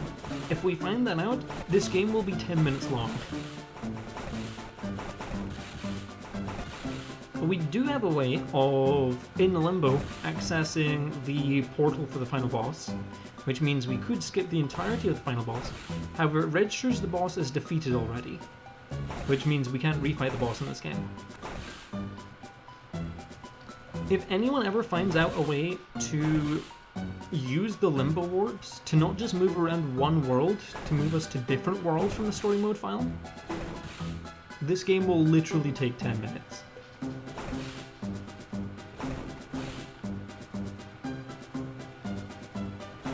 Also, this level fun trivia, there's not collision on one of these walls for some reason. Well, there is actually. It just doesn't work properly.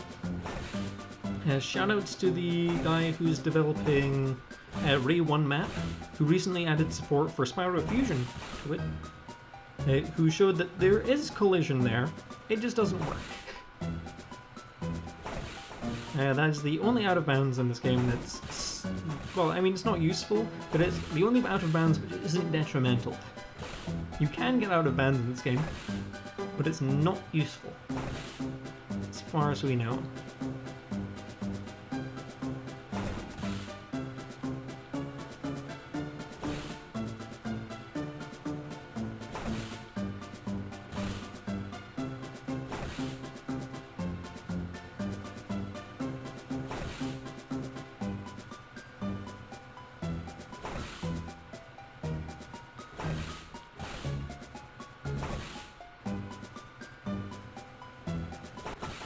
Well, this is just the end of the level here. There we go.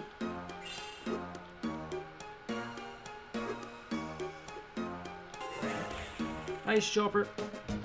This is a hard minigame on a DS. I used to love this when I played on Game Boy Player. But mashing is hard like this. Especially when I can't set the DS down.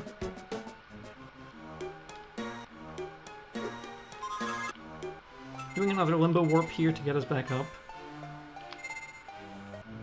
Nope, that's not where I want to be.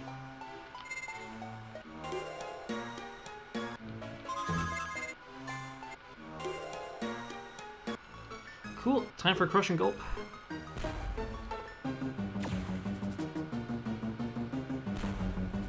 Hopefully I remember the cycles for this. If not, it's not the end of the world. It's pretty predictable. We used to think this fight was random until we actually looked at it and realized it was always the same. Who'd have thunk it? Oh, I did not use a head bash. Weird. Okay, never mind. Local man is just not pressing the right buttons. What? Oh, on.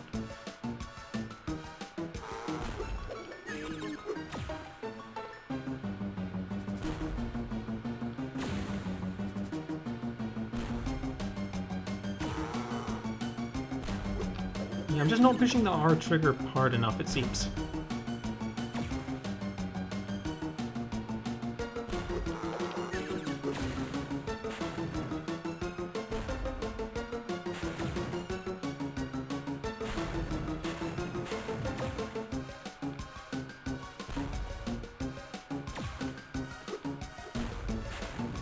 Darn it, I didn't want him to move.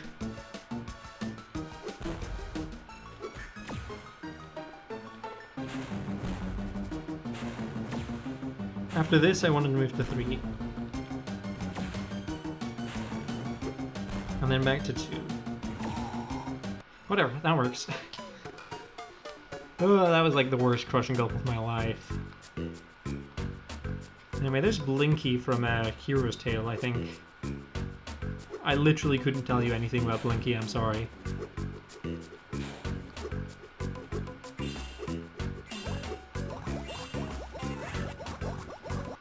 Anyway, another auto-scroller. Hope you guys are having fun. Hope you guys are having a good time.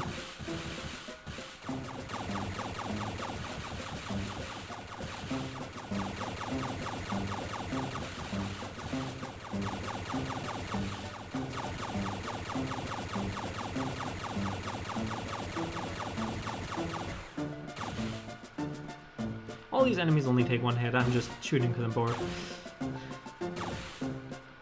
There's no, like, like manipulation or RNG manip or anything. I'm just bored of this game.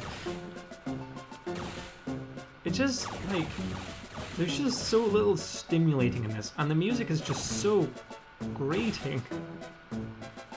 Like, it's not bad, it's just like, it's a 3-second loop, basically.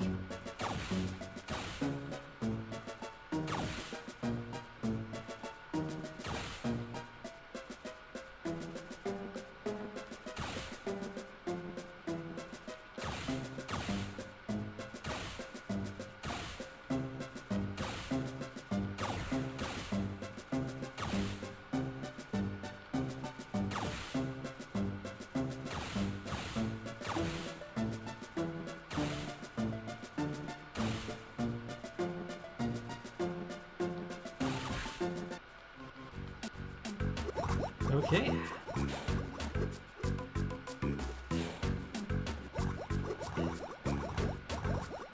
Fast descent, you get that by flaming off of a ledge, and then you fall quickly. I like to think the name is somewhat self-explanatory.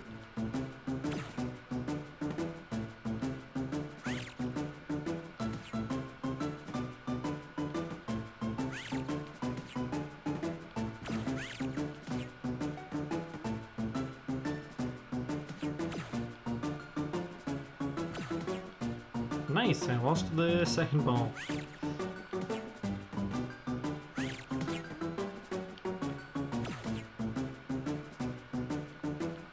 Whatever.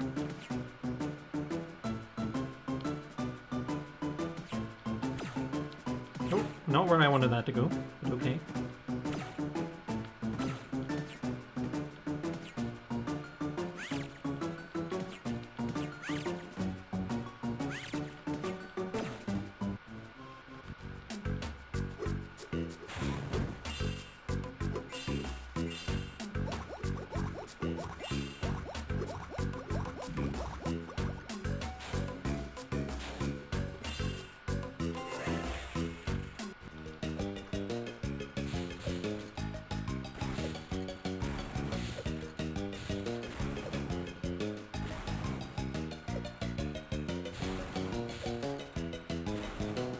Nice.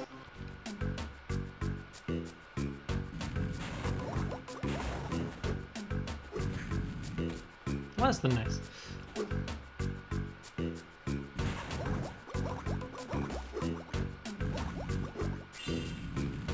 Oh wait, I don't need to do this. I'm dumb and I'm forgetting things. There we go.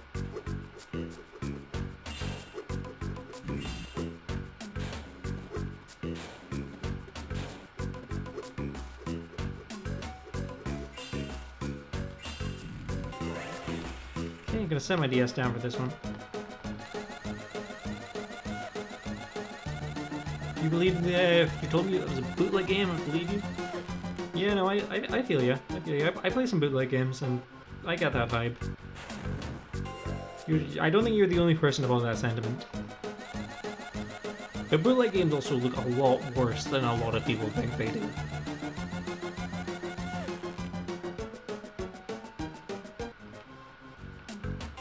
I'm doing this a few times just to get some extra gems.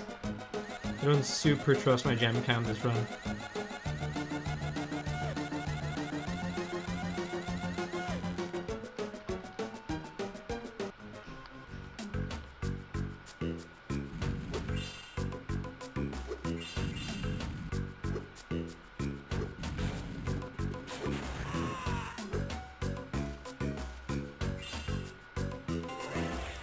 Anyway, Hot Wings.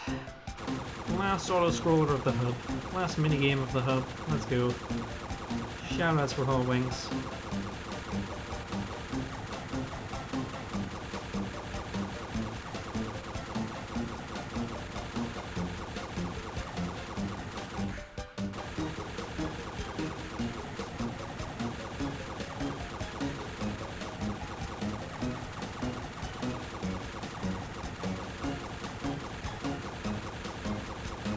Hot Wings is luckily like a relatively shorter level than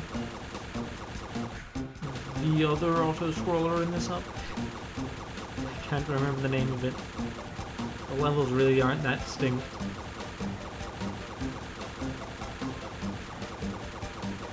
As much time as I've spent with this game. This is probably the game in this entire 16 thing I've spent the most time with. Like, unobjectively. I mean, objectively. Unquestionably is what I was aiming for.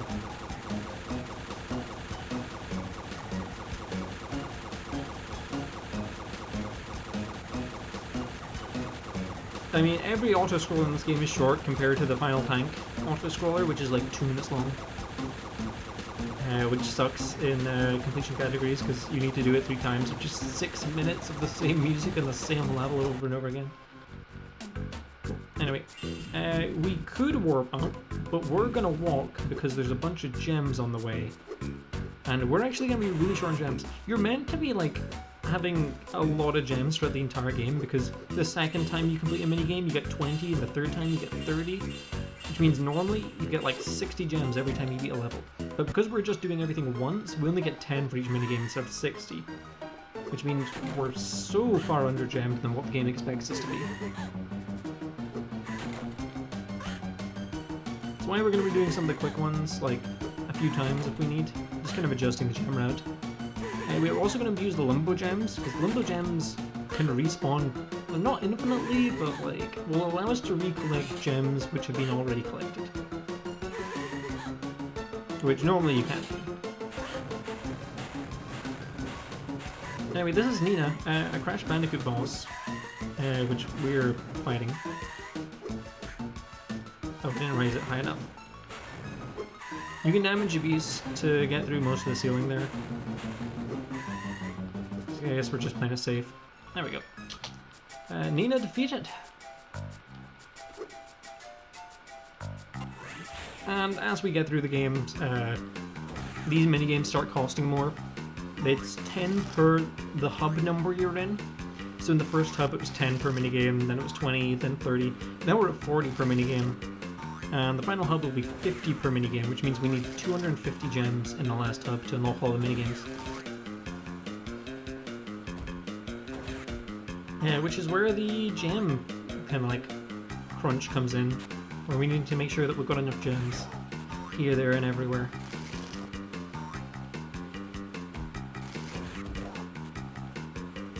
We're gonna get at least 100 from the last 10 minigames.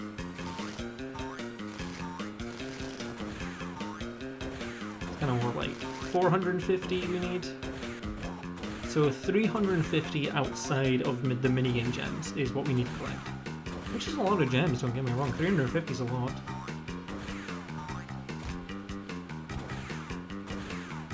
And we'll find a way to afford them. We always do.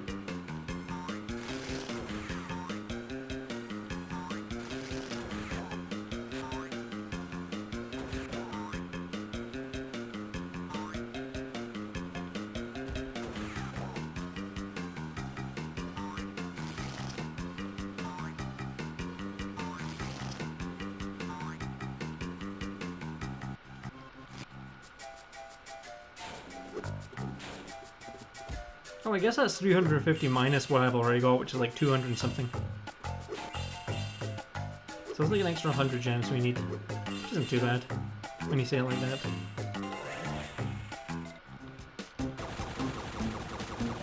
Ah, Tree Chop Flight, the level which you will die on if you've not played it before. Because of this. If you don't know that these corners are coming, well, you're dead. Super dead.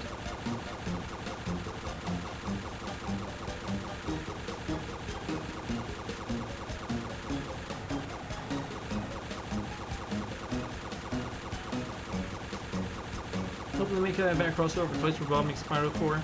That would be cool to see, but I honestly don't think a Spyro and Crash crossover could really work as well as everyone would want it to. Like, maybe a Spyro cameo in a Crash game, or a Crash cameo in a Spyro game, but like, I don't know, aside from the games being like platformers, like where you run in a 3D environment, they're so different.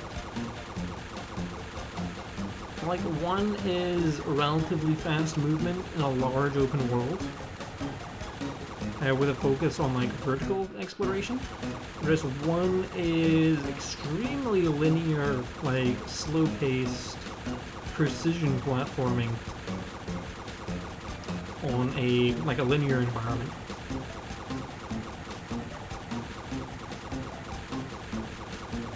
I just don't don't get me wrong, I would love to see a crossover. No idea how they would do it though.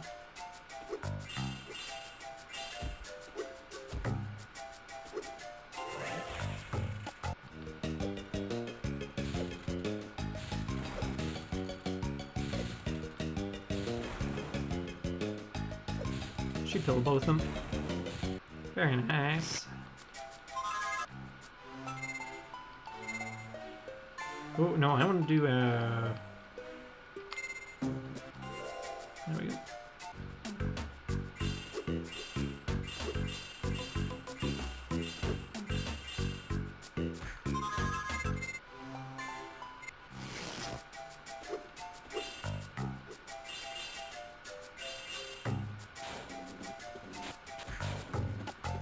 Nice, that wasn't what I meant to do.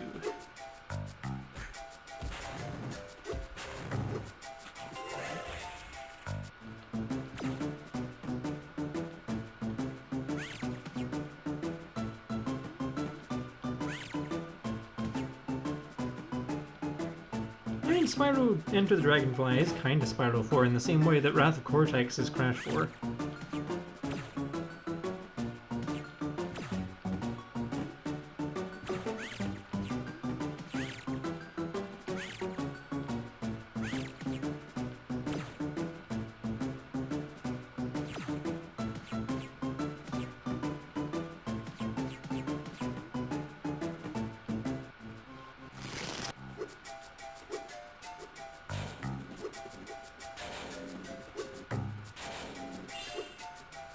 Oh my gosh, that's a pit.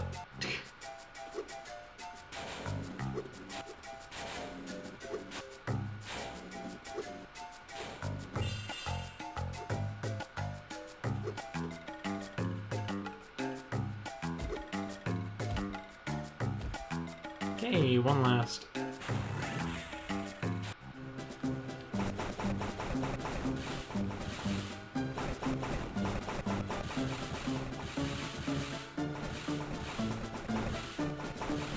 Honestly, like, as much as Skylanders isn't what really anyone wanted, except it sold a lot, so it was apparently what a lot of people wanted, like, honestly, I think Skylanders handled the Crash crossover better than I think anything else could. Having Thump and Wombat Islands was pretty darn cool. And he just felt like part of the world, and he just kind of played like everyone else did in a good way.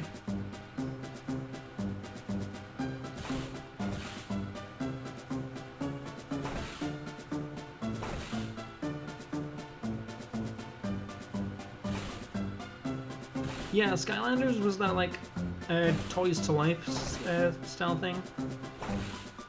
Where like you got the figurines and you got the portal and you put it on and do a thing. I'll be honest, I never owned Skylanders. That was a little after my time, but... this is the super long auto-scroller, by the way. This is going to be like, I think it's 2 minutes 10 seconds. From start to finish. Yeah, I mean, yeah, I guess anything beats too many cards. I would recommend checking this game out as a speedrun. It's actually pretty fun, it's pretty chill, it's really not hard, and the tricks are easy to learn. It's got a pretty high skill ceiling as well.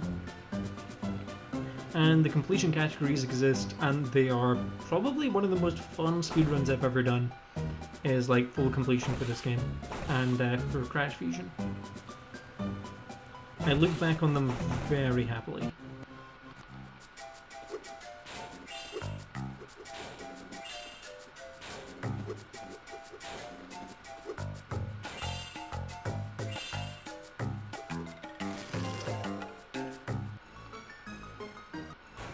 Okay, versus Cortex. Our second exclusive Crash Bandicoot box.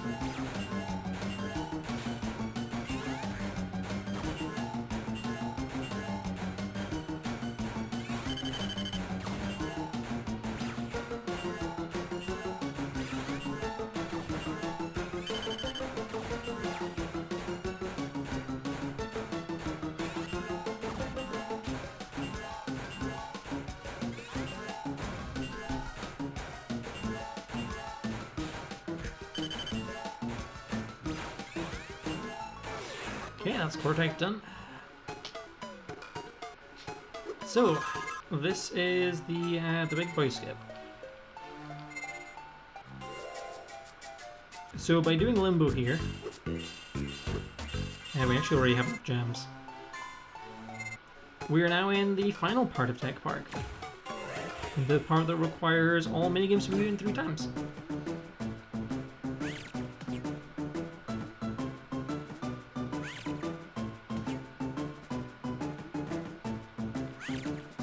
So now we just need to clear all of the final hubs minigames, and then we can move over to the Legend of Spyro. Hope you guys are excited for. I've been grinding out a new beginning recently. I got world record on it earlier this week, which was pretty exciting. And then there's the Eternal Night, which is one, like, it's not a game I play anymore, but it was one of my favorite speedruns. It's just an amazing, like, 2D platform beat-em-up style game.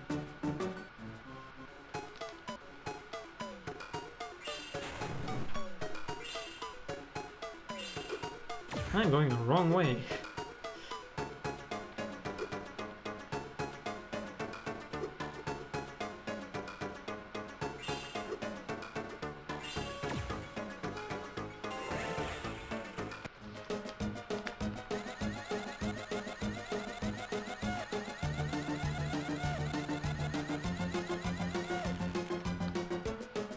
There we go.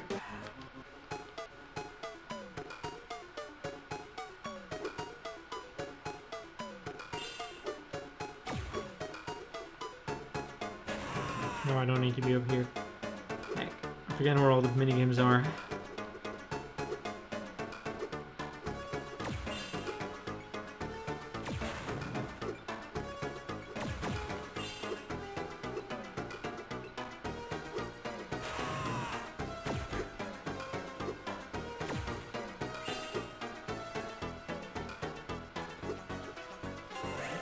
There's Skywalker, okay.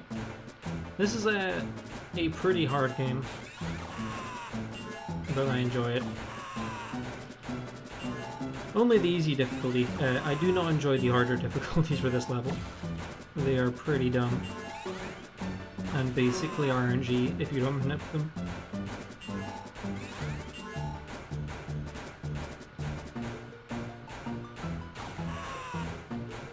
The Games with Cinder? Yeah, it's the... We're going to be playing a new beginning on the Game Boy Advance, and we're going to be playing the Eternal Night on the Game Boy Advance. Played 10DS, terrible experience. I've never played the DS ports, so I cannot comment. I do hope to one day play the DS games, but I haven't quite gone around to it yet.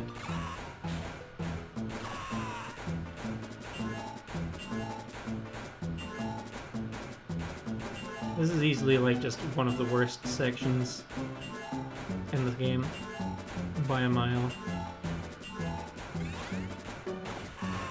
It relies on so much like prior knowledge of the level and its layout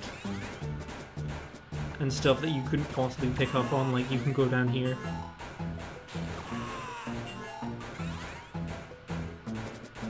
Like so many people don't realize that platform's there. Even though, like, technically, yes, you can see it, but who's looking for it? This is a game for children. It should not be this difficult. Like I said. The other two difficulties are a bit of a pain, but this one, it's not too bad. Clearing the level, first try, let's go. Oh, just need to find the rest of the levels. There's one. Space shoot. How many minigames have we done? We've done Tech Tug, we've done Skywalker, we've done Space Shoot, we've done the Breakout. That's 4, so we just got Tech Tug after this. This is a... No, did we do Tech Tug? We might have done every minigame. I will check after this. I don't want to go hunting for a minigame and There not be one.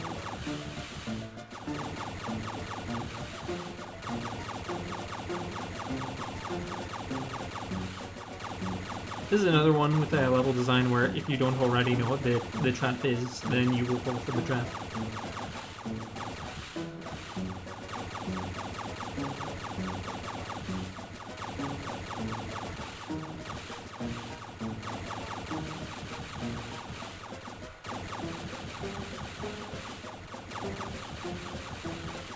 That there.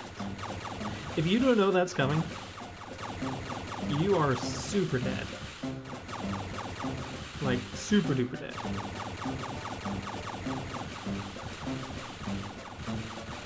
Also going to make sure I don't get caught in the collision of any of these walls, because some of them can kind of like embed you slightly, and then you need to wiggle free, and that's the whole thing. No, okay, I've got one more minigame to go. I'm pretty sure it's vaguely along this way. There we go. There it is. Gravity well.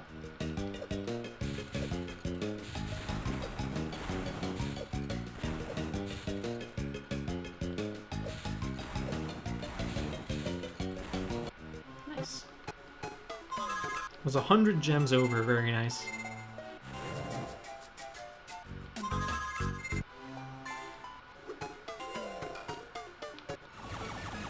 Hey, Space Chase.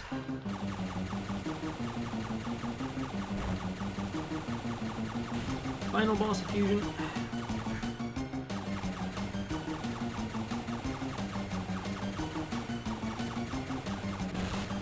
Pretty bad there. Whatever. Alright, that's Spyro Fusion done. Time for the Legend of Spyro, A New Beginning.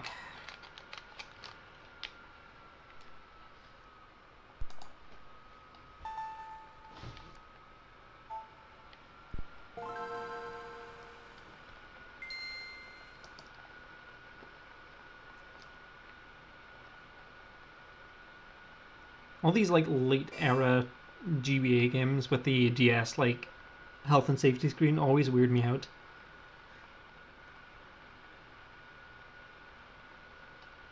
Okay, 2 more games to go.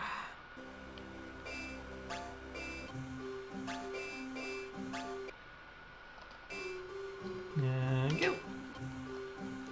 This is game number 5, The Legend of Spyro, A New Beginning. Unfortunately, the trilogy was not complete on the Game Boy Advance, nor was it complete on the DS. Only the home console's releases were a complete trilogy.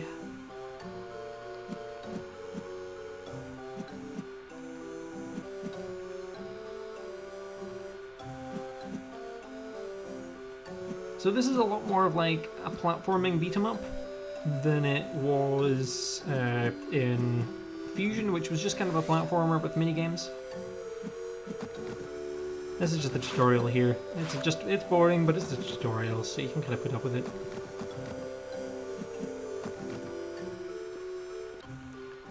It's a reasonably short game as well. It's just got some maze-like level design, which isn't too bad. It's supposed to be a maze, so can't fault it too hard for being what it was trying to be.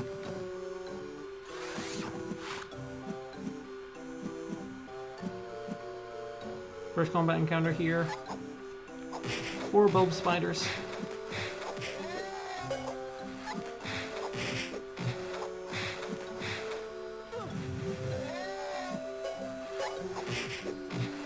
In this game I've got a health bar, I'll have an energy bar for my breath attacks, and I'll have a beauty bar as well. Beauty bars are going to be basically irrelevant. Take damage here on purpose, so I can jump past him.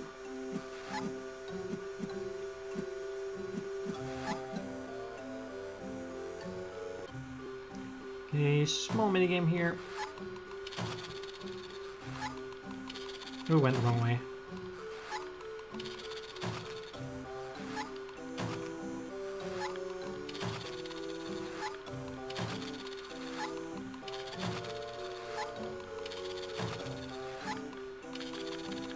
Hey, all the way down there.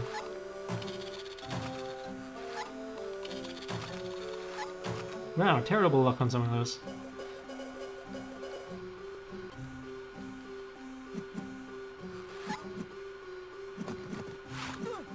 here we go up this way.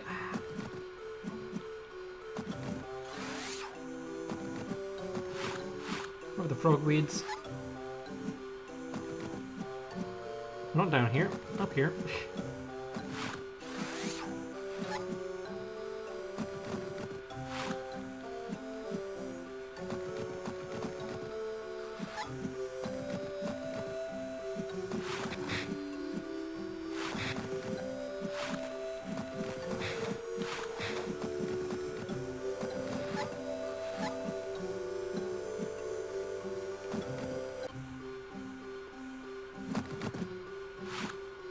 You remember this game? You thought it was 2.5? I think the bosses are 2.5, if that's what you're thinking of.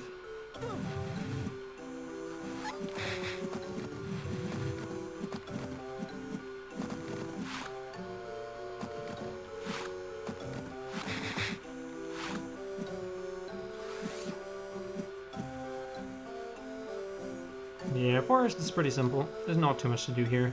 First combat encounter, we get our breath attack. I want to kind of stack these enemies amongst each other so I can like hit as many of them as I can all at once.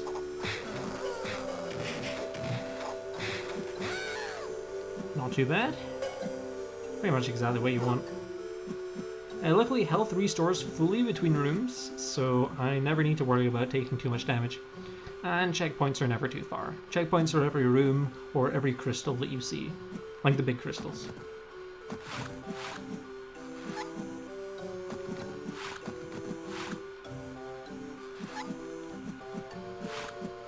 Like this one.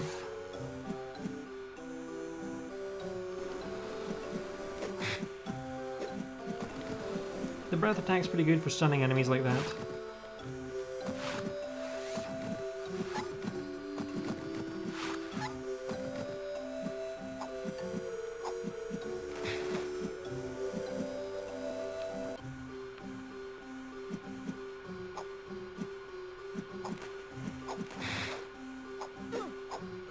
Ooh, darn it, this guy's been a problem. There we go.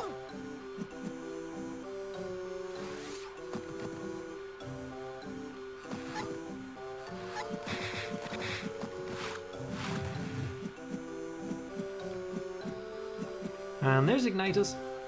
Big, scary red dragon. He's the Dragon Fire, or something like that. I'll be honest, I've never really read this game.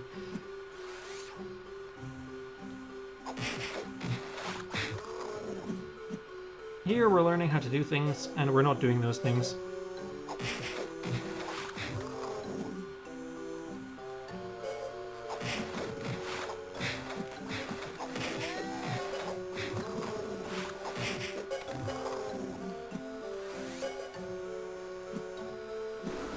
Is that the Fireball? Fireball is super useful. We're going to be using the Fireball to kill some high health enemies. And the Fury attack. Screen clear, super useful.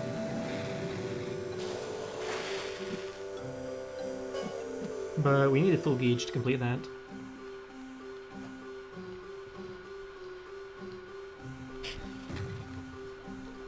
Doesn't this look familiar?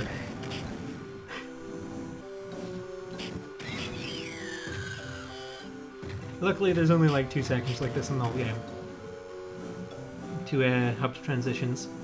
Which aren't too bad, but hey-ho. We'll beat up with them. They're short. This one's like 2 minutes long and the other one's like a minute long.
Okay, we should be getting to the end of this here.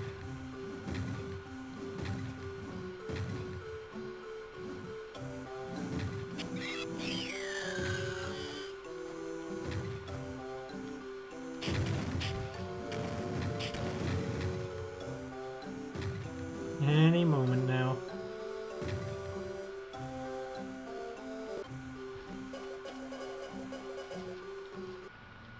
Not great, but that was an okay world one.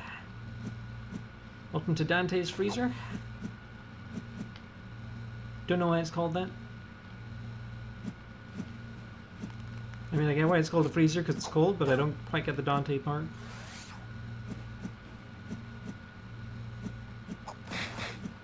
Ooh, that was a good climb up there. That enemy normally gets in the way, and he's usually a huge pain. And I am downright shocked that he was okay today. Trolls here, very susceptible to fire bursts. Does about half their health.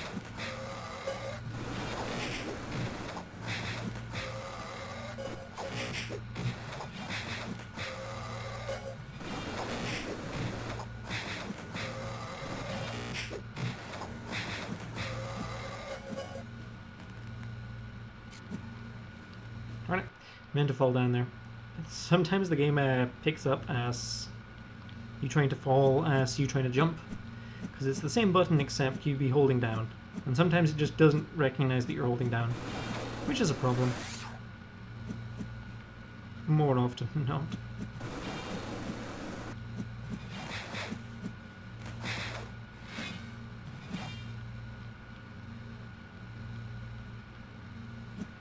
That was a pretty good fall there.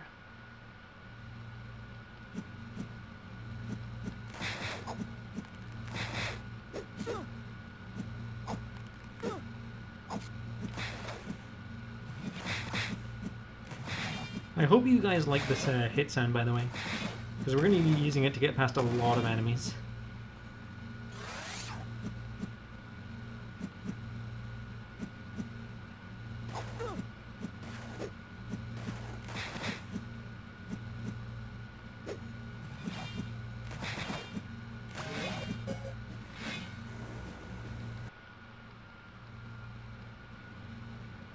So here is the snowballs. Wait for the bouncy ones, flame the rolling ones.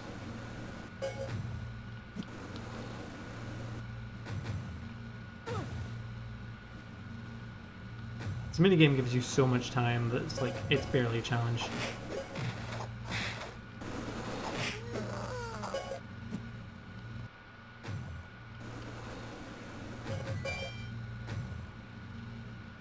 That sound is that we leveled up. We're going to do nothing with that information, because I'm pretty sure leveling up doesn't really affect anything. At least substantially enough to like spend the time in the pause screen actually doing something.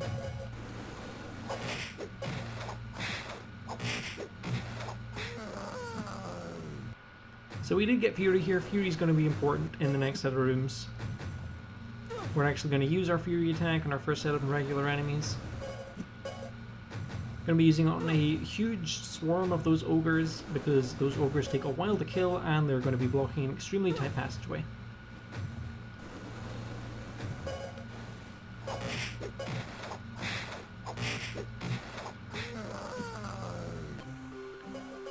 Hey, good minigame there.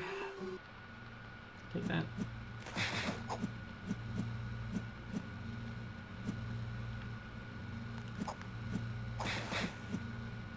I always forget where to go there. I always think that, oh, I want to keep along the top, but no, you want to come down here.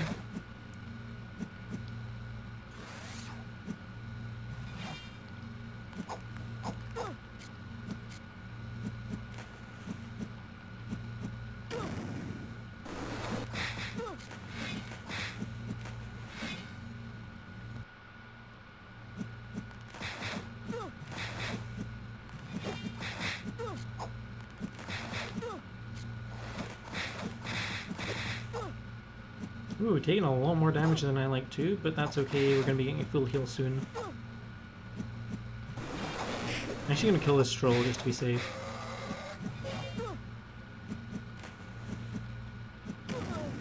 Oh, never mind. That was bad decision making there.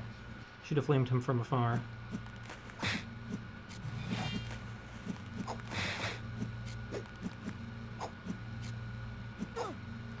Not sure what I was quite thinking, to be honest. That was a lot of bad decisions just in a row.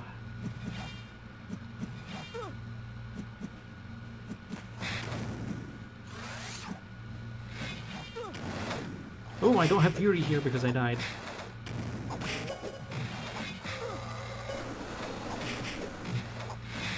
Normally that's where you use Fury, and I didn't realize I didn't have it until it was a bit too late.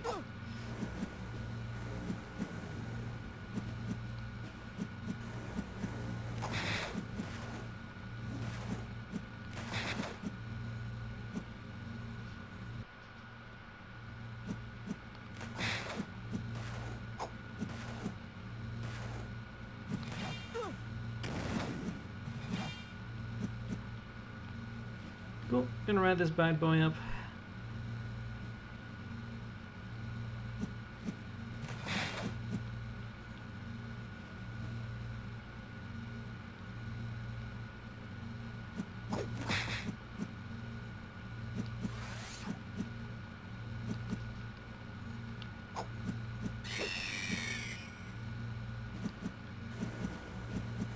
Anyway, this is the 2.5D thing I'm pretty sure you're thinking of. See if we can get an Ice King.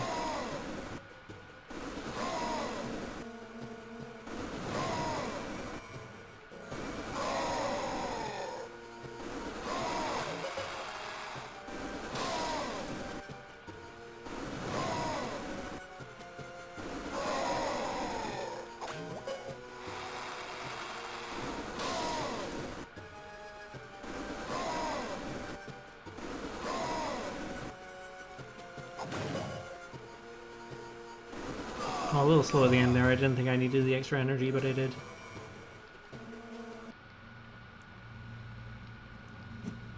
Anyway, that's Dante's Freezer done. It's a short intermission here where we get our new elemental attack.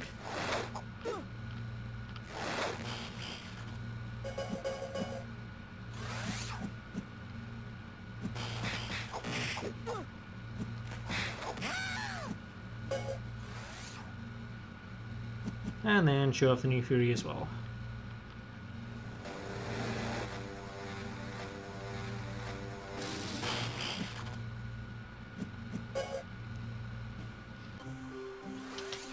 Okay, into the tall plains.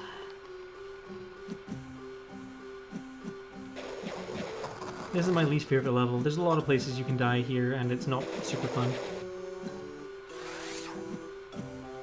And a lot of the places you can die is not really your fault, ever.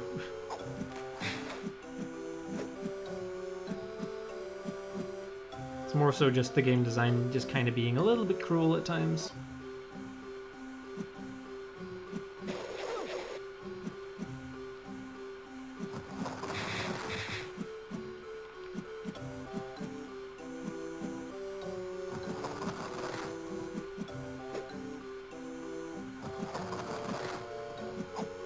Nice double jump. So we got these like griffin guys. I don't know what their deal is.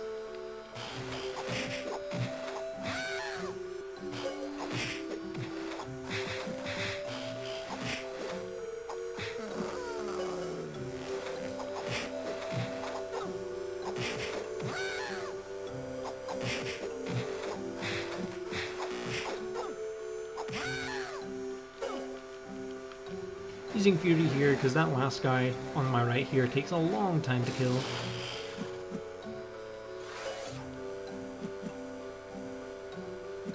Way faster just to use the Fury attack, even with the wind-up animation.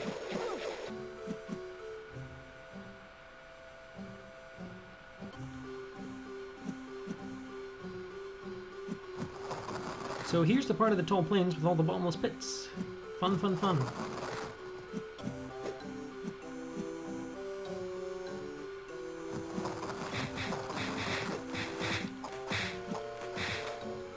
So here, you need to wait, because there's a platform coming.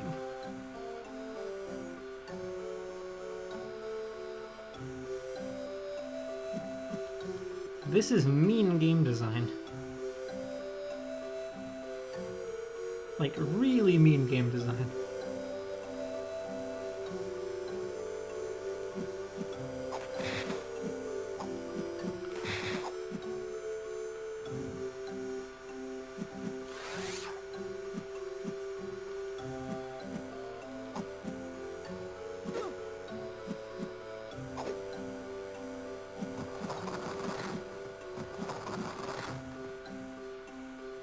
Anyway, that's us out of that room.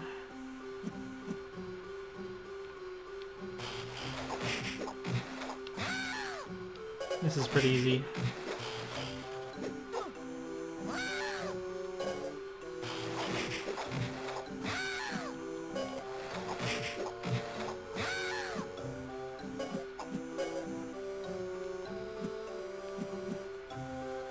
I can't tell if, like, the Griffins have some sort of, like, beef with me, because they end up challenging me to a race in a bit.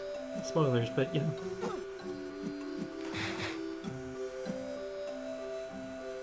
And I was like, why?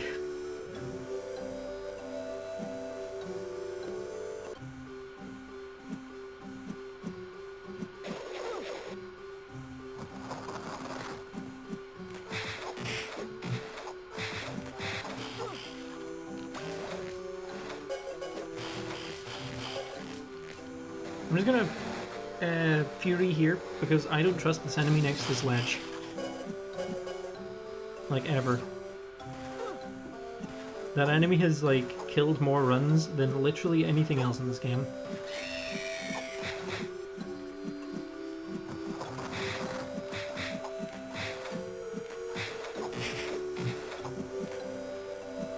Anyway, time for the race. For some reason, we are racing against him.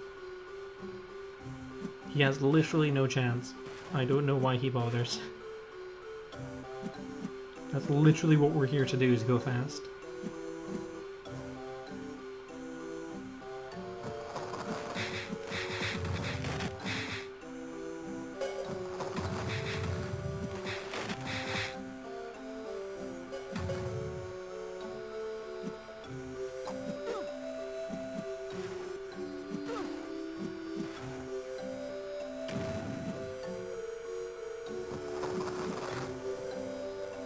Like, literally, where was he?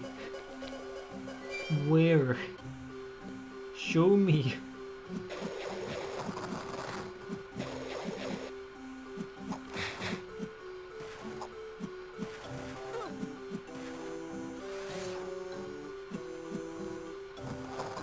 I keep forgetting that, like, down here is the right way to go.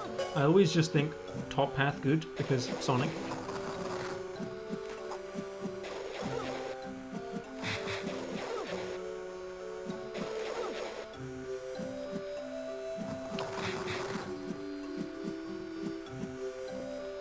Okay, Earth Elemental, Stone Elemental, whatever you want to call him. This fight sucks, and no one can tell me otherwise.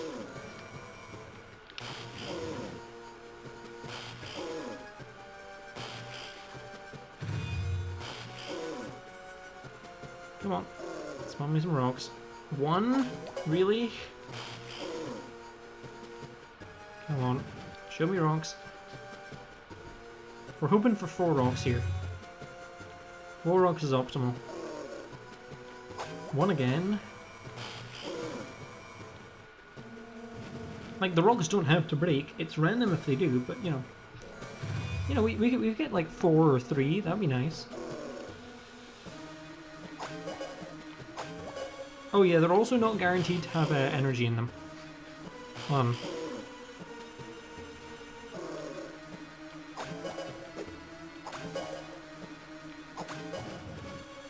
Okay, 2 has it there.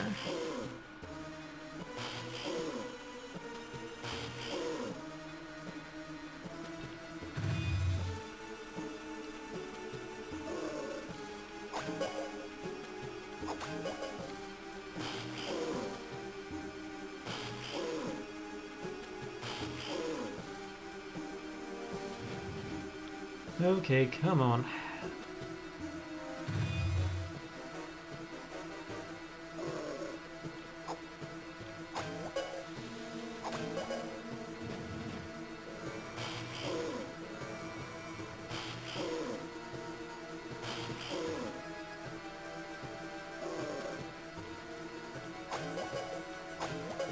Yeah, you have, like, you need to hope that he does the rock fall attack, which he does do eventually. And you need to hope that the rocks survive falling. And then you need to hope that the rocks actually contain the XP that you're looking for. Fun. Intuitive game design.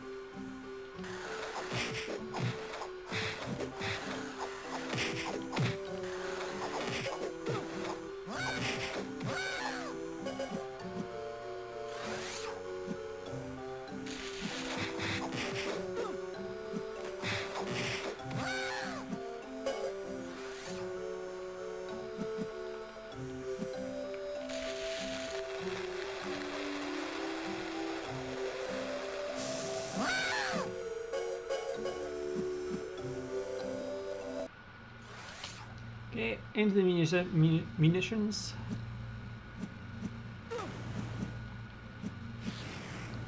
What's down this way? I'm dumb.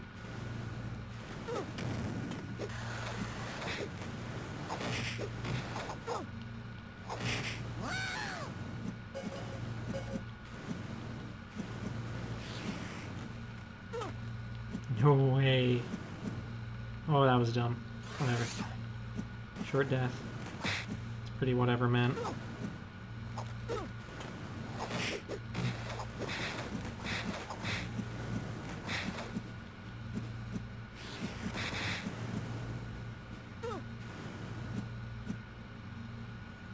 Nice. Survived the first room, big pog. This is kind of the world where runs come to die if they go past the last thing. Just because there's so much stuff that will kill you here.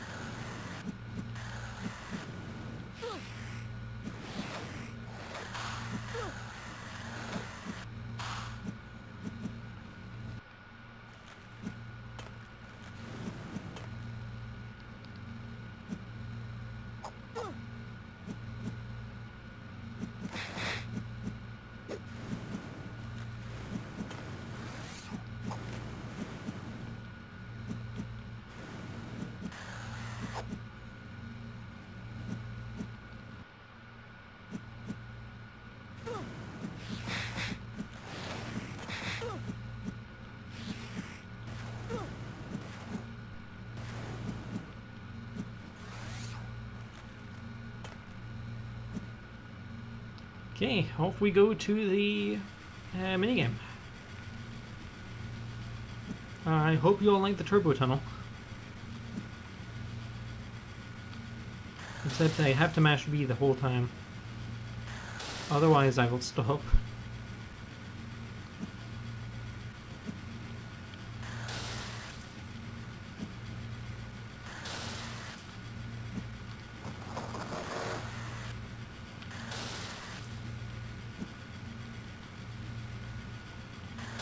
One mistake's pretty minimal.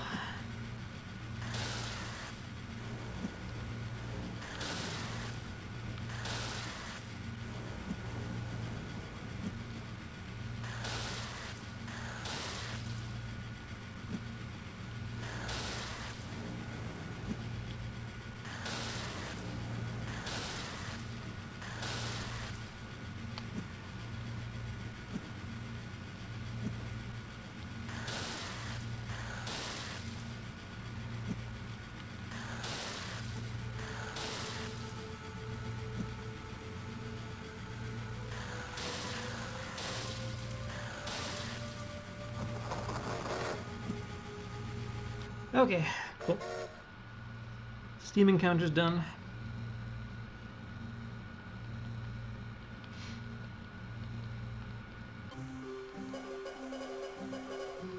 Now for the last half of munitions.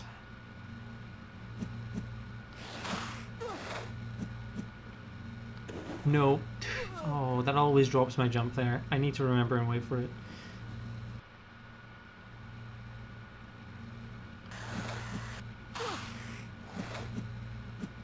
There we go.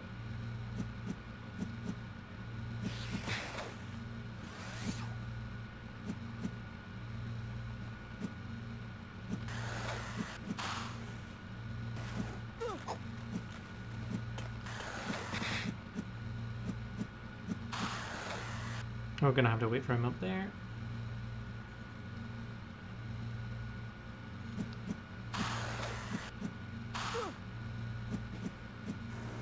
Very nice.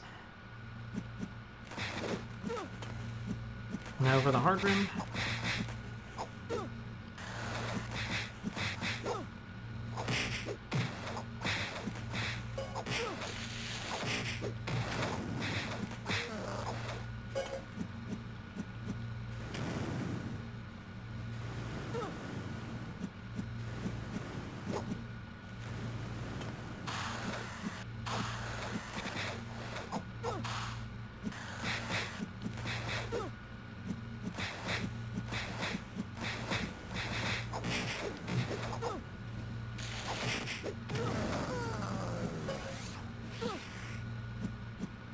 Okay, let's see if I can survive with this much health left. Nope. I always want to try carry Fury into there, but I always end up dying like somewhere beforehand.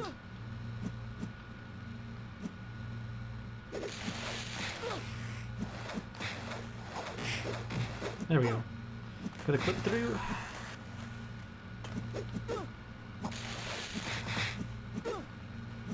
That's fine, that's fine, that's fine. Look at. Okay, Steam fight, let's go. So Steam is unique. He's the only boss which you can gain health during.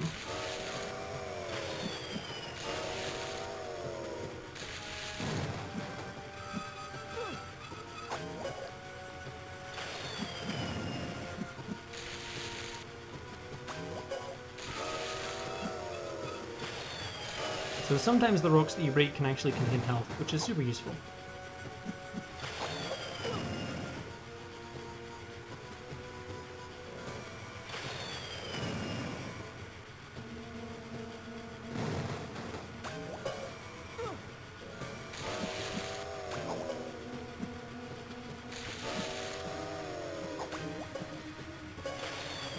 Unfortunately, the really bad drop for this game makes this fight kind of unnecessarily hard. Like, I'm trying to fall through the platform here.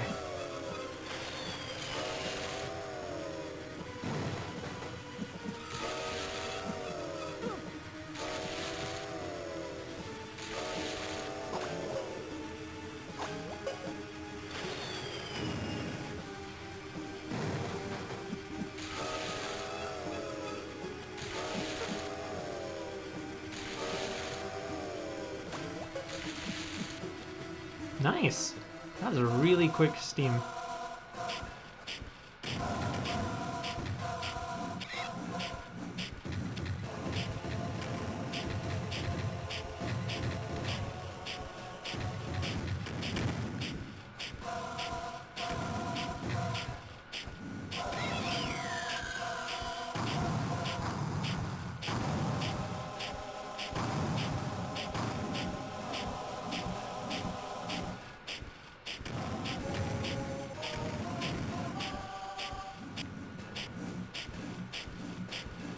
Okay.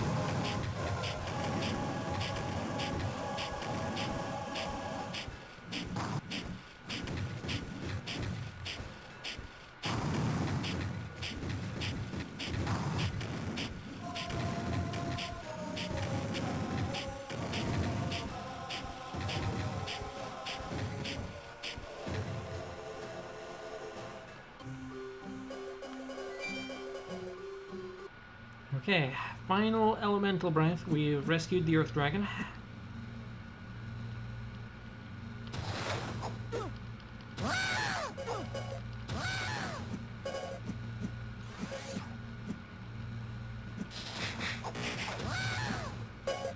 The Earth Breath is extremely powerful.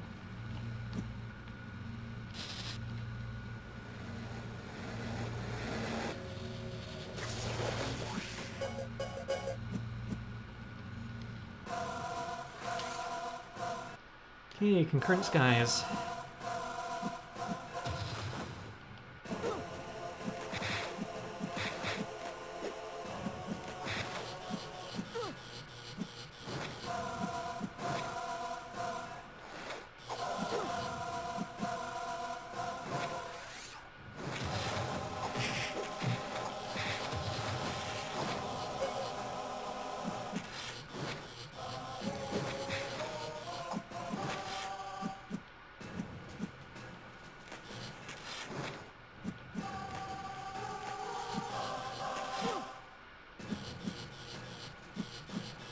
There we go.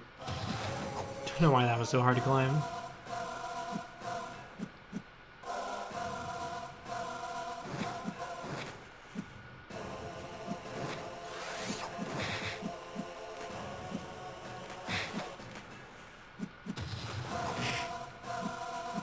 There we go. Made that escape pretty well.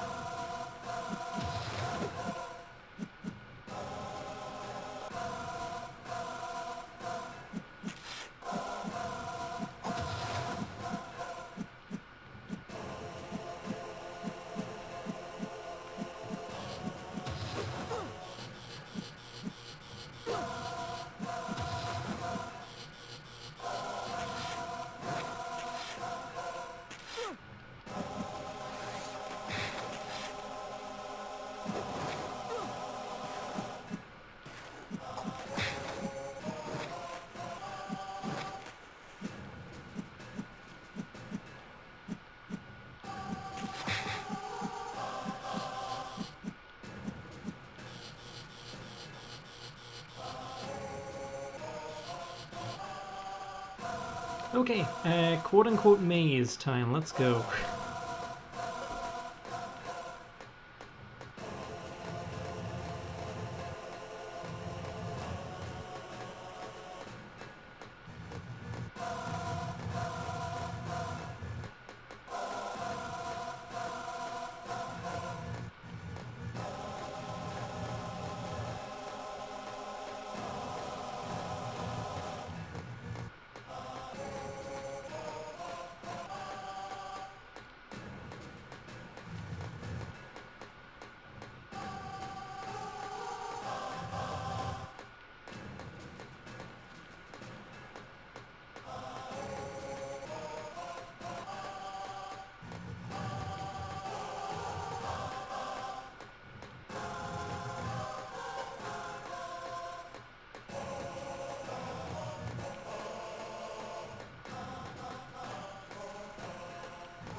And the hitbox is big enough that we don't actually need to run towards the center of that. It's pretty cool.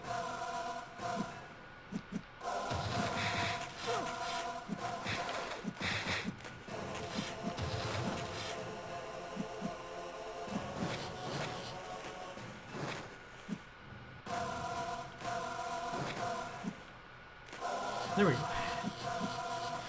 Oh no, this is the right way. I was kind of lost there, because it all looks so similar.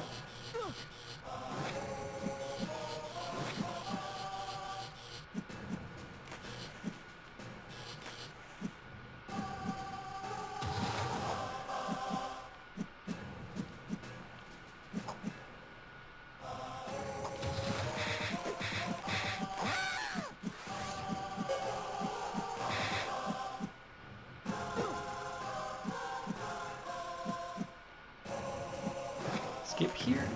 Very nice.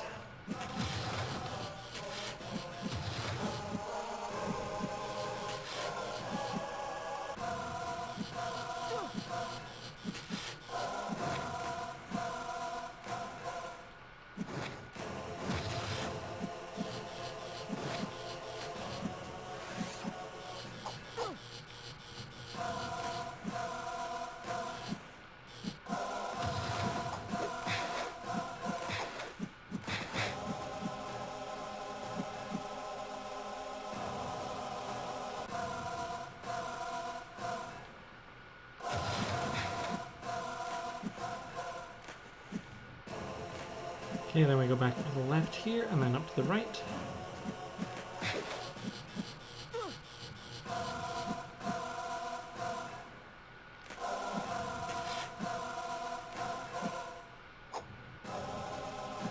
Okay, into the first cinder fight.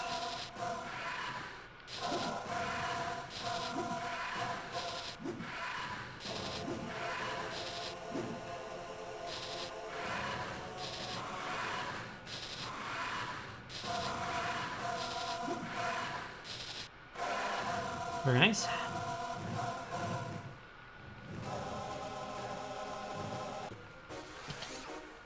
Okay, convexity.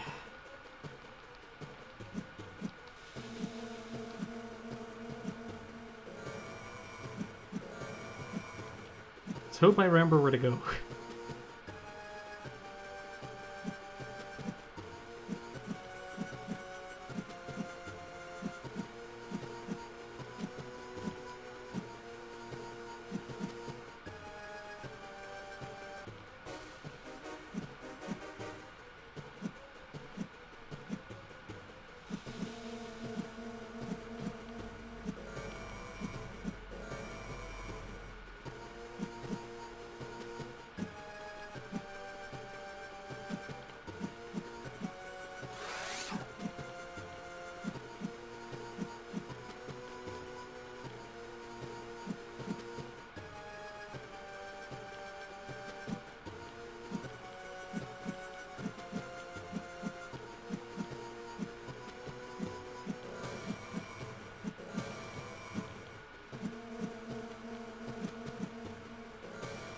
Okay.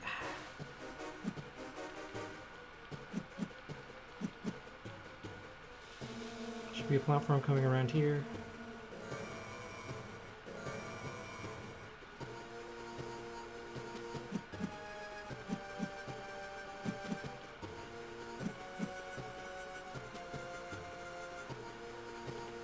Oh no, that's where you go. Okay, that's fine.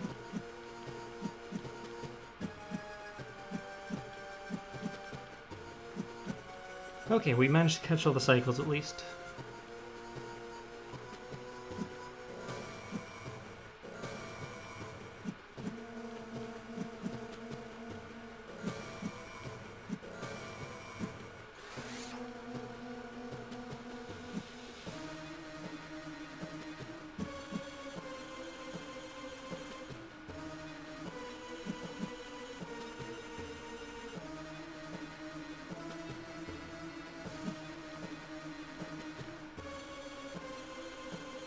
Is there a platform coming? Yes, there is.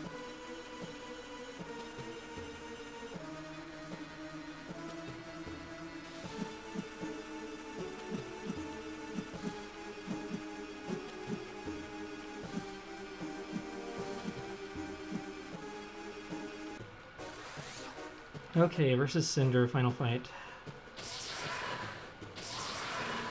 These RNG be good.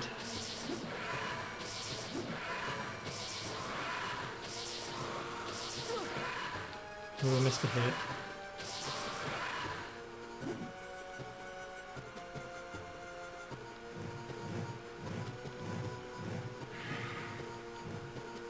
Come on, show me 3 drops.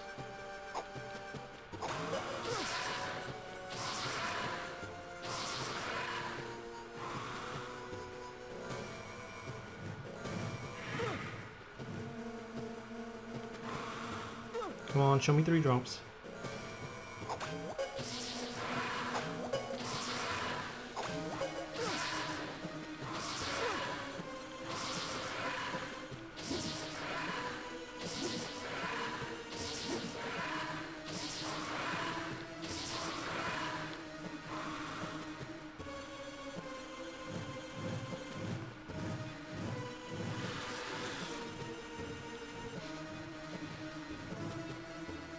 Come on, show me 3.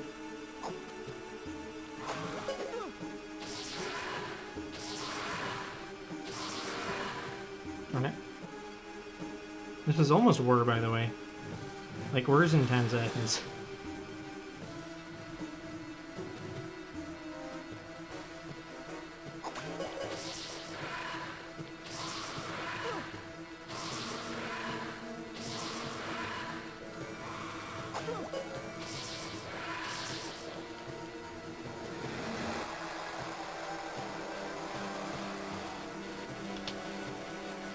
Yeah, that missed word by like 20 seconds.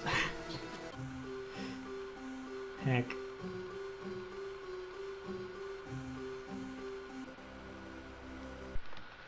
Oh well, next game.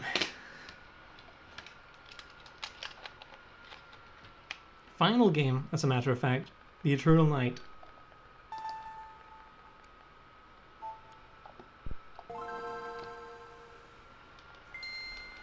It's been a while since I've run this game, but hopefully I should remember enough about it to get through. This game has a lot of dialogue as well, and I've actually, well, not me specifically, but we've looked into what the best language was, and we have found that out. I can't remember what it was, but it's whatever is selected right now. 3, 2, 1, go.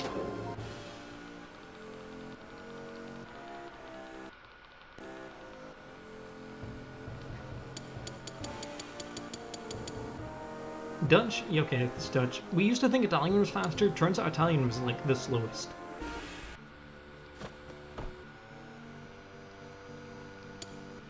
This game starts pretty slow, but it'll speed up really soon.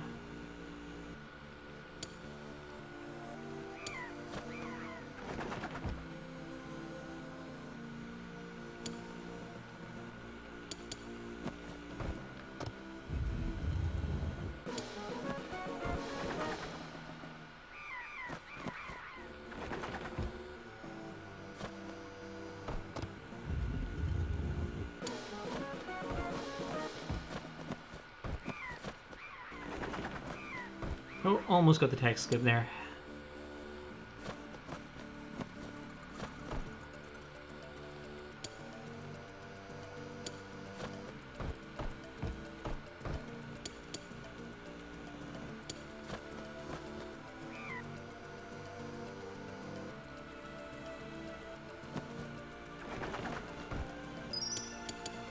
Gets us up there pretty quickly.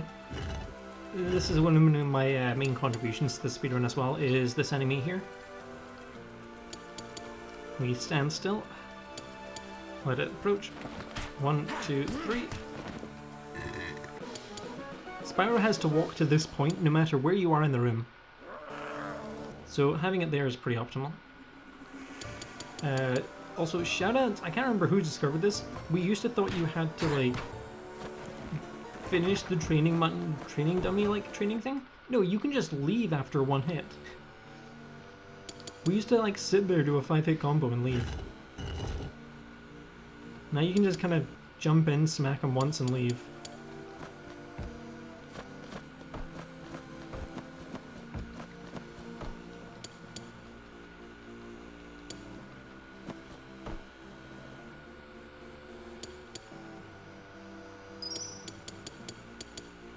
Well, that gets us the combo gauge. Combo gauge doesn't really matter outside of 100% completion.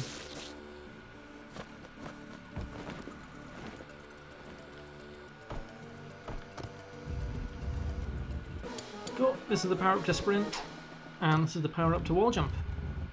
Now we can start going quickly.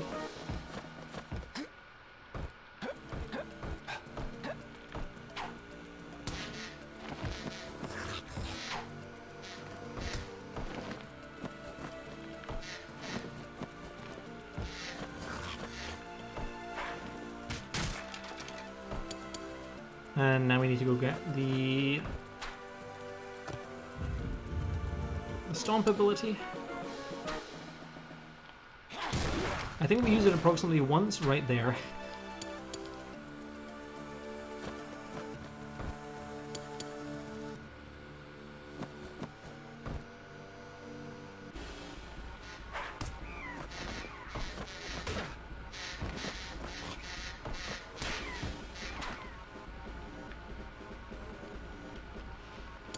Okay, there's Cinder. By the way, Cinder turned good after the last game.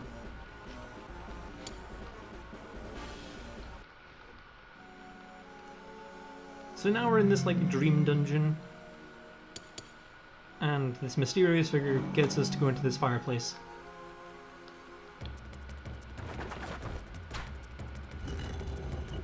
Nice, still got it.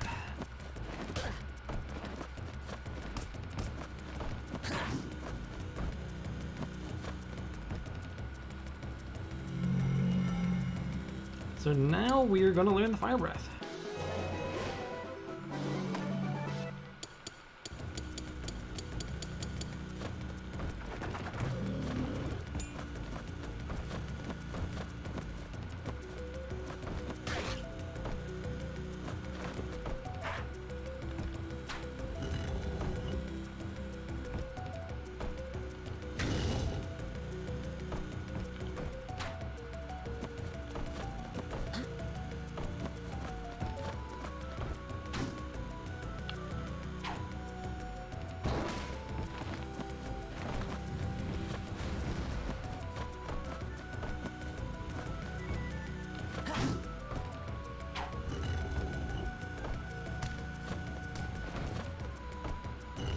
Okay, first boss, the Fire Elemental.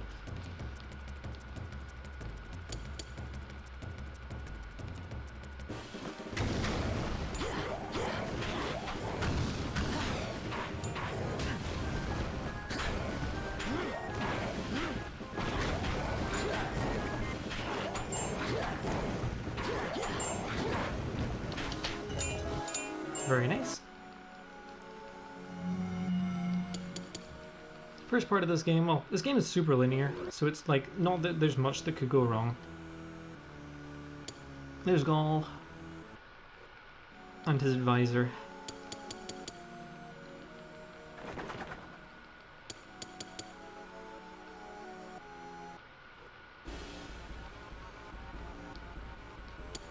Alright, we just need to continue on now until we can get to the Earth Temple and face the Earth Elemental.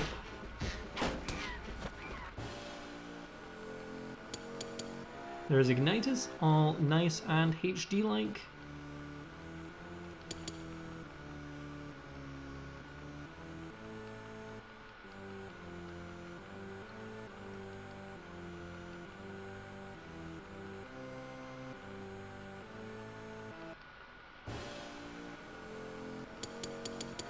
By the way, we're not quite at the end of the run, by the way, we've still got quite a bit to go. But we're going to be coming in under estimate around about a 540 something. Just a heads up to the mods.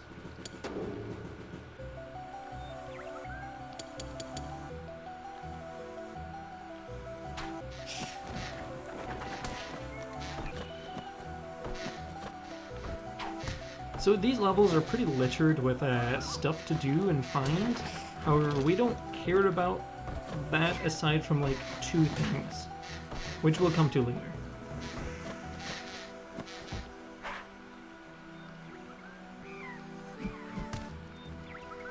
This game's probably got another like half hour, just under, and this is the last game.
I'm shocked I remember the way to get through that dungeon.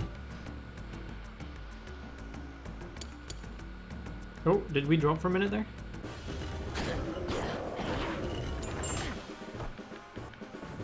Anyway, sounds like we're back.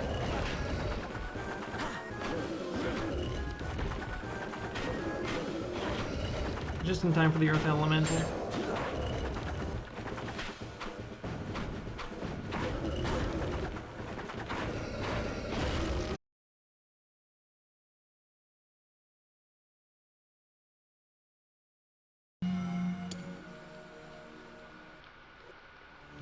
towards Tanaga, our first real-world boss.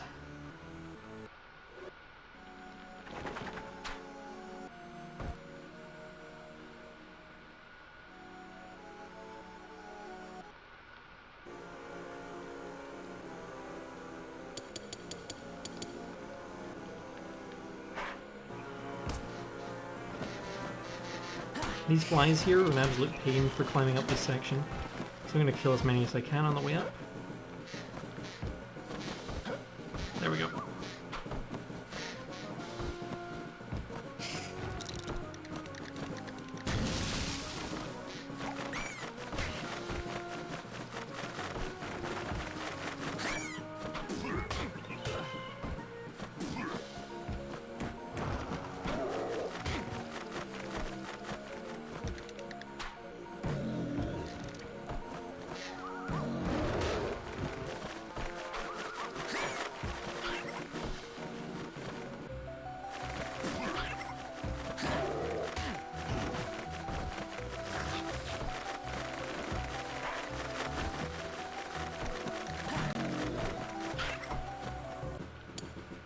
Okay, here we're going to collect our first optional power-up, which is a strength upgrade. Like, just a flat-out upgrade. So useful, and yeah, we're going to be making the most of it.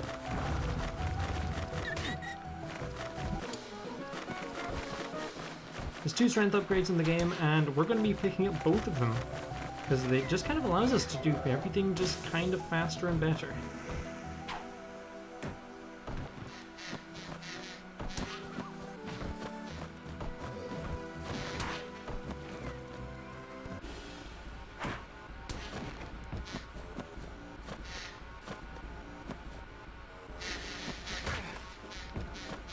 Is everything going okay with the stream?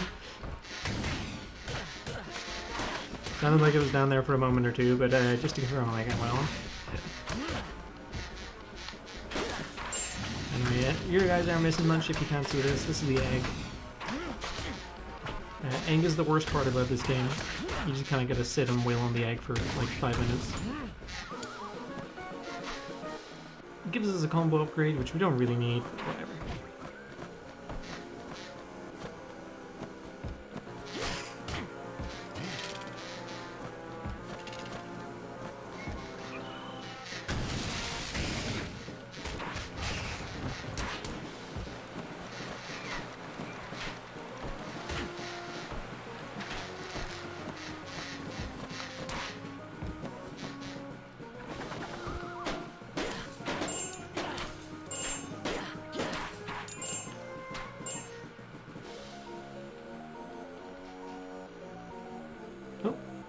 There we go. Spyro was taking a moment to walk to where he needed to for that cutscene. Now we're on to Naga.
Very nice.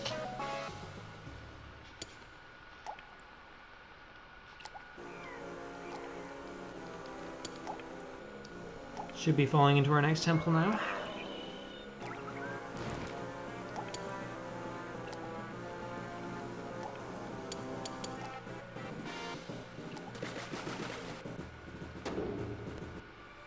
Oh, no, we've got another thing before the next temple.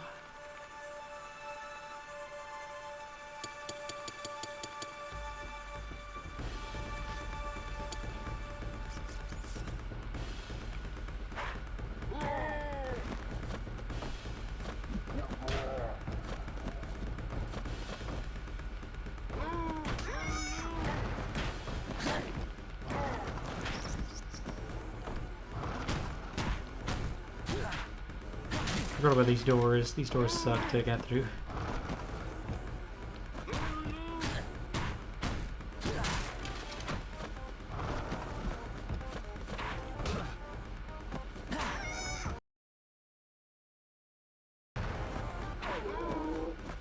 Get the dog out of the way.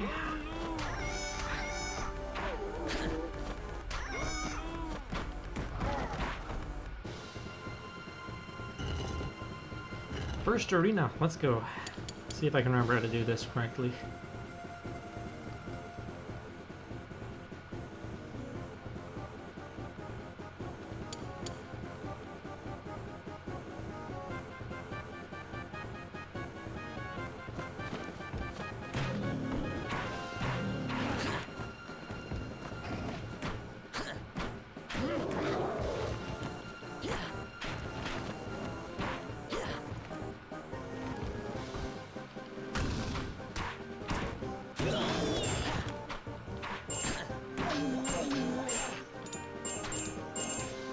Oh, that fell on that side.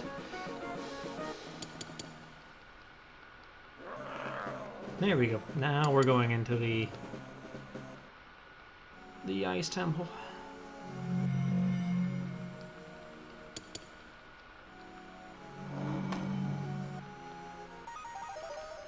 Oh. This one starts by going left, I'm pretty sure.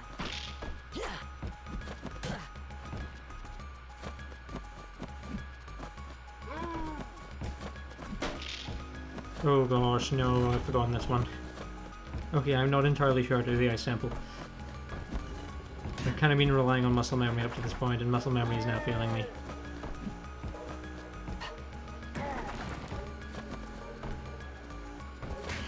I think this level might have just been I go forward one. Ooh, no, I found it actually.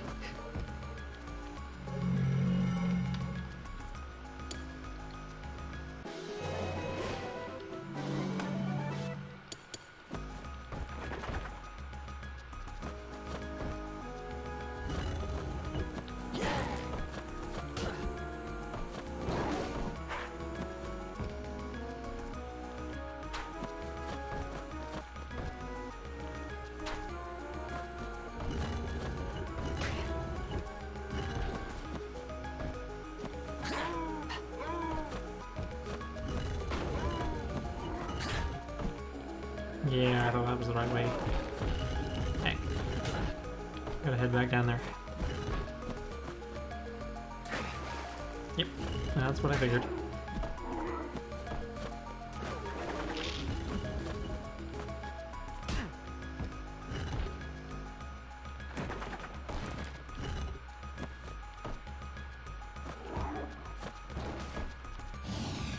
Oh.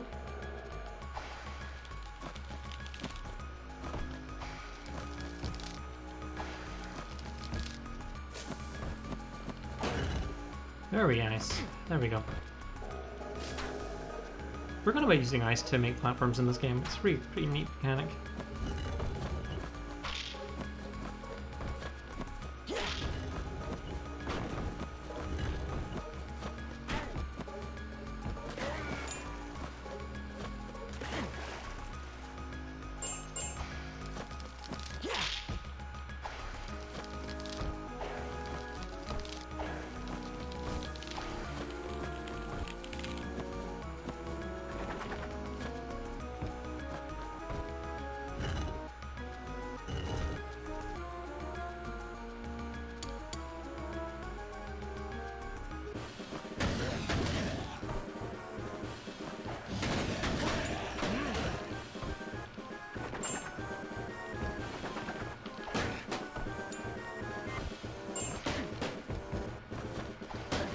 Oh my gosh, this guy is bullying me.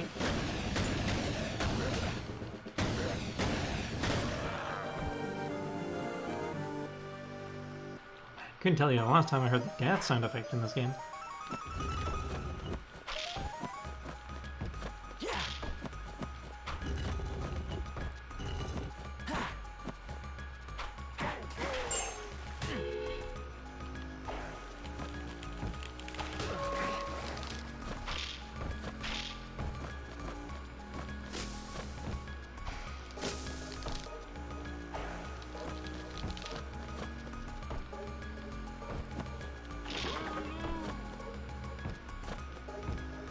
Okay, so you can try the charm.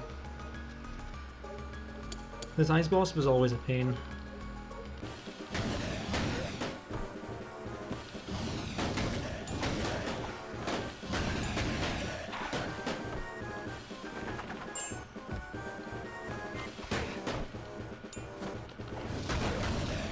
Especially if you like ever take damage on him.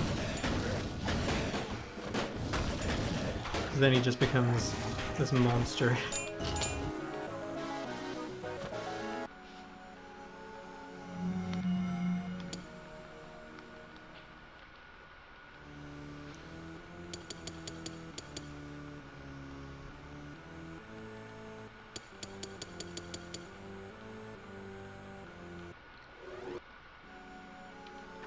Okay, onwards to the first advisor fight.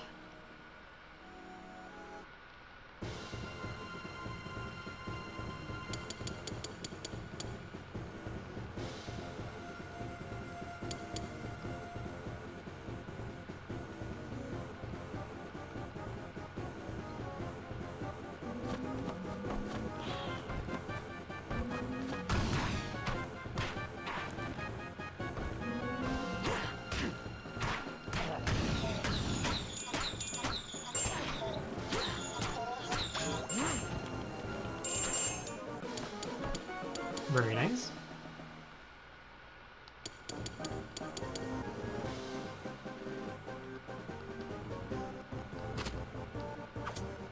There's the advisor. We gonna fight him.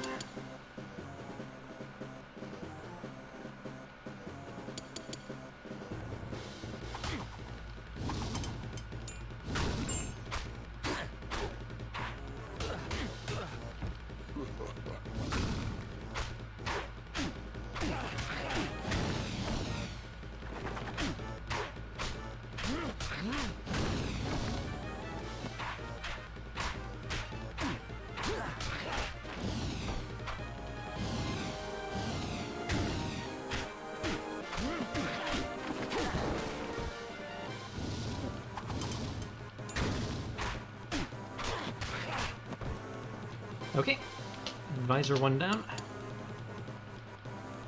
Oh no, yeah, like the sounds for this game is amazing. The visuals for this game is amazing. This is just an amazing game, just full stop. More people need to experience The Eternal Night. It is actually just a genuinely great GBA game. As someone who owns a lot of GBA games, this is easily one of my favorites.